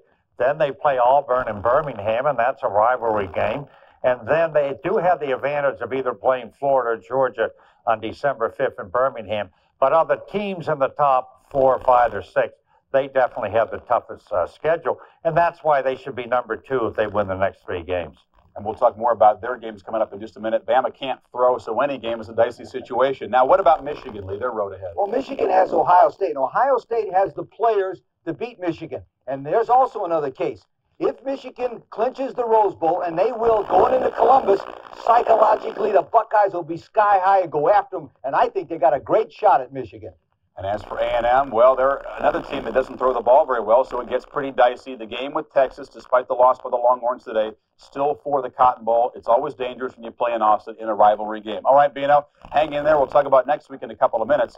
And as we go to break here, let's take a look at some 1AA action, because this was an interesting day in 1AA as well as Division I. The top 2 teams, in fact, go down. Northern Iowa beaten by Eastern Illinois, and number 2 Idaho rocked by Montana 47-29. More coming up after this.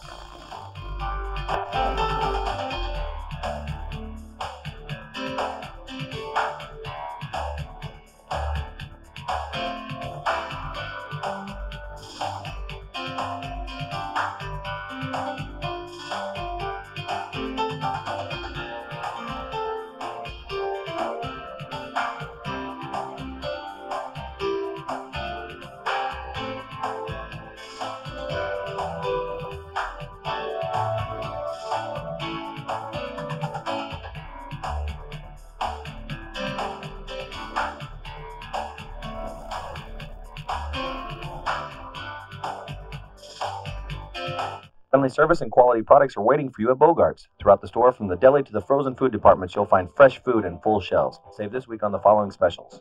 This week's specials, 3rd through the 9th, our value water softener salt, 40 pounds, $1.99. A gallon of 1% milk, just $2.19. Pepsi 12-packs are only $2.99. And how about a 2-liter bottle of Pepsi for just $1.19? And in the video department, it's Beauty and the Beast for $15.49. Don't forget to buy your Movie Miser coupon booklet for super low video rentals at Bogart's. Have you heard that Cable West advertising is good for your business? No, I did not hear. Well, we are. Cable TV has a wide variety of programming to attract viewers from different age groups and backgrounds. Viewers who will see what your business can do for them. Over 80% of Kearney is cable ready. So if you're ready for that kind of exposure, call 234-6428 and talk with a Cable West representative today.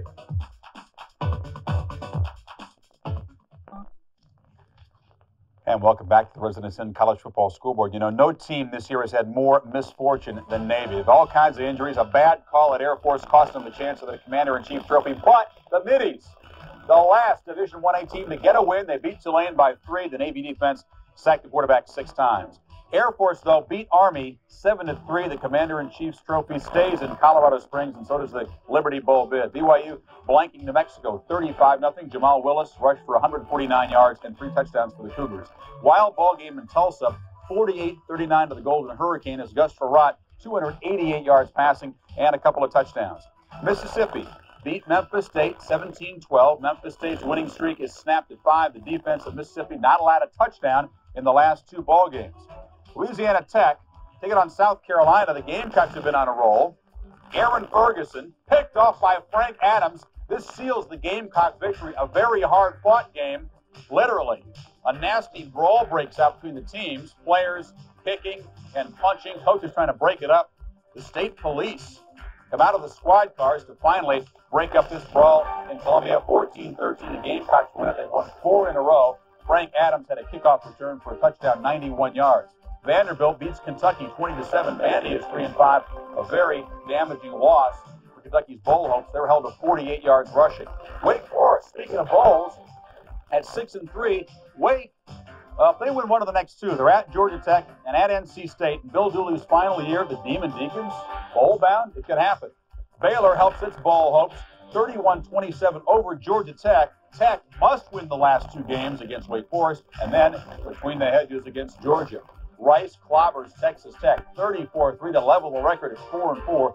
Sean Washington ran 2 interceptions back for touchdowns. Missouri clobbered by Oklahoma 51-17. Sooners go to 5-3-1 as Ernest Williams has a career day on the ground. Illinois beats Purdue 20-17 as Jason Berdusco throws for 260 yards passing. Illini at 5-4 in that big bowl scramble we'll talk about. And Indiana takes a hit. They're shut out at home by Iowa 14-0. Carlos James picked off 2 passes for the Hawkeyes. Speaking of the bowl scramble, Wisconsin and Michigan State, 2 teams still in the hunt. Third quarter, 12-3 Spartans and Craig Thomas. No hole inside, bops outside, forget about it. 54 yards for a Spartan touchdown, his second of the day. Michigan State wins big at home, 26-10. The 8th straight series win for the Spartans. Thomas, 168 yards and those 2 touchdowns. Oregon makes it 4 out of 5 losses for Cal now, 37-17. The Bears, once a bowl lock seemingly, now at 4-5 and in deep trouble. UCLA gets by Oregon State, ends its recent misery, 26-14. The Bruins go to 4-5. Chris Alexander, a big ball game, 227 yards on the ground. West Virginia, in a game they had to have for their bowl hopes, beat East Carolina in Morgantown, 41-28. Rodney Woodard had a big ball game. Pacific over Cal State Fullerton, 23-20. Ryan Benjamin, 199 all-purpose yards. He got into the end zone once. Utah State clobbered Vegas, 48-8 is the final. Tony Cavillo, 342 yards and 3 touchdown passes. San Jose State over Nevada in a wild ball game, 39-35. Chris Vargas, 333 yards and 3 touchdowns. Bowling Green clinches a second consecutive MAC championship, 28-22 over Kent. Miami of Ohio, 20-7 over Western Michigan. Dylan McCullough, 32 carries, 117 yards, and a touchdown. Toledo squeaks by Ball State, 10-9. Casey McBeth, 169 yards on the ground. Central beats Eastern in Michigan, 30-13 is the final. They have 262 yards and hold Eastern Michigan to just 41 yards on the ground. Akron over Temple, 29-15. A miserable year for Jerry Burns' Owls, the first year in the Big East Conference. That program obviously a ways to go. 1AA Youngstown State, 28-20 over Ohio U. Darnell Clark, 19 carries, 178 yards, and 3 touchdowns rushing. Rutgers, 26-24. The Scarlet Knights beaten by Cincinnati. A damaging game for the Scarlet Knights bowl hopes. Now, our regular feature on Saturday. You waited all day for it. It's the block of the day. We're going back to Syracuse in the Dome. Virginia Tech against the Orangemen. Comes on a punt return. Bo Campbell gets the punt. Rusty Pendleton lays the block on Brian Pacucci right here. Down the sidelines goes Campbell. Oh, the little yellow hanky shirt called the return back. But the penalty was not on the block of the day. The block of the day stands. It goes to the judges. We give them the block of the day. All right, we're going to come back with more. We're going to talk about next week's game. Bino Cook will rejoin us from Pittsburgh. But as we go to break, check out some more scores. Dartmouth and Columbia. What about the Columbia story? This is a great story here. Des Worthman, both sides of the football, 3 touchdowns, 1 fumble recovery, and 23 tackles. But they lose to Dartmouth.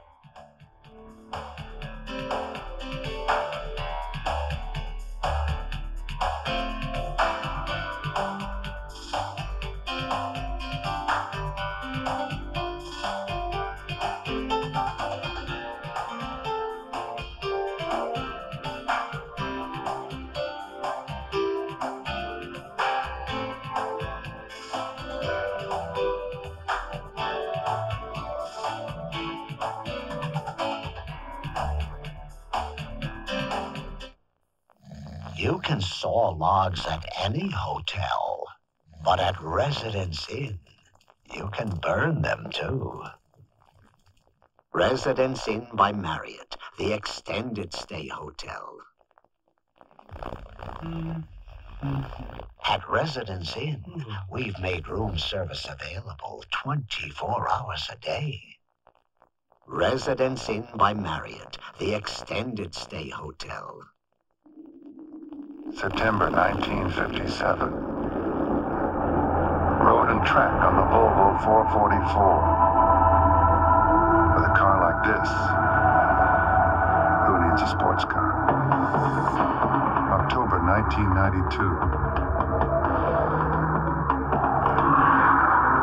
History repeats itself.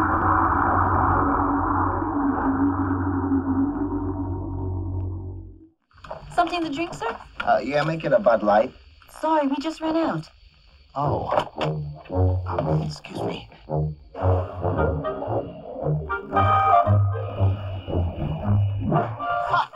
Bud Light? Try Flight 261 out of L.A. Oh, thank you. If you want great taste that won't fill you up and never let you down, make it a Bud Light. Do you have a Bud Light? Yes. Welcome aboard, sir. Great. Where are we going? These three such very good friends wanted a glorious summer St. Thomas. But one evening, the tall one lost her money and her credit cards. And as soon as she mentioned Citibank Visa, no problem, I told her. Call this minute. Go on. They're open all the time. Well, she got a new card in one day. I see credit cards from all around the world. And with Citibank, it's always the same thing. No problem. Not just Visa, Citibank Visa. Only 2 more full weekends of college football, then light schedules on the final 2 weeks of the regular season. A check of next week's games.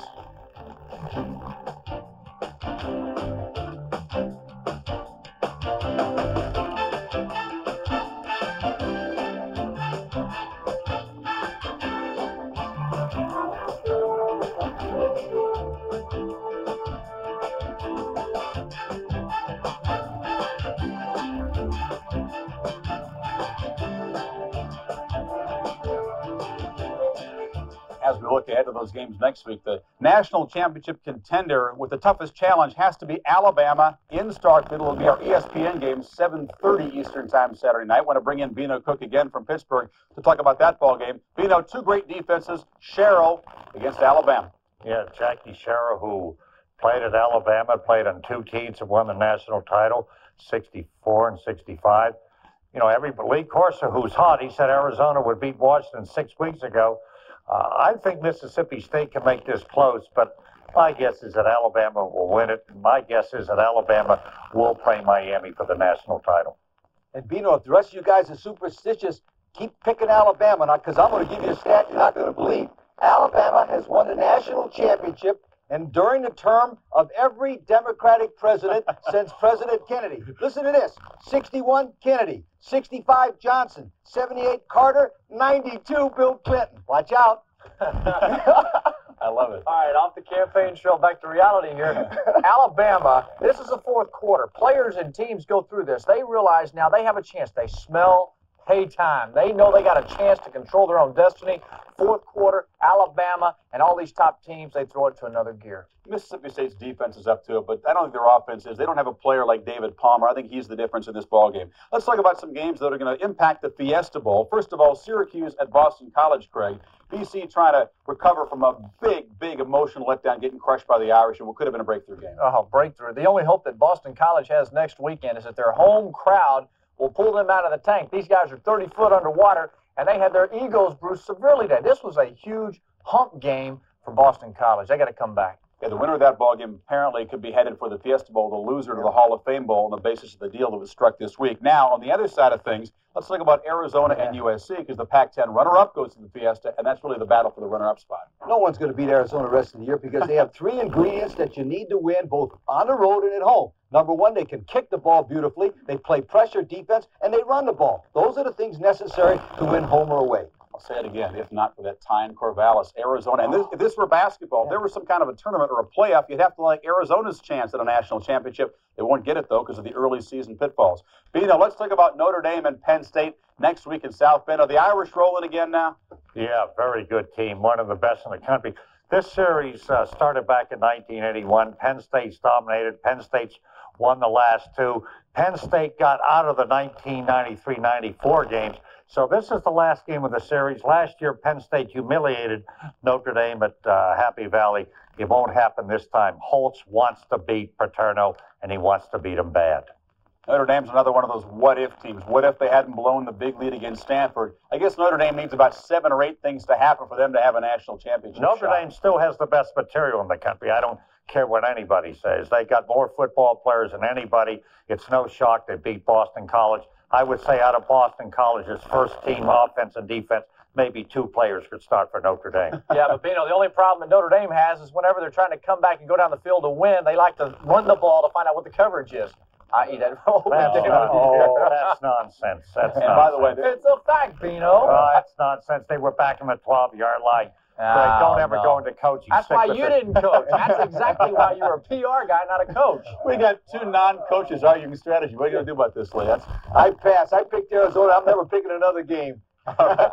Bino, thanks very much. Enjoyed it as usual. We'll talk to you again from Pittsburgh as we go to break here on the College Football Scoreboard. Let's check some top performances today that we haven't talked about so far. Starting with the passers, Michael Payton out of Marshall, 5 touchdown passes, 432 yards, and Jay Fielder for Dartmouth, 348 and 3 touchdowns. The rushers, Walter Dunson, Middle Tennessee State, 244 on the ground and a couple of touchdowns. Darnell Clark for Youngstown State scored 3 times. And the receivers, Todd Dixon of the Demon Deacons. Are they ball bound? Dixon caught 3 touchdown passes, and Troy Brown from Marshall caught 2.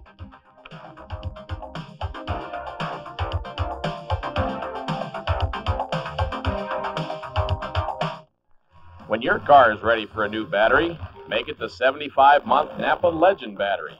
Napa's best battery is on sale now for $59.95 at all Kearney area Napa Auto Care centers.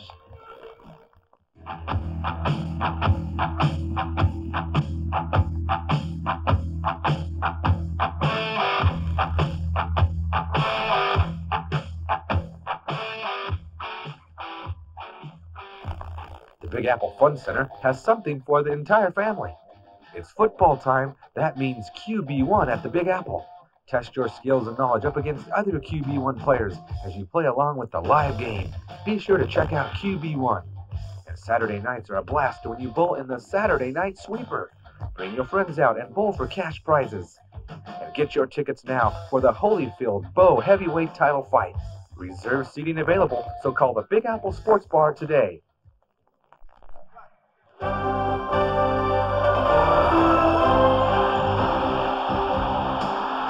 This Residence Inn College Football Scoreboard is brought to you by Bud Light. If you want great taste that won't fill you up and never let you down, make it a Bud Light.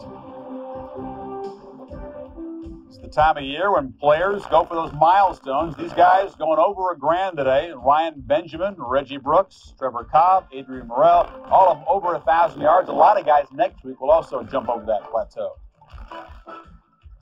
We can update some scores now. Fresno State, early in the third quarter, leading Utah 31-9. Anthony Daigle has a 2-yard touchdown run. And it's a midnight snack in the WAC football style. Colorado State against Hawaii. The Rainbow Warriors at 6-1. Now in the driver's seat for the Holiday Bowl with San Diego State's loss today. Looking ahead now to next week in college football. Join us Thursday night. Texas A&M, number 5, and figuring to move up, still unbeaten. Take it on Houston. The weekend kickoff show starts at 7:45. Then on Saturday, Alabama, number 3, Mississippi State, number 19, in Starkville. Huge for the national title race and a possible matchup with Miami in the Sugar Bowl. NFL debuts tomorrow night. The Bengals and the Bears, 8 o'clock Eastern time, right after NFL primetime. Let's sum it up, fellas. An eventful day. Lee? Okay, don't forget Florida State. A lot of weird things happen. Everybody loses. Miami plays Florida State in the Fiesta Bowl for the national championship, 1 versus 2. Sounds crazy, but I'm a Florida State graduate. Big day for the Bowl Coalition. Not only do they have the number 1, 2, 4, and 5 teams in that coalition right now, but they also have the Fiesta Bowl that has the inside shot at Arizona, the hottest team in the country. You said coming in, Washington would be the key ball game. They lost. Now, all of a sudden, Alabama, Michigan, A&M have much better national championship hopes, and Miami is cheering. A big day, even though they're idle. They now have control of their own destiny. That'll do it for us here. Sports Center with Tom Mees and Chris Myers coming up next. They have the entire look at the day in college football, also NBA, and we'll see you on Thursday night. So long.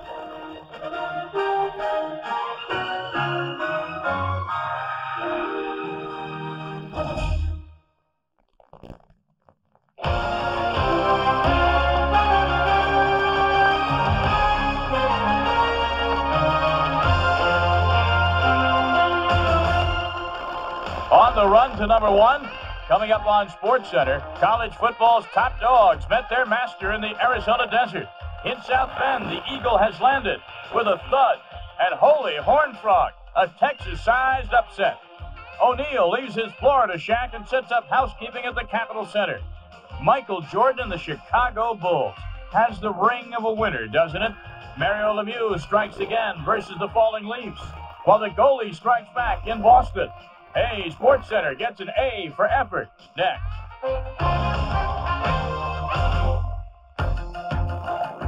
And hello, everyone, and welcome to the ESPN Sports Center with Chris Myers. I'm Tom Mees, and lots going on tonight. Mario the Magnificent takes his ice show into Toronto. Yeah, and rookie Shaquille O'Neal goes up against another outstanding rookie, Tom Gugliotta of the Bullets. We'll have the highlights from the NBA, but we'll start with college football and a change at the top. Arizona had a chance to beat #1 Miami, but just missed when a last-second field goal missed. The Wildcats had another shot at #1. This time they didn't want to let them off the hook. Top-ranked Washington rolled into Tucson, bright and cheery. They left in a clouded haze after experiencing Desert Swarm, the nickname for the Arizona defense. Arizona quarterback George Malaulu rolling to his left. The pump fake and the ball comes loose. Fumble, but the Wildcats could not score, nor could Washington. Arizona with a 3-0 lead in the first half. Mark Brunell, the toss to Jason Shelley, through his hands, would have been a touchdown. The Huskies settle for 3, but no, a bad snap on the field goal. They get nothing, and they don't like it at the half, trailing 3-0. Mark Brunell struggling still, fumbling the snap, set up another Arizona field goal. Then late in the game, 9-3 Wildcats. Brunell trying to lead his team back. Jason Shelley, the catch, nailed. The ball is loose, and Arizona comes out of there with it. The final scoring, Malaulu on the keeper and punches it across to give the Arizona Wildcats the touchdown, and down come the goalpost. It's crazy, go nuts in Tucson. 6 weeks ago, they were calling for the resignation of Dick Tommie. Today, they were cheering his every move. Steve McLaughlin, who missed the 51-yarder as time expired against Miami, had 3 field goals to knock the Huskies from the top. This has been a long string for our guys. Have been practicing hard, playing hard, and and give Arizona credit. They deserve what they got. They played well. They have a good football team. They've gotten better, and they did the things that they had to do today to get better. I know you're going to hear this question. Is Arizona the best team in the Pac-10 right now? I can't give them that much credit. They're a good team, but I don't think they're better than us. That's just the way I feel about it. Wow, Arizona against both Washington and Miami was able to exceed its own rushing average and keep the ball away from the high-powered offenses. The Huskies were averaging more than 200 yards on the ground, but were swarmed under in the desert today. Shocking upset there, except the Lee Corso. So now there's no question who's #1, or is there? Miami have the day off. They're at home with Temple next Saturday. Then the Canes visit Syracuse in the Carrier Dome, and they finish the regular season in San Diego against Marshall Faulk and the Aztecs. Highlights of him later. Third-ranked Alabama playing in Baton Rouge against LSU. The option pitch to Robert Davis, fumbled and recovered by Alabama. One of 3 LSU turnovers in the first half. It set up Derek Lasser, who goes in from the 2.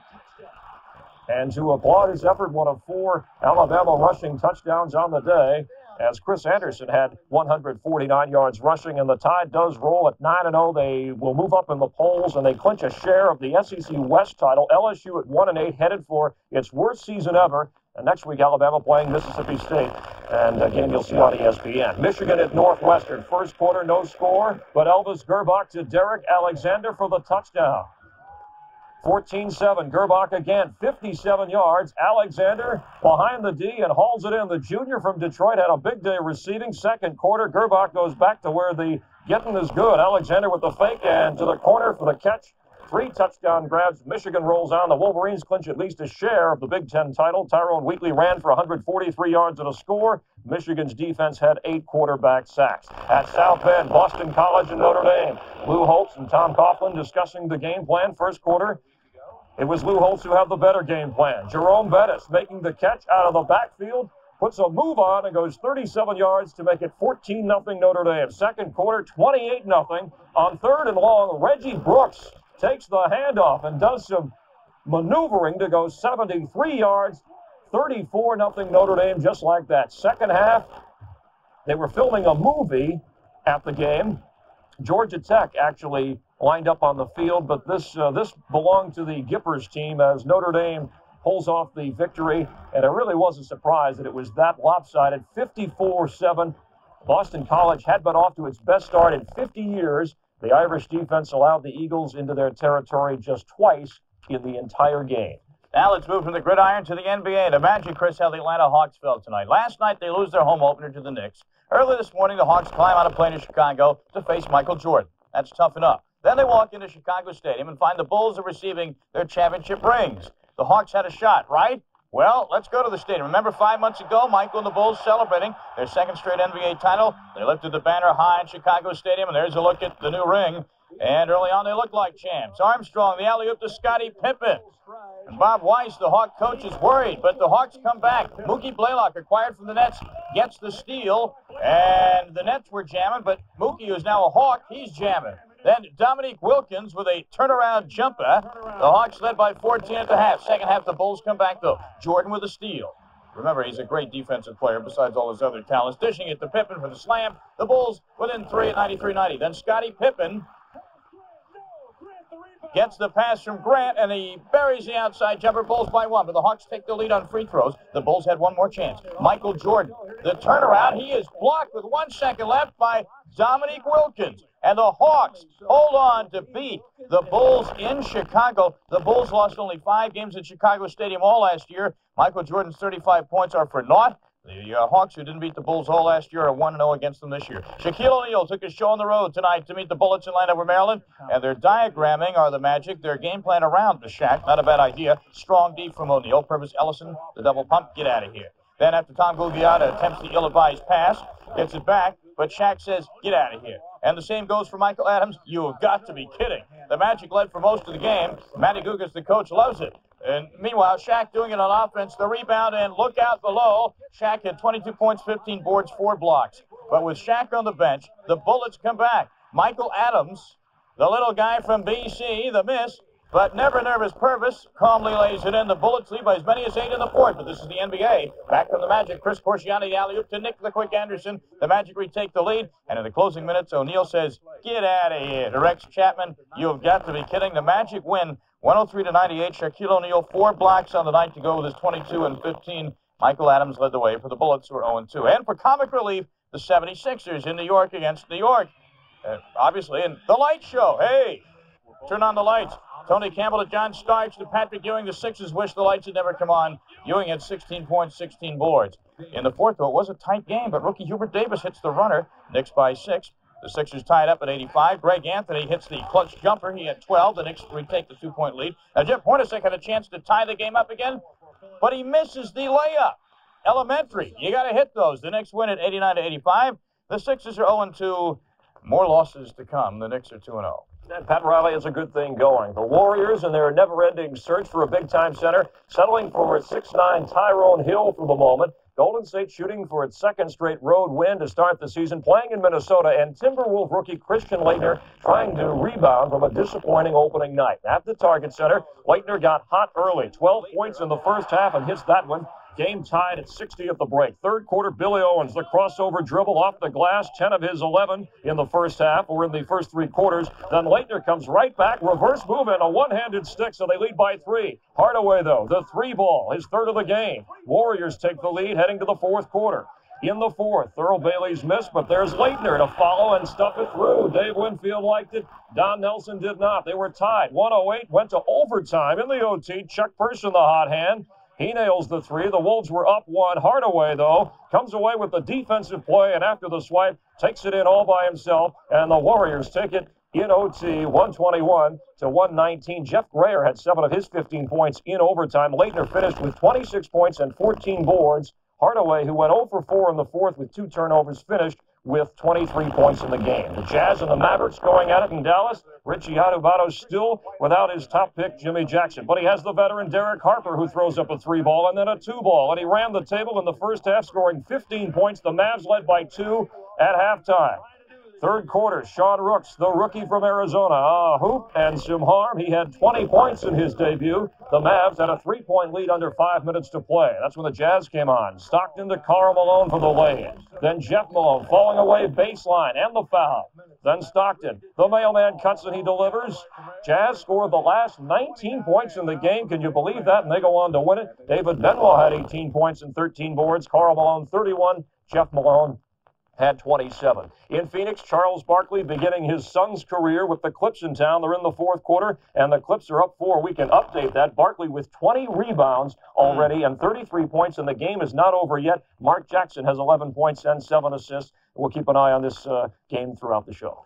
Now to the ice. 10 games in the National Hockey League, Chris, both today and tonight. We'll start our roundup with Mario Lemieux and his mates skating in Toronto against the Maple Leafs, and Leafs coach Pat Burns says, look, you want to win, you got to stop Mario. It's that simple. First period, Mario Lemieux puts the puck past Felix Potvin. There's no stopping him. His 20th goal of the year, 1-0 Pittsburgh. With the score tied at 2 in the second, the Penguins down a man. Sean McEachran on the faceoff. He's thrown out of the faceoff circle. He says something to the linesman, Ron Hasselstein. Oh, yeah? Take 2 minutes in the penalty box. So the Leafs have a 2-man advantage. Nikolai Borshevsky, the 27-year-old Soviet first-year player in the NHL, scores past Ken Regan. 3-2 Toronto. They go on to beat the Pittsburgh Penguins. 4-2, only the Pens' second loss of the year. Wendell Clark had a goal and an assist as well. The Rangers are in Boston against the Bruins tonight. Bruins power play. Glen Wesley cranks the shot. The rebound to Dmitry Kartalov is there. Mike Richter with the save. Kartalov says, they didn't do that to me in Moscow. Well, another look. Look at the glove hand. I don't understand. Third period. Rangers up 1-0. The captain's clash. Mike Gardner takes away from Ray Borg, and he scores. That is a sniper. 2-0 Rangers. Third period. 2-1 Rangers. Ray Borg to Joe Juneau. Great move inside. The rebound to Kartalov. Says, you're not going to stop me this time. Way to go. That ties it at 2. Kartalov is now the Russian league leader with 20 points. That's true. Well, you do know it now. Look at Danny Mogan overtime with a great stop there on Brian Leach. So the Rangers blew a 2-goal lead in the last 6 minutes. And Boston, the Rangers skate to 8-2 all tie. In Montreal, 2 more of the original 6. Canadians hosting Detroit. First period, Habs leads 1-0. Red Wings break in 3-on-2. Shepard to Dallas Drake to Keith Primo, of all people. He scores to tie the game. Canadians came back 12 seconds later. Eric Desjardins pounces on a rebound, beats Vincent Riendo. 2-1 Montreal. That was all they needed. Watch Roy, Patrick Roy with a pair of great saves. First he stops Mike Sillinger. Then he stops Mark Howe on the rebound. Patrick Roy had 25 saves. Canadians win it 5-1. Mike Keane had 2 goals and 1 assist for Montreal. So Montreal coach Jacques Demers winning back-to-back games over his former employers in Detroit. All right, Tom, as we move along here on SportsCenter, we'll show you one of the few Heisman candidates in action. Marshall Faulk and the Aztecs were on the run. Yes, they were. Coming up next, the NBA. More of it. Opening night for some, but Chuck Daly and the Nets already trying to go 2-0. We'll have the highlights from Miami. And later, the Mariners have a new man to run their ship, but he's an old face. Stick around.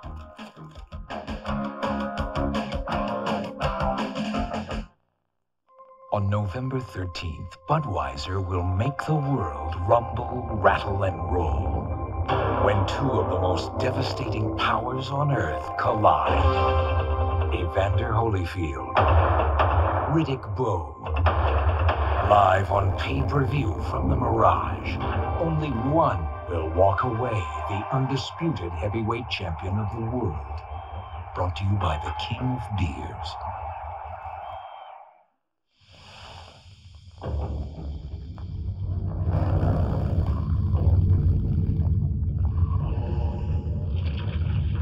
Real adventure. The Discovery Channel. It's your world. Gray.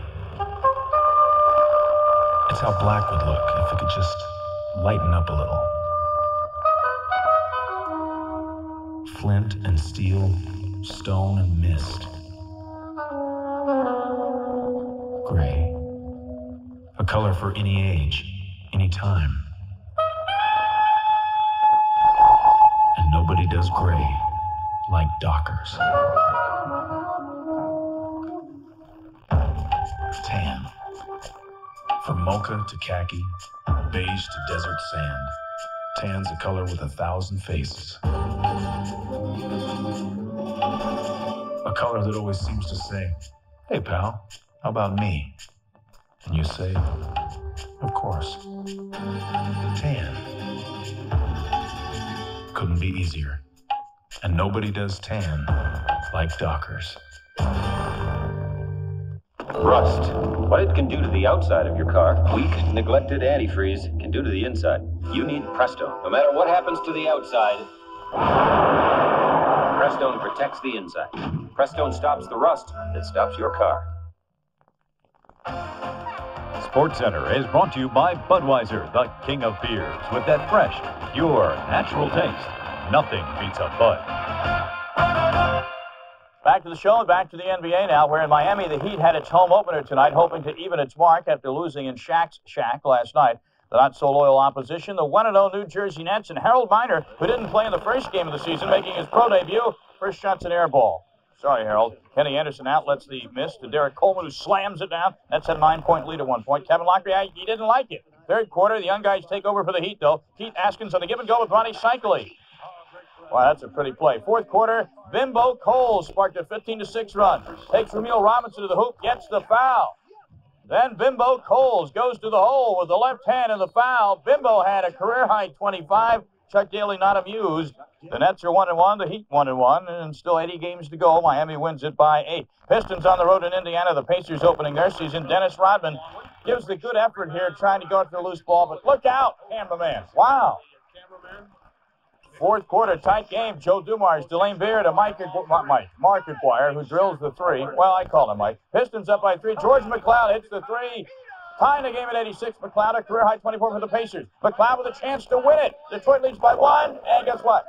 They led by 1 at the final buzzer. So the Pistons win. They're even up at 1-1. Indiana 0-1 on the season. Boston and Milwaukee, the Celtics get blown out by 36. The Bucks are 2-0. They were supposed to be nowhere this year. They might still be, but they're 2-0 now. The Celtics now 0-3 in their last 3 games in Milwaukee. San Antonio and Denver in the fourth quarter. Tarks boys on top by 8 over the Nuggets. The Nuggets opening their season tonight. San Antonio trying to rebound from last night's loss. And in that basketball mecca, Yokohama, Japan, in the third quarter, the Sonics are soaring over the Rockets 59-55. 2 of college football's 3 Heisman Trophy candidates had the day off. Marshall Faulk did not. San Diego State trying to keep its share of the Western Athletic Conference lead, facing Wyoming and Laramie, and only 19,000 fans there.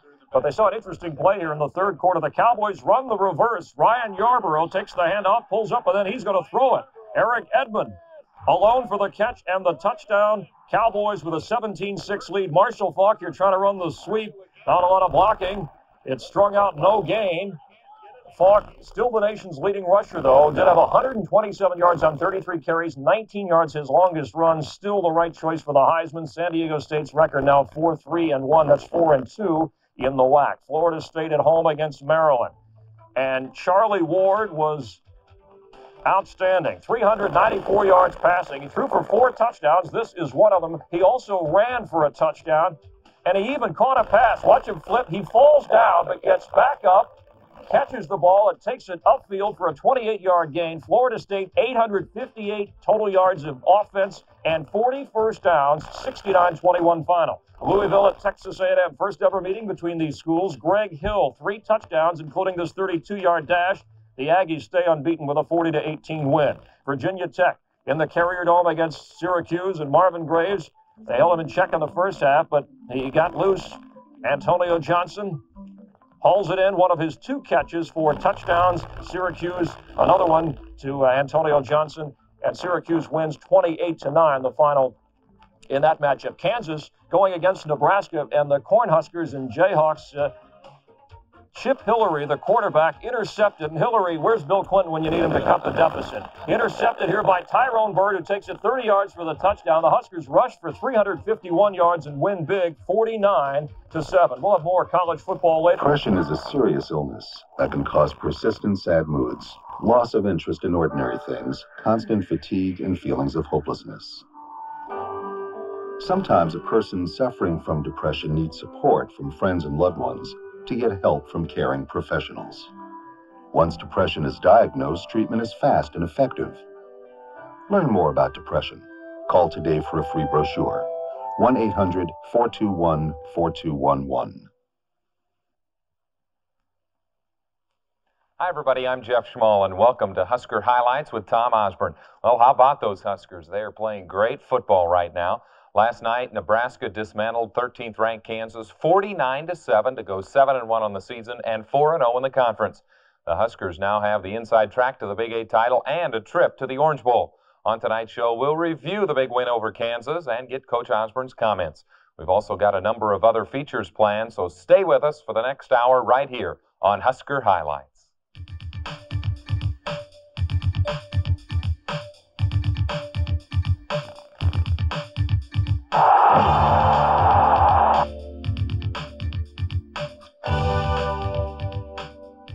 From KOLN Lincoln and KGIN Grand Island, this is Husker Highlights with Tom Osborne. Husker Highlights is brought to you by Blue Cross Blue Shield of Nebraska. Carry the caring car. Rivendell Psychiatric Center for Children and Adolescents. Your local Golden Harvest dealer. Charlie Deers Ford, Lincoln Mercury, and Fremont, USA. And Walker Tire Pit Stop Automotive Centers. Welcome back to Husker Highlights with Coach Tom Osborne and my co-host Rich Roberts. Tom, last week it was 52-7 over Colorado, then 49-7 over Kansas. Are these last two back-to-back performances maybe as dominant as the Huskers have been in years?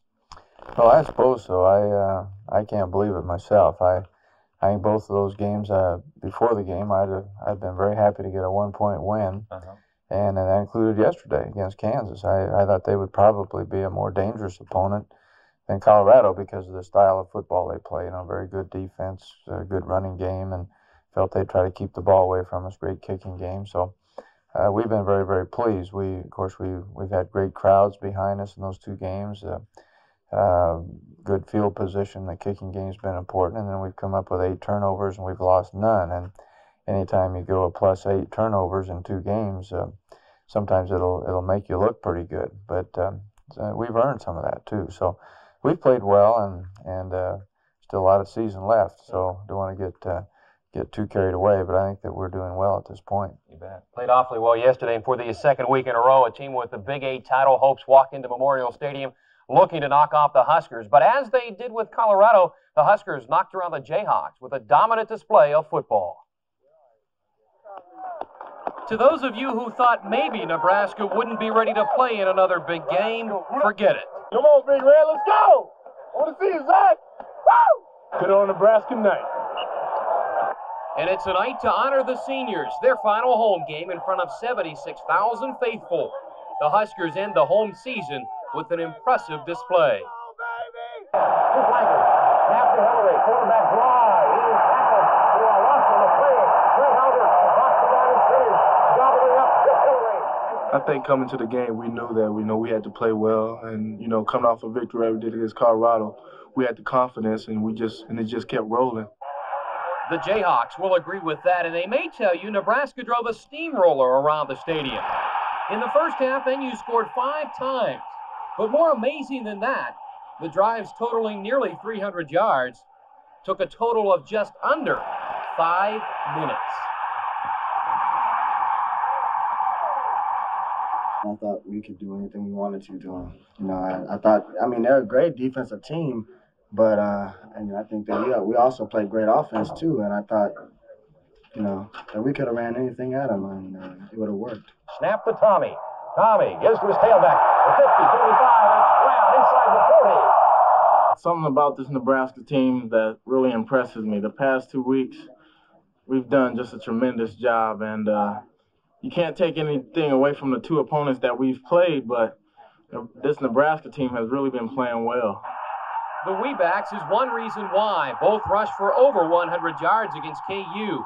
But that's not all. Besides running up over 500 total yards and averaging nearly 7 yards of play on offense, the defense continues its smothering play. For the second consecutive week, a powerful offense looks meek. Kansas scored only once and totaled only 273 yards. Both well below its weekly output.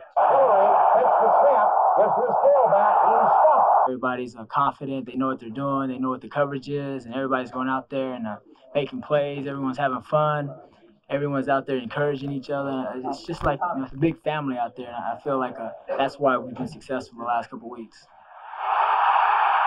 Our emphasis was to come out and play good tonight too. Keep striving forward. And I feel we're still going. We got some things we got to work on, but overall, we just want to keep striving forward. We'll get to the first quarter highlights from the Kansas game right after this. Attention, the #1 trucks in America just got better. Get ready for Ford Truck Month. Have you been waiting for the best time to buy? Well, the time is now. November is Ford Truck Month, and Ford wants us to clear out our biggest selection ever of Aerostars and best-selling F-150 trucks. Get an F-150 special for just $11,674 and save up to $2,400 on Aerostar. Save hundreds, even thousands on a huge selection of Ford trucks. Ford Truck Month. See your Ford dealer before it's too late.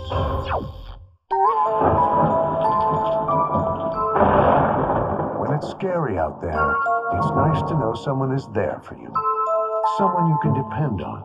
At Blue Cross and Blue Shield of Nebraska, we carefully manage our finances and our resources to stay strong, because we know how important it is to be there for the people who depend on us. Blue Cross and Blue Shield of Nebraska, more than 50 years and going strong.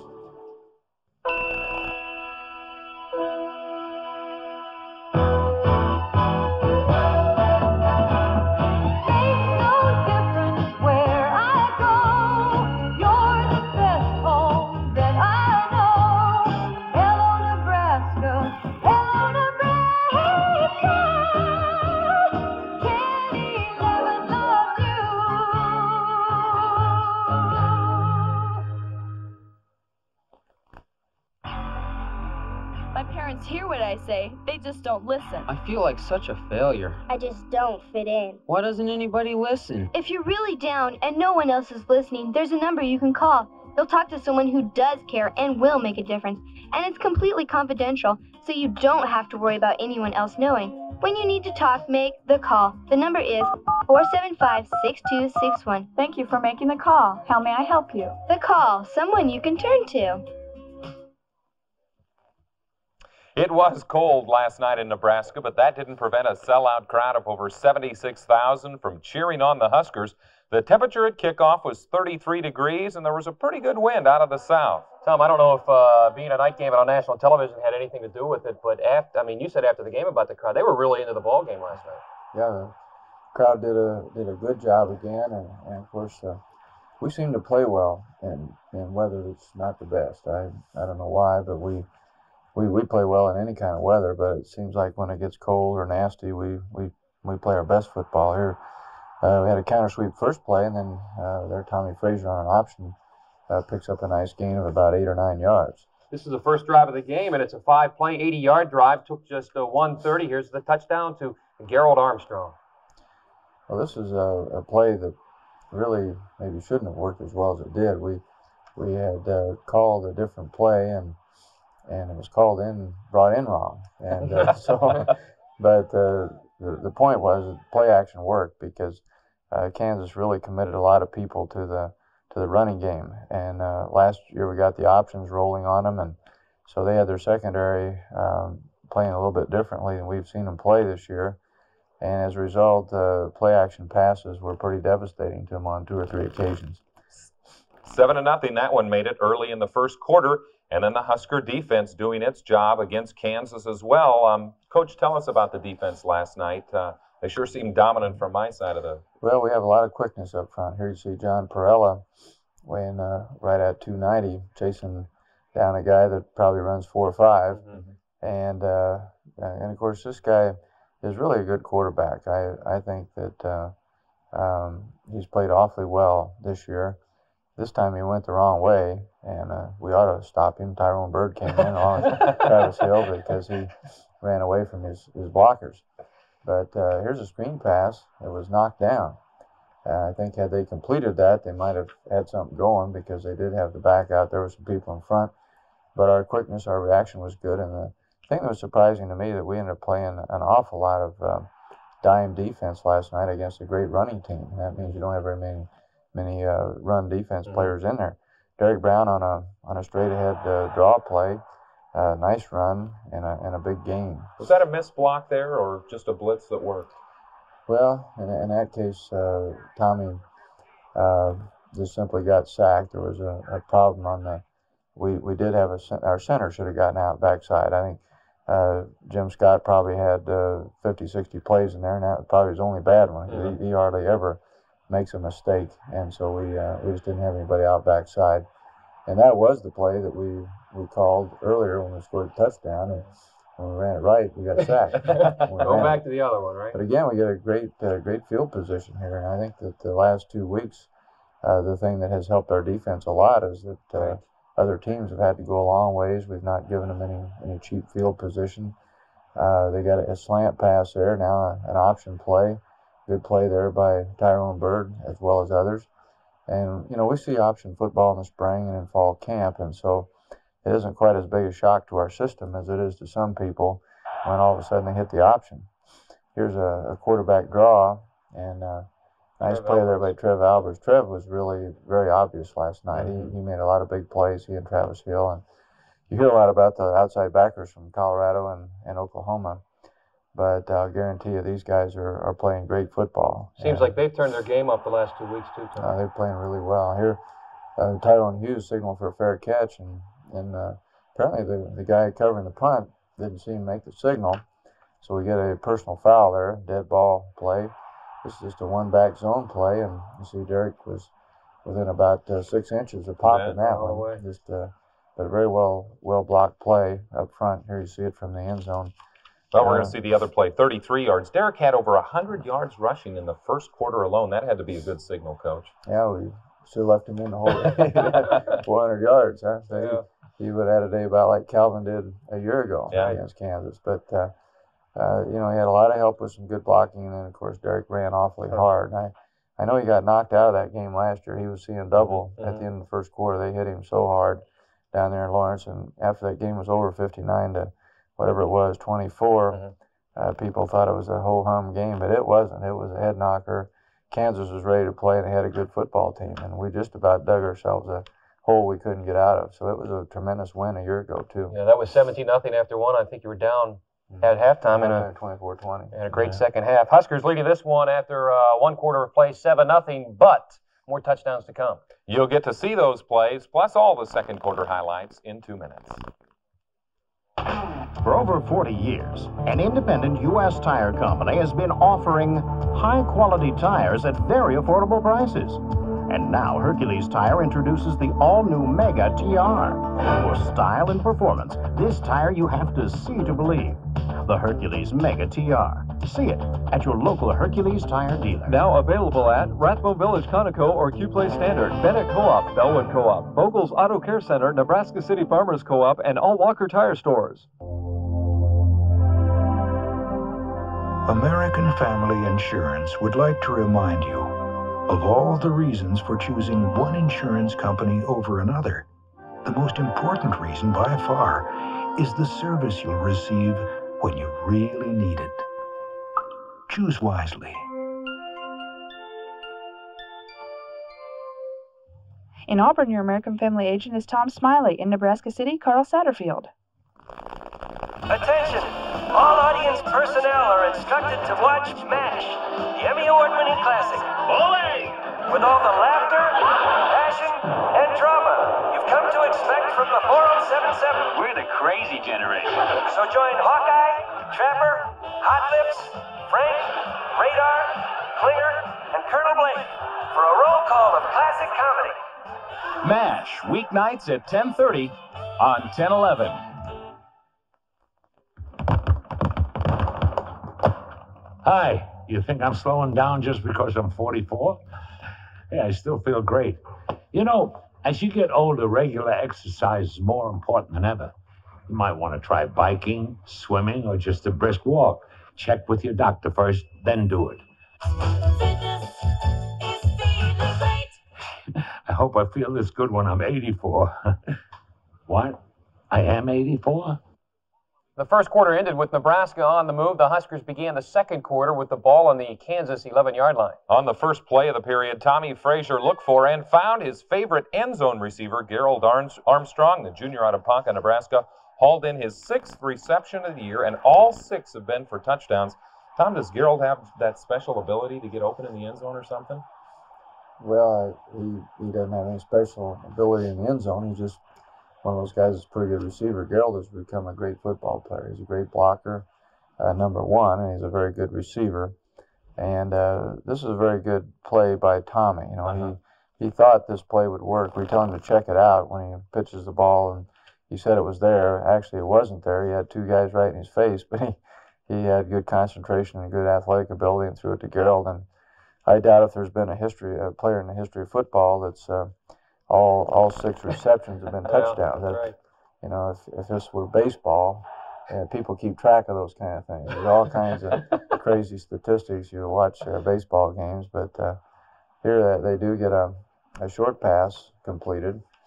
Hillary is very dangerous on the rollout and play action. He's a very good faker. Excellent play here by Travis Hill on a stunt. He was slanting inside there and made the play clear from the backside. Looks like that guy is having a heart attack or something.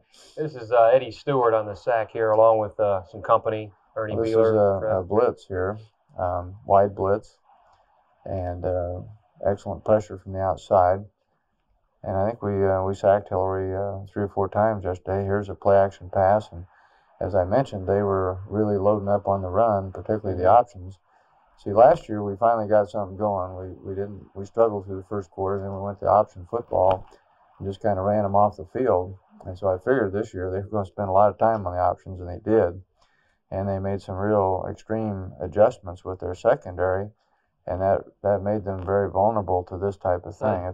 I think in the second half, particularly, had we wanted to throw this type of play or pass more, we could have run up some pretty impressive statistics throwing the ball. But once you get up 42-7 or whatever, you kind of hesitate to keep putting it down the field deep. Did you anticipate going into the game, Tommy, you'd have to go that way? Well, we just noticed how they were lined up, and we always adjust to what people are doing and what they're giving us. There's another slant pass. That was the most successful play they had all day. They hit that about 3 or 4 times out of a pro trips, and that was about. This is the big play they got. One of the things we really focus on offensively and defensively is big plays. You want to try to hold the opponent to no plays over 25 yards. That was the only one they had, and it's still pretty good because Kansas is a big play team. Well, this made it 21-7. The Jayhawks letting the Huskers know that they were still in for a football game. But I thought if maybe there was any key, these last 6 minutes of that first half, your team really seemed to just absolutely take control, Coach. Well, I think they had gotten a little momentum back, and you don't want to go into the halftime with the momentum on the other side of the field. Corey Dixon starts out here with a real nice return up to the 38-yard line, which was gave us good field position to start with. And now you see an off-tackle play to Lance Lewis, and we've been running a few options and hand the ball to Lance, and Lance has a gain here of I think 37 yards on that play, and of course big play, great field position now at this point. Just a straight ahead isolation play. Calvin Jones is in the second quarter now, and doing a good job. Calvin goes for 8 there, and he gets another 8 on this play here. This was a 61-yard, 5-play drive. Tom, you scored awfully quick last night in your drives. Well, we held the ball for 21 plays, I think, in the fourth quarter, and didn't score. But that was really where we gained time of possession, because up until that time, I think Kansas had the ball more than we did. They're on a straight-ahead isolation play. Calvin goes in from about 6 yards out, and we felt that the strength of the Kansas defense was their people up front. They had great big guys that were strong, and we talked to our offensive linemen about the fact that if we were going to really dominate that game, they were going to have to move those people off the ball, and they really did. I mean, I was really impressed with what our offensive line did. Nobody's done that to Kansas this year, and to get down on the goal line and run it in from 6 yards out straight ahead, pretty hard to do. Great screen pass here, and well blocked. William Washington blocked their linebacker for 3 to 4 counts on that play, enabled Calvin to get around the end, and a gain of over 40 yards. This team seems to have that special ability. You've had some 2-minute drills this year that you like, as we were just saying. This team can score in a hurry.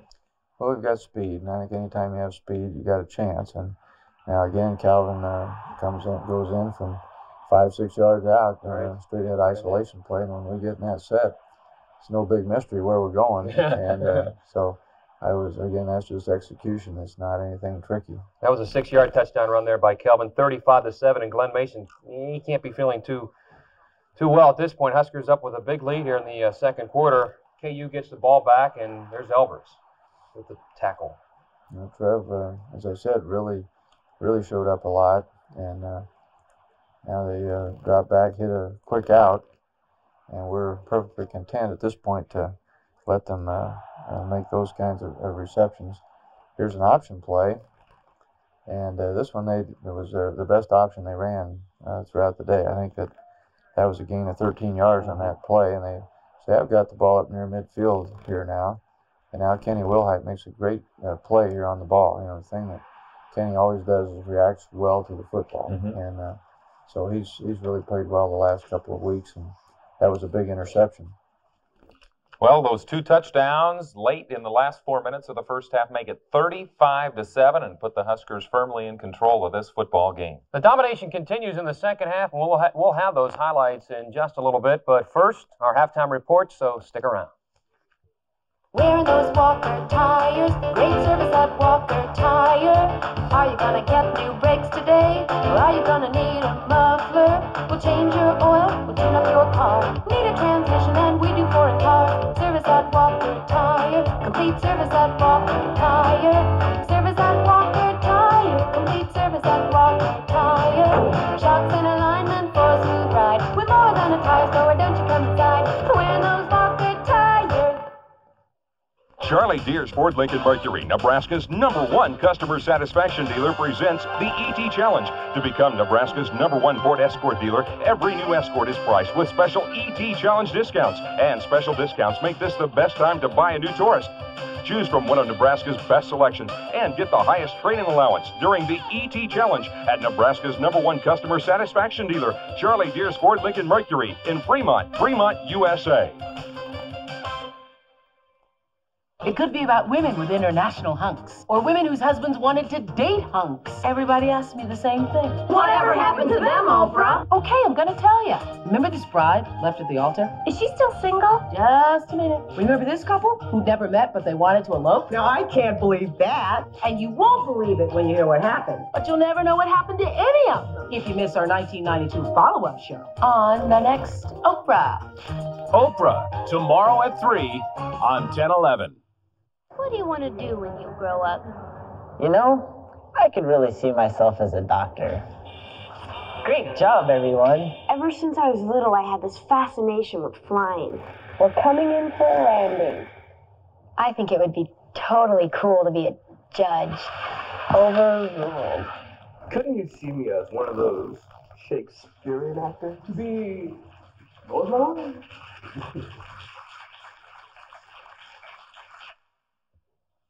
Nebraska senior Tyrone Hughes is one of the most versatile players in all of college football, and he's also the first Husker in years to play both offense and defense. Dick Janda has more on Nebraska's Mr. Versatility. Tyrone Hughes is one of the fastest and smartest guys on the Nebraska football team. Lately, he has certainly become one of the busiest. Hughes shares first-team status at split end. He's one of the top kick and punt returners in the Big 8. And now, just as he did at the end of last season, he's also filling in occasionally as a defensive back. There never seems to be a dull moment for this senior from New Orleans. It's been real fun, but in practice it's hard, you know, because I'm going from the dime defense to pass offense, and so all I'm doing all day long is running. So I guess by the time I get finished, I'll be in great shape. It's rare to find a player that can go both ways on the college level these days, and NU receivers coach Ron Brown says it does take a unique kind of individual. Probably has one of the lowest stress rates on our team, I'll bet. He doesn't seem to get too excited or too anxious about anything, but he really, I think, has the capacity to do it. I think he's a better player for doing it, just because he thrives on that kind of challenge. And last spring, we were a little concerned, would he be a 75% of both ways? But I think as this year rolled around, as he started to play, you could just see that he wanted that kind of responsibility, and he's talented enough to do it. Brown adds that playing defense helps Hughes on offense. Well, Tyrone really understands coverage as well. Even as a receiver, he had studied coverages. He can get up and diagram coverages on the board even before he went over and played defensive back. Certainly the two go hand in hand, and if you're playing both sides that way, he's got a unique advantage in that he can exploit and use some things to his advantage both ways. And Hughes has been noticed by the pro scouts, too, mainly because of his 4.4 speed, but also because of his versatility. The more versatile you are, the better your chances. I mean, not only am I doing receiver, kick return, punt returns, but also by being able to play some corner, you know, even if I don't really do too well here, then they'll see, you know, well, maybe they'll think at least, well, he could try, you know, we could try and put him as a corner. So the more you can do, obviously, it helps your chances of being drafted. Hughes now owns the Nebraska school record for career kickoff return yards and is leading the Big 8 in kickoff return statistics for the third straight season. This is Dick Janda for Husker Highlights. Tom, this kid is a special athlete, isn't he? Yeah, Tyrone has a lot of talent, as you pointed out there in your piece, and as Ron Brown says, Tyrone doesn't have much stress, but he gives me a lot of stress. Why is that? Well, he's always suggesting a play. You know, he always got an angle, but he's fun to be around and a great player, very very talented, a lot of speed, and he's been out there a lot now, so he's an experienced player. Fun to watch, too. Another Tyrone on the Husker team made a big play early in the third quarter of the Kansas game. We'll show you those highlights next. Cindy, it's a girl, and she's beautiful. Mommy, I'm scared. Girls, it is time to go to sleep. No, you're the one who'll be sorry, Mom. This time I'm leaving for good. If today's 2 a.m. problems are more than you can handle, talk to us. Rivendell Psychiatric Center. If you think your child needs help and don't know where to turn, call. We can get you help.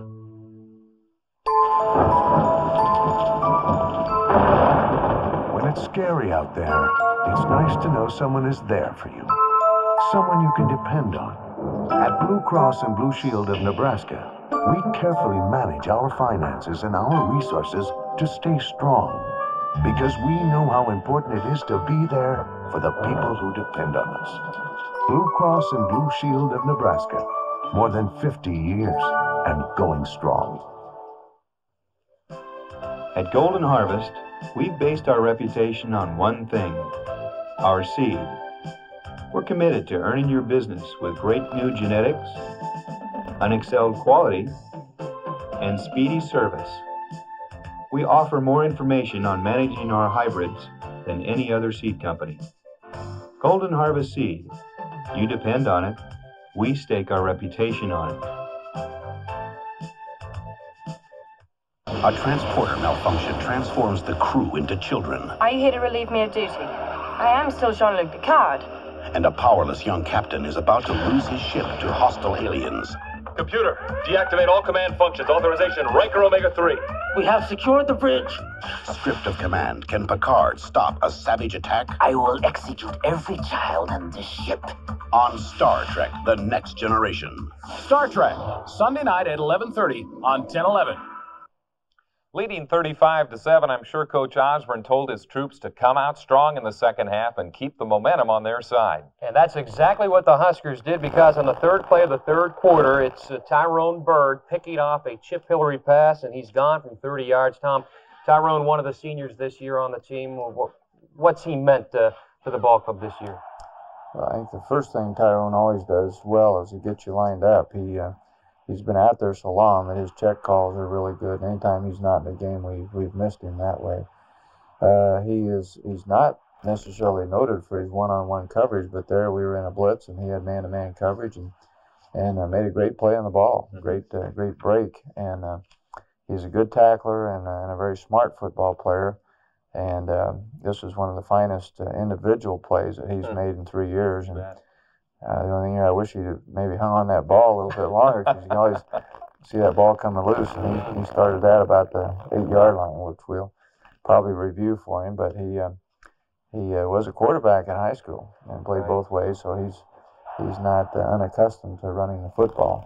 Here's again what Hillary does best, and he faked Kenny Wilhite. Kenny went up in the air, and Hillary picks up 21 yards on that play, and I believe Hillary came in the game averaging 8 yards a carry, which is kind of unheard of for a quarterback. Same type of play going the other way, and he picks up 9 more. Eddie Stewart on the tackle there. Yeah, Eddie can run, and of course having a guy like Eddie in there at linebacker is very helpful for that reason. Now good pressure, and a little bit of a short pass, I think on the short hop. Good coverage by Wilhite on that play. Huskers going to get the ball. Yep, and then you get the ball back and start pounding away with Derek again. And this ended the scoring really after this drive. Were you pretty satisfied with the 49 points at that point? Well, it wasn't like we told our players don't score anymore, but we began to substitute very freely. And toward the end, we called a few plays down near the goal line that were not intended to put another one in there, although if the guy broke up the middle, he was going to do it. Now Tommie Frazier hits Vincent Hawkins. We had a penalty there and ended up with a long yardage situation, and that was a third down play, and I think we picked up about 14, 15 yards here. Here's Frazier to Armstrong. Is this the play he gets injured on, Tom? Or no, that was a little bit later. No, Gerald got hurt not long after that, and I believe that was the first pass that Gerald caught this year that was not a touchdown. Yeah. So he kind of broke his string. And here Calvin Jones just going straight ahead here, and picks up 15 yards. Now here's Gerald being helped off the field. Well, he got a strained medial collateral ligament, and it apparently is about like Mike Anderson had, although not quite as bad. At least that's what the doctor said. And of course, every injury is individual, and how long that's going to take, I don't know. But that's a big loss right there. Another counter sweep here. Tremendous blocking out front. You see Derek really went probably 12 yards before he even encountered any opposition. But we get those big guys out there pulling around, Will Shields and Zach Wiegert. Now a trap play off tackle, and Lance Lewis scores very easily. So a well-executed drive. And at this point, we felt we had the game under control. You know, Tyrone's interception put us ahead, but there was still a tremendous amount of time left. And then we come back and drive it down the field. Now we're about the middle of the third quarter. And after this, we began to substitute freely because we had a 49-7 lead, and we felt there was enough time off the clock that we could get, control the thing. We saw some huge holes last night against Kansas. How good is that offensive line playing right now, Coach? Well, they're playing very well. I think they're playing, to this point about as well as any we've had. We've had some good ones back in 1982-83. We had some awfully good offensive lines, and these guys have a chance to be in that category. Defensive line playing pretty good too. Terry Keneally coming in there and making the tackle, just dominating both sides of the scrimmage. Well, it all starts up front, and again, so many people tend to look at the guy with the ball under his arm, and that's important. But what's happening in front of him is very important. That was a well-run play there by Calvin Jones. But you saw Will Shields out there, Tom. Yeah, Will probably ran into 2 or 3 people on that particular play. Now Andre McDuffie picks up a gain of 3-4 yards. That previous gain was 33 yards by Calvin. Now this is a shame here. Mike Grant had a little pressure, and we had Vincent Hawkins wide open for the touchdown, and Mike just wasn't able to see him, and got sacked. And now a nice punt again by Stiggy, and we've had good coverage. And so again, Kansas is starting out inside their 10, and against a good defense, that's always a difficult task. I'm sure a lot of people watching this for the All Big 8 punter too, Stiggy and Eichloff, and Mike sure won the battle last night. Well, yeah, the important thing is not how far you punt it, it's how far do you net. I mean, how far you punt it and how far they run it back. Our coverage has been good, and we're currently leading the nation, I believe, or very close to it in net punting. And there was a good play, I thought, by Kenny Wilhite. They threw the flag on that, or I guess, or was that Baron Miles? That was Miles, Coach. Baron Miles, but we got flagged for a pass interference. So now they're penetrating down to the 17-yard line, and you're going to see a couple big plays here. Tremendous effort here. Number one, that's by David Leader, who comes in on the option. Quarterback pitched the ball a little bit too soon, and they lose a bunch of yards on that one. Leading 49-7 after 3 quarters of play, Coach Osborne gave his starters the rest of the night off. But if you'd like to see how some of the younger Huskers perform, stick around for the fourth quarter highlights. Attention, the #1 trucks in America just got better. Get ready for Ford Truck Month. Have you been waiting for the best time to buy? Well, the time is now. November is Ford Truck Month, and Ford wants us to clear out our biggest selection ever of Aerostars and best-selling F-150 trucks. Get an F-150 special for just $11,674 and save up to $2,400 on Aerostar. Save hundreds, even thousands on a huge selection of Ford trucks. Ford Truck Month. See your Ford dealer before it's too late. At Golden Harvest, we've based our reputation on one thing, our seed. We're committed to earning your business with great new genetics, unexcelled quality, and speedy service. We offer more information on managing our hybrids than any other seed company. Golden Harvest Seed. You depend on it. We stake our reputation on it. If you are pregnant or have children under 5 and are having trouble making ends meet, contact the WIC program. WIC will provide a supplemental food package for you and your children, plus helpful nutrition and health information. The WIC program has reasonable income guidelines, so don't assume you won't qualify. Your children need good nutrition, and so do you. So do the healthy thing. Contact WIC at 1-800-942-1171. If you need WIC, WIC is there for you.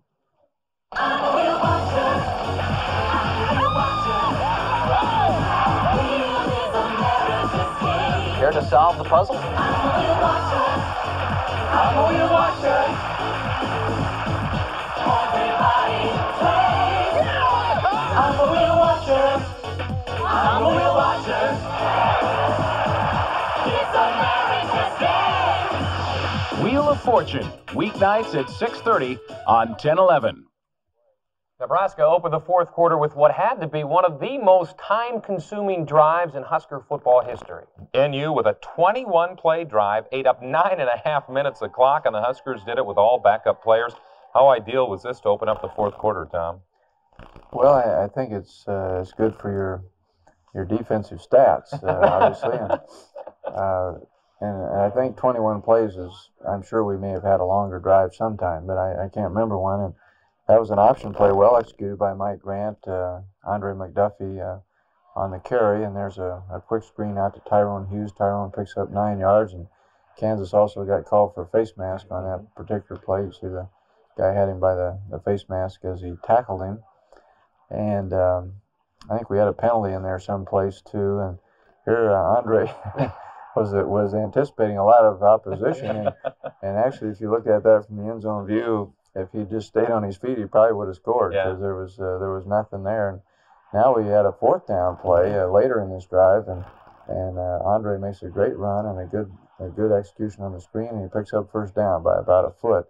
I think we needed about 12 yards or so on that play. Then it's Mike Grant to Tremaine Bell, and then McDuffie, another 10-yard run after this. Andre sure seems to be that valuable kid who maybe doesn't get a lot of attention, but does a good job. He's a good fullback. He played fullback in the first half, and then he played I-back in the second half. And very few guys we've had that can do both as well as he has done. And he also serves on the kickoff return and on the punting team, and so he plays all over the place. Tony Veland's in there at quarterback now, and we had one missed block there. I think he probably would have gotten in the end zone. And as I said, you like to see your players do well. But on the other hand, I was kind of glad in a sense that we didn't score here because I have a lot of respect for Glen Mason and Kansas's, what they've done, and we didn't want to make things any worse. And there we got a personal foul. That's something you normally maybe don't see called, although Lance did give him a little extra push there. You see that a lot, and it's something we just have to make sure our players don't do. This is a new quarterback, by the way, Frederick Thomas, in as Hillary's out, and he's down here as Troy Branch gets to him. That's a 9-yard loss. He looked like he wasn't very well warmed up there. He was staggering out of there. Maybe he should have been stayed on the sidelines, huh? Here, Jeff Makovica, 4-yard carry. And Jeff's a good back. He's a walk-on player who's done a nice job for us. And we had grease on the goalpost, and apparently the hoodlums were foiled. They made an effort. I stayed and watched a little bit of that because we don't have any more goalposts. That's it, huh? And we got to practice. And I was really hoping they wouldn't get these down. And that's about $3,000 a pop when those things come down. Plus, someday somebody's going to get hurt bad and they're going to sue us. I mean, that's the way our country, people do something crazy and then they want to sue you. And so, the only thing we can do now is to hotwire those things and along with the grease and try to keep them off. Coach, your team's now 7-1 on the season, 4-0 in the Big 8, and I know a lot of talk around the state now is going to say, hey, the Huskers are headed to the Orange Bowl. What do you think? Well, we have a good chance. I would say if we're able to win at least 2 out of the next 3, we have an excellent chance to be at least co-champions of the Big 8. And then it would be up to the Orange Bowl committee to decide, who they're going to take. And naturally, what we'd like to have happen would be to win the next 3, and then there's no choice. They got to take us, and so we'll see what happens. But we obviously have things going our way right now, and it's ours to lose rather than, nobody can take it away from us now unless we stub our toe. I know a lot of the fans, you can tell, are really getting behind this team, feeling that this is maybe one of the better teams Nebraska's had in years. Do you concur with that opinion? Well, I don't know. I don't converse with the fans too much. I talked to one guy before the game yesterday, and he said, "Well, Tom," he said, most of the fans are kind of back with you now after being." I said, "Well, I was really glad to hear that. That they were back with me, and but I realized that we can fix that up real good over names if we we can change it real quick. But anyway, I think that the fans have enjoyed watching the team, and I think the team's given a good effort.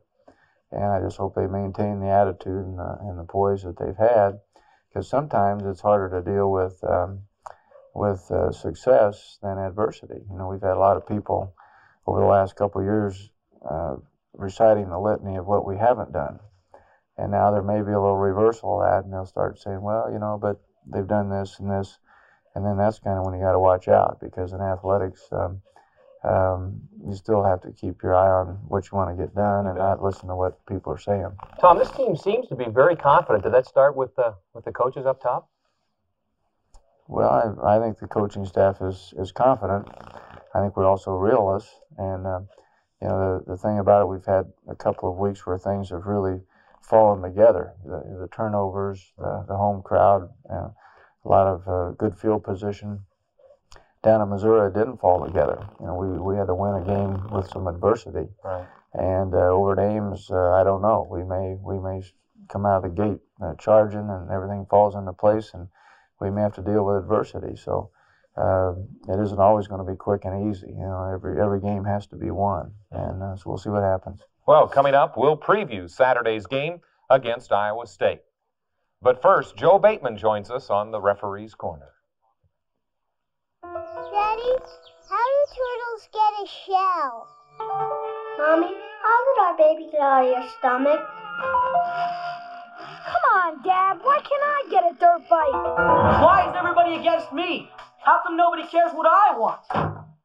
No parent has all the answers. If you need some, talk to us. Rivendell Psychiatric Center. If you think your child needs help and don't know where to turn, call. We can get you help. There have been some great grills in history, but nothing like the new Village Grills at Village Inn. 4 big, beautiful banquets on bread, all destined to be classics. Yeah, drop on in, how you been? Drop on in, Village Inn. We've got what you're hungry for. Charlie Deere's Ford Lincoln Mercury, Nebraska's #1 customer satisfaction dealer, presents the ET Challenge. To become Nebraska's #1 Ford Escort dealer, every new Escort is priced with special ET Challenge discounts. And special discounts make this the best time to buy a new Taurus. Choose from one of Nebraska's best selections and get the highest trade-in allowance during the ET Challenge at Nebraska's #1 customer satisfaction dealer, Charlie Deere's Ford Lincoln Mercury in Fremont, USA.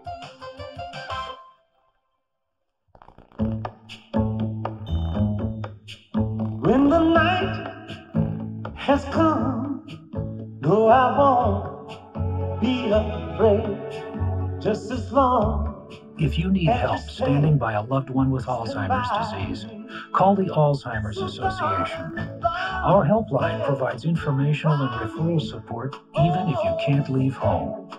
Call the Alzheimer's Association. We're here to stand by you. It's that time of the evening for the Referee's Corner, and while we don't have anything real controversial from the Kansas game, there were a couple of weird things that we want Joe Bateman to explain for us. And Joe, since you're a college football official and a junior high school teacher, I know you're an expert on weird, right? It helps, doesn't it? Okay, let's take a look. First of all, I don't know if you ever saw it in the game, but the helmet of Kansas fullback Chris Powell kept coming apart. Apparently, Powell has had concussion problems in the past, so this is a specially designed helmet. But is this thing legal, Joe? Well, it's not any worse than pads people would put on their arms or legs, and it appears to be a foam rubber shell that takes up impact, but it is unusual, although it is legal. Now, but it coming off onto the football field. In fact, one time Mike Anderson even went for that helmet like it was a fumble. Can there be some point where the officials say, hey, you can't wear this any longer? If it becomes a problem or a situation where it does hamper the regular game, the officials will send the player off and tell him to secure the equipment. It's a lot like if you had a chin strap that had broken or pads that had malfunctioned. Mm-hmm. But officials are aware of pads. I mean, that is part of your duties. That's correct. And in fact, before the game, the officials are required to go into the locker rooms and talk to the coaches. And one of the items of discussion will be, are there any special pads we should look at? And are all of the players equipped legally? Uh-huh. Well, now we want to talk about some weird flags that were thrown. First of all, in the third quarter, Tommie Frazier was flagged for, I believe it was intentional grounding the football here. But then the official ended up waving it off, Joe. Doesn't look like there's anybody there. Looks like it maybe should have been intentional grounding. Why'd they wave this off? That's why they have 7 men out there. From the official's point of view that threw the flag, he could not see an eligible receiver there. And he waved the flag off after discussion with the other officials. What happened was, I believe that eligible receiver right here, Derek Brown, 21, was hidden in behind where the referee couldn't see. And the back judge come running up and told him that there was someone there. Now here's a weird play. Nebraska running play, no big deal. Now, way after the play was over, they came in and threw a flag and called Nebraska for illegal procedure. It takes a while to count when you're wearing gloves. But what happens was that Nebraska only had 10 men on the field at that time, and only 6 of them were on the line. And the rule says you have to have 7 men on the line of scrimmage. And what happens is that the line judge and the linesman are counting as the play goes. And as the play goes, it becomes a live ball foul.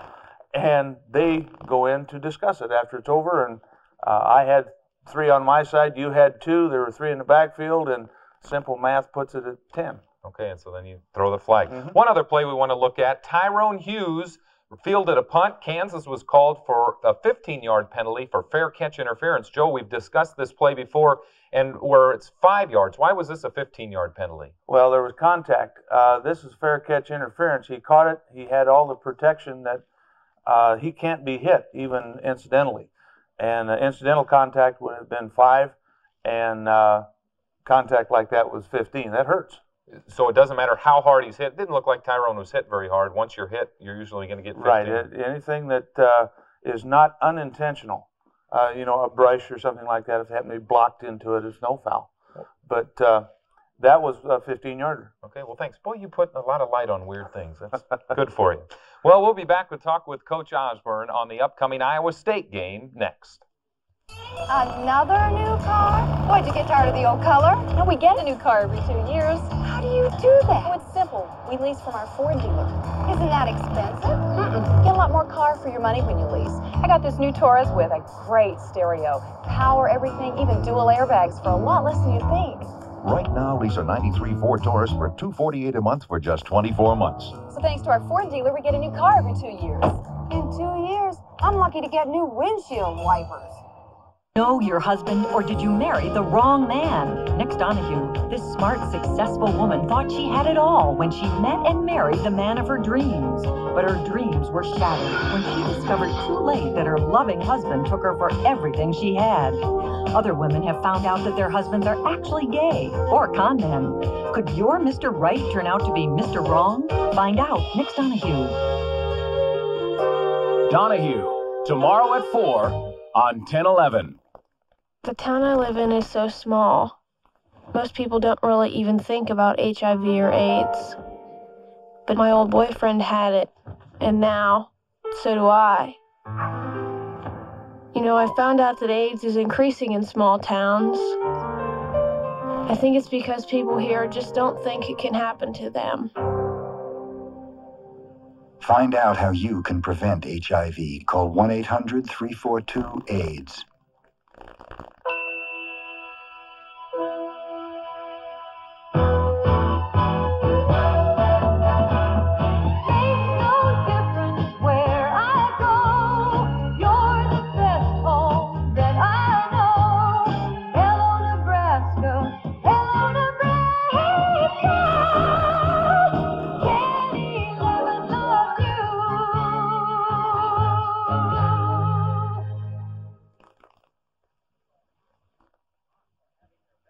Nebraska will be on the road for the rest of this season. The Huskers begin that road journey this Saturday in Ames against Iowa State. The Cyclones are 3-6 on the season. They started off with an impressive 35-9 win against Ohio University, but losses to in-state rivals Iowa and then 1AA Northern Iowa really took some wind out of the Cyclone sails. In the conference, Iowa State has won just one game. That was an impressive 28-14 victory over Missouri 8 days ago. But losses to Oklahoma, Kansas, Oklahoma State, and Kansas State have put Iowa State near the bottom of the Big Eight. Dick Janda has more on the Iowa State team. Now in his 6th year at Iowa State, Cyclone coach Jim Walden is starting to get the scholarship numbers he has complained so long about not having.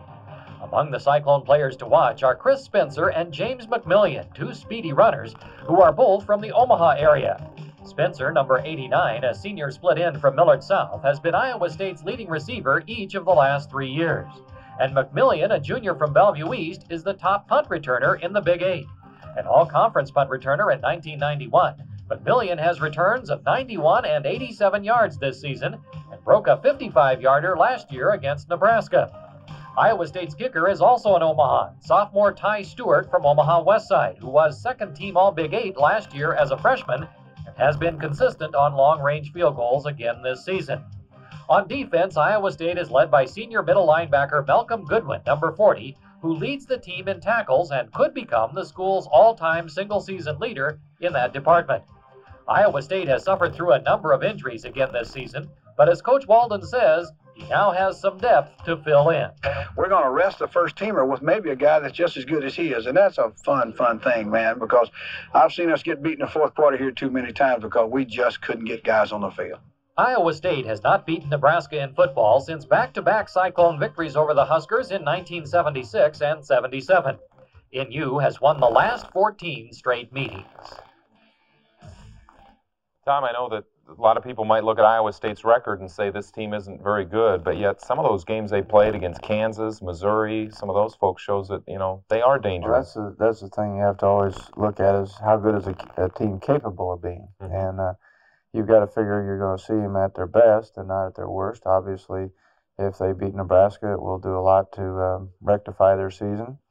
And we're going to get their best effort. There's enough Nebraska kids on that team that you know they're going to be smoked up and they're going to play hard.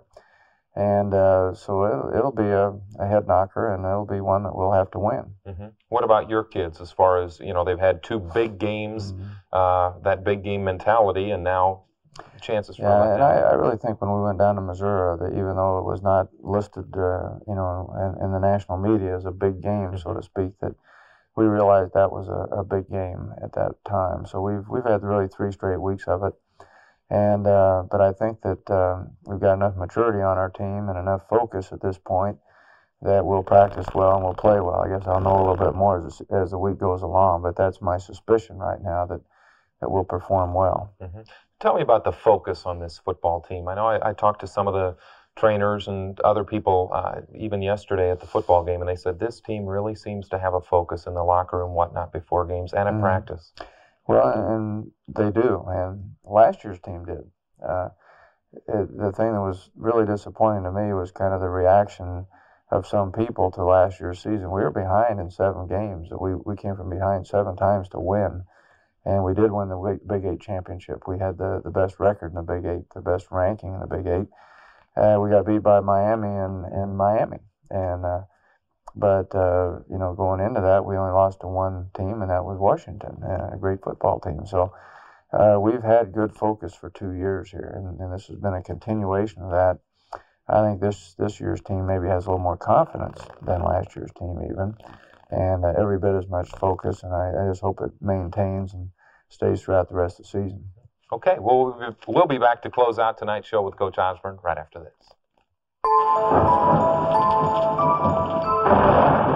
When it's scary out there, it's nice to know someone is there for you. Someone you can depend on. At Blue Cross and Blue Shield of Nebraska, we carefully manage our finances and our resources to stay strong, because we know how important it is to be there for the people who depend on us. Blue Cross and Blue Shield of Nebraska, more than 50 years and going strong.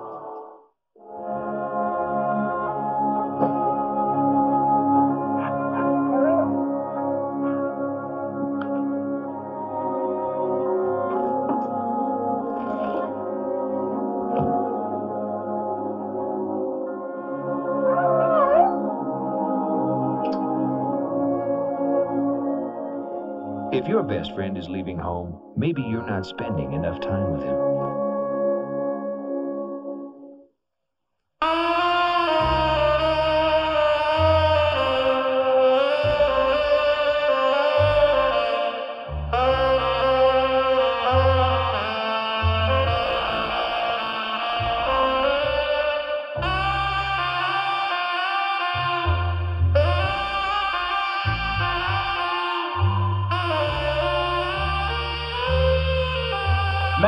Weeknights at 10:30 on 1011. Over the last 10 years, our cherished belongings have disappeared right before our eyes. What a crime. Thanks to your phone calls, you helped recover almost $4 million worth of stolen property and illegal drugs in the Lincoln area alone, and even more throughout the state of Nebraska. You've also helped Crime Stoppers close the door on criminals. If you have information about a crime and want to remain anonymous, call 475-3600 in Lincoln or check your directory for your local Crime Stoppers number. Well, that's it for tonight's show. For Coach Osborne and our entire crew here at 1011, we thank you for watching, and we'll see you again next week right here on Husker Highlights. Good night, everybody. From KOLN Lincoln and KGIN Grand Island, this has been Husker Highlights with Tom Osborne, brought to you by these sponsors. Blue Cross Blue Shield of Nebraska, carry the caring card. Rivendell Psychiatric Center for Children and Adolescents. Your local Golden Harvest dealer. Charlie Deers Ford, Lincoln Mercury, and Fremont, USA. And Walker Tire Pit Stop Automotive Centers. The 35-inch Mitsubishi stereo monitor receiver is furnished by the Nebraska Furniture Mart, exclusively for the Husker Highlight Show. For the entire line of Mitsubishi's high-performance products, come to the electronics department at the Nebraska Furniture Mart.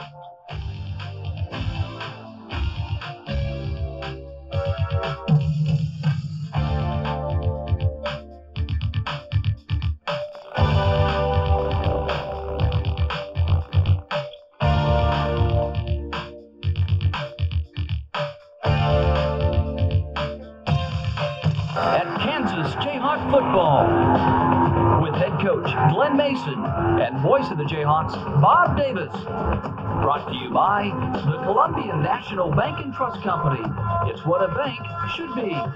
Mainline Printing, the official printer of the Kansas Jayhawks. Salyer Pharmacy, the prescription specialists. And by the Security Benefit Group of Companies. Our roots remain right here in Kansas.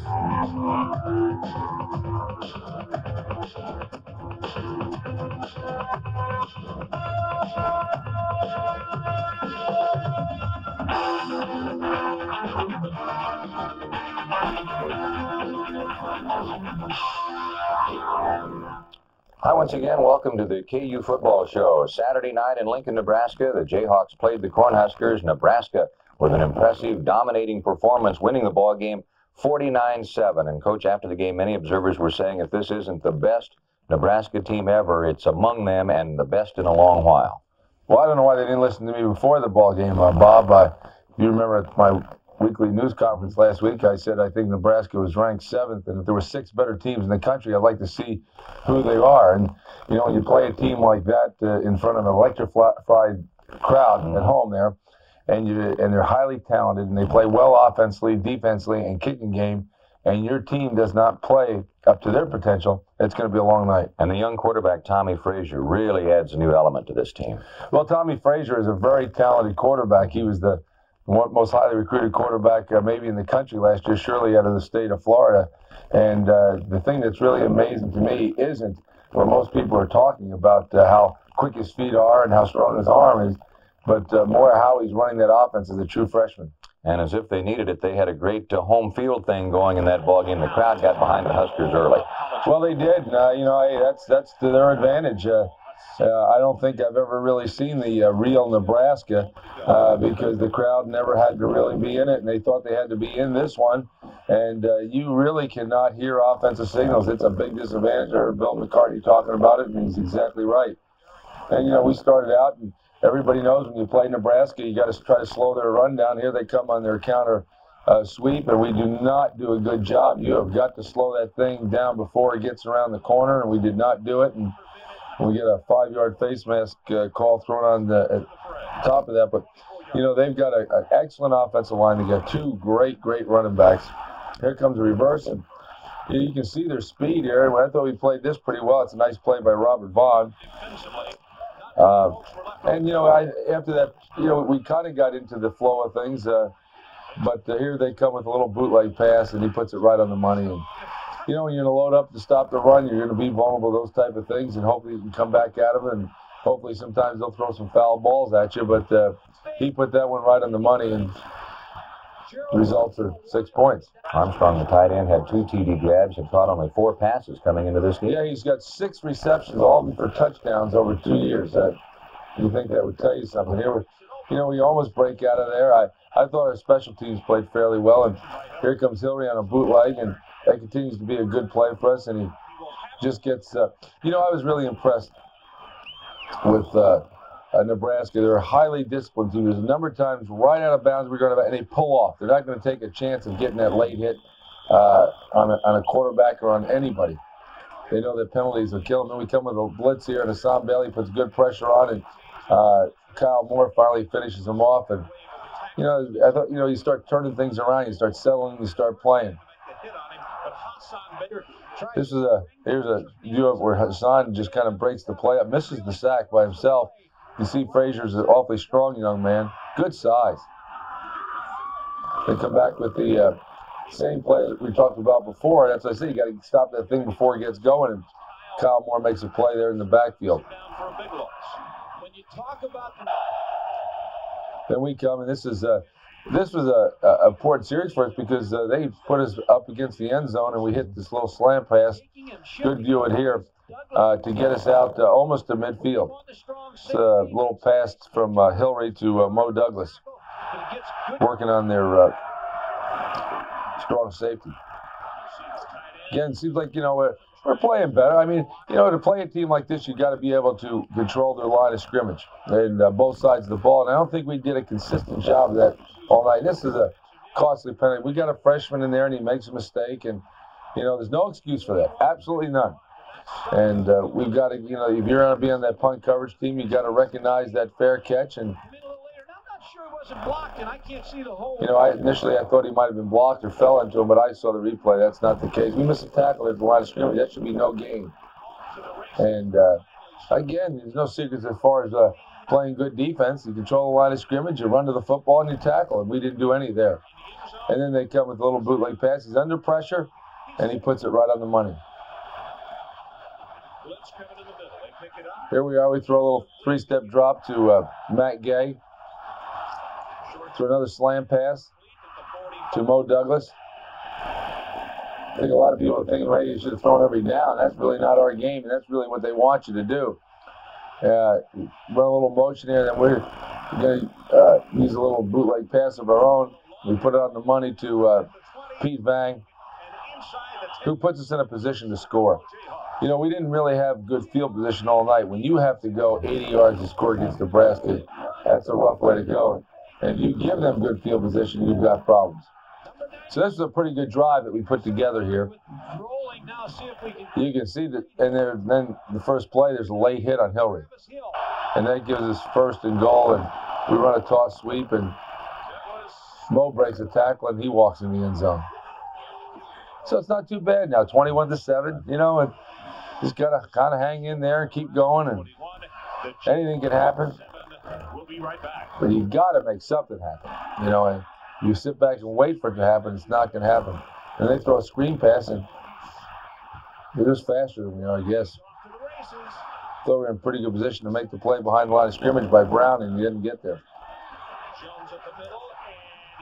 And that's just good blocking. That's not a great run. That's good blocking. They lined up, they put their hat under our chin, and they blocked us, and here it is, 35-7. You do not want to be down 35-7 at halftime against anybody, especially Nebraska at Lincoln. Well, you ask you every week for your thoughts at halftime. I guess this is a unique situation, but how do you handle that? Well, I mean, you can go in and you can yell and you can scream and all this. That doesn't do any good. I just, you know, we went in, we tried to make some adjustments, tried to explain to them what was going on. And as you can see in that film, not everything was just a case of being totally dominated. Right. We're just not making some plays and plays that should be 1 or 2 yard gainers are going for big gains. So we try to sell them on that idea. And the other thing, you got to sell them down a little bit because the score is 35-7. And if you don't watch out, your team throws the towel in, you'll get beat 100-7. Absolutely. We'll look at the second half highlights coming up in just a moment. But right now, a great moment in KU history. Let's go back to the Jayhawks and the Huskers in 1968. The middle it goes to Ringham. They toss it to him. He runs. He's at the 15. He's got it. He's got the single game rushing record, apparently. The 1968 Jayhawks carried a perfect 3-0 record into Lincoln, Nebraska to face the always tough Cornhuskers in front of 67,000 red-clad fans. Kansas, under head coach Pepper Rogers, saw its offense sputter early and trailed 13-9 with only 5 minutes remaining. But the Hawks and All-American quarterback Bobby Douglas mounted a comeback. Douglas sneaking in from 1 yard out to give KU a 16-13 lead. And with only 1 minute left, Douglas scampered 10 yards for another TD to secure the victory.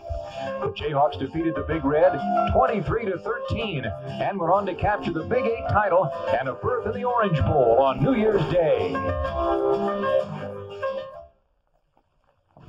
Highlights just ahead, and boy, the object of the game now, as you mentioned earlier, try to slow these guys down a little bit. Well, you want to play. I mean, that's the main thing. You want to play up to your ability.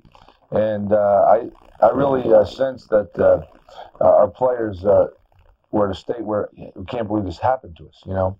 And we're capable of being better than this. We're capable of playing better. Now let's go out and try to prove it. It's really obvious Nebraska was up for the ball game, ready for Kansas. Oh, there's no doubt about it.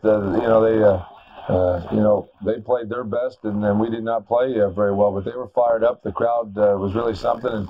And again, almost like deja vu from Iowa State. We throw the ball out there, and the guy makes a nice break on it. The chip didn't get enough zip on the ball, and the guy picks it off. And so you're adding insult to injury right here. But I thought we battled back here. You know, I don't think anybody was ever thought we threw the towel in. We just got beat. And there's no embarrassment to that. You get beat. But if you quit, then you've got a big problem. I thought Chip Hill did a nice job of scrambling here.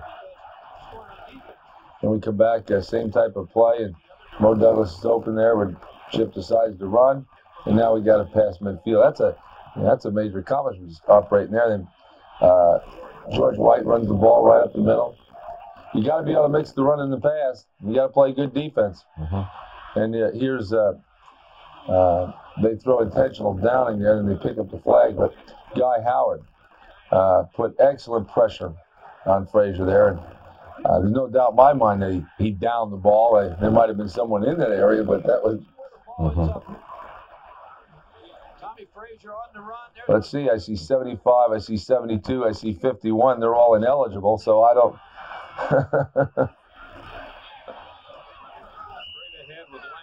Okay. That doesn't cost you. But here they come on the fullback, and you know their defenses, you know, they stretch you so much. You have to worry about the option, you have to worry about the toss, you have to worry about the quarterback and the keeper, and then all of a sudden they hit the fullback up the middle. Then we come back and, you know, there's George White. He runs into our own man.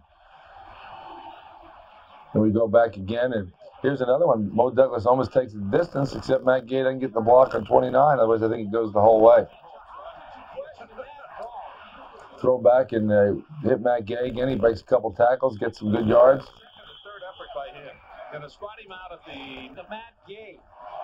Good view, good protection. Nice throw right on the money. Good catch. Just not enough of them, that's all. You know, it's amazing because I couldn't have been happier with our players' approach to this game and how we prepared. Then we throw it deep down there and, you know,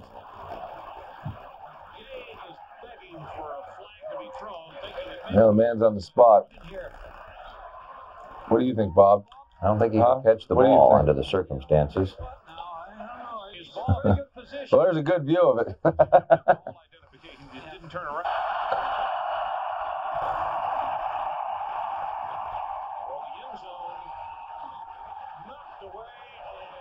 I'll tell you, we had a receiver open there. If we hadn't brought the guy across the field in that pattern, it would have been a touchdown. See it? Mm-hmm. So let's take a break. The end of the third quarter. I think George White went up for the ball and knocked it away. There's that, you know, he is amazingly quick, this young man. We go with the fake reverse here, we make a nice play.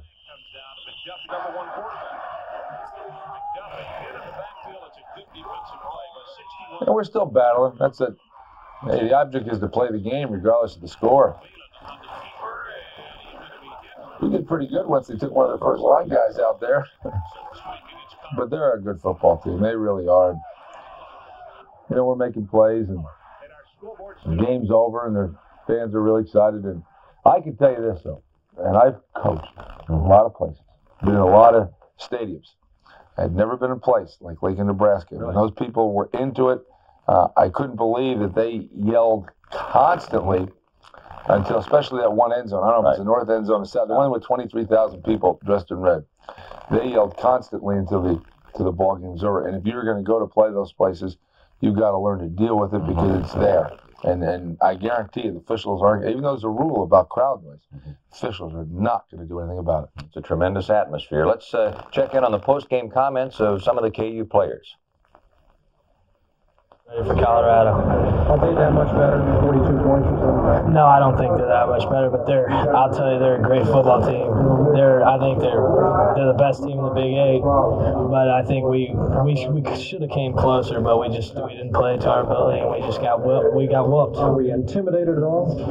No, I don't think I was intimidated at all. It's just things just started not going our way. They had all the field position at the start of the game, and they're a great team. Like I said, they just whooped us. Discouraged? Slightly, but knowing that we're coming on pretty good this season, and we know we still have a shot at it. So we'll go and prepare really hard for Colorado, and I think that we can beat them. Those young guys have a way of analyzing things pretty quickly. Well, I think so. You get a chance to, I try to help them out with that a little bit because, with young people, whatever is there at the moment is the most important thing, and that's it. And they got to realize that this season is not over, that there's a lot of things still that are untold yet. And we have a chance to still write the rest of our story, and we want to make sure we keep going in the right direction. And we'll talk about the future now as we take a look at the young players on the squad that are being redshirted.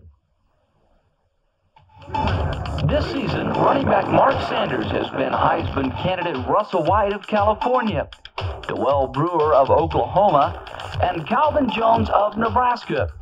Such is the life of a redshirt player on the scout team. These young athletes who wait for another day to play must learn now while portraying the opposition. For me, now I get to be on the scout team. I can be the Russell White for the defense or the Calvin Jones or whoever and help them out. And I just like the way it is now. Being a member of the scout team is important, but the real reason for redshirting is to learn the Kansas system, to mature both on and off the field, and to get the most productive playing time in 4 years of competition.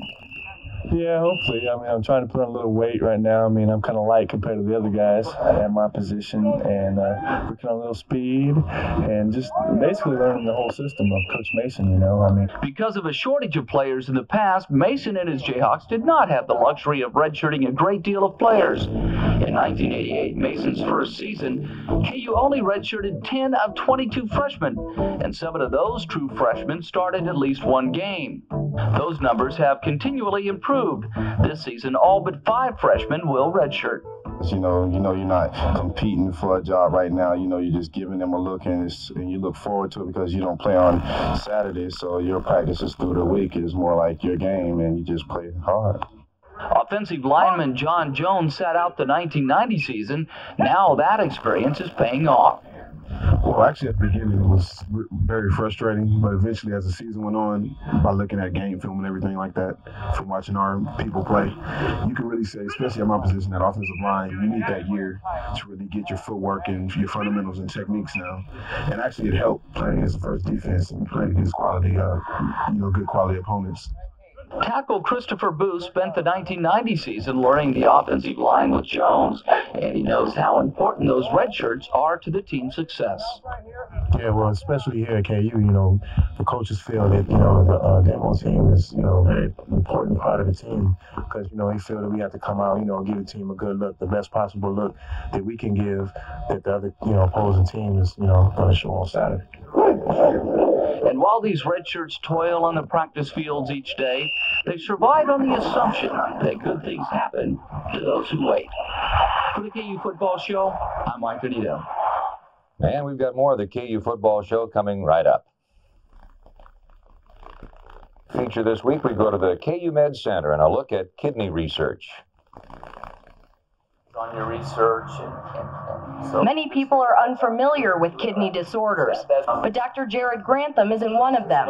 As the head of the kidney program at the KU Medical Center, his passion is kidneys with a special interest in polycystic kidney disease. I developed an interest also in polycystic kidney disease, which is a special kind of tubular disease of the kidney, where the individual little parts of the kidney tubules start to grow as though they had tumors in them. And ultimately, the kidneys get so large that they may be the size of small footballs. PKD is an inherited disease that is difficult to tell how many people have. And as far as this polycystic kidney disease, we think there are probably about 3,000 Kansans who have polycystic kidney disease. Obviously, a lot of them are in a stage of the disease that they don't even know they have it yet, because it's a problem that doesn't show up until you're 40 or 50 years of age. For his kidney research, Dr. Armstrong will receive the Horner-Smith Award, recognizing outstanding kidney research. I'm especially proud of that because, first of all, the award has not been given to an American for the past 3 years. It's been given to people in Europe. So it's nice to bring the award back to the United States, and especially nice to bring it to Kansas. Dr. Armstrong's passion for kidney research doesn't stop there. He's also the editor of the Journal of American Society of Nephrology. For the KU Football Show, I'm Kim Burns. On this coming Saturday, up at 2:30 kickoff, keep in mind, at KU's Memorial Stadium, and coach another outstanding opponent, the Colorado Buffaloes. Well, that's right. Colorado had about the same misfortune that we did up in Lincoln 2 weeks ago. Except they had a lot of turnovers that added to their problems, and we did. We just got flat whipped. But Colorado's a good football team. They've got excellent defense. Everybody knows they've changed from their traditional option attack to a one-back passing attack, and they're playing a couple different quarterbacks there, but they have outstanding athletes, and we're going to have to be at the top of our game and to have an opportunity to play with these guys. They have both Cordell Stewart and Detmer throwing the football. Detmer could be the third straight outstanding freshman quarterback you will have seen. Well, I didn't think about it that way, but you're right. He was very highly recruited and decided to go to Colorado because Bill McCartney promised him that they were going to change their offense to an offense that was suited to his liking. And we should emphasize the final home games, the last chance to see these kids this year. Well, that's right, especially our seniors. We had a good bunch of seniors that played a lot of good football for us, and right now we've got a sour taste in our mouth because of our Nebraska game, but we still have 2 games to go, and like I said before, we still have a story to write. We'll see you next week at the same time on the KU Football Show.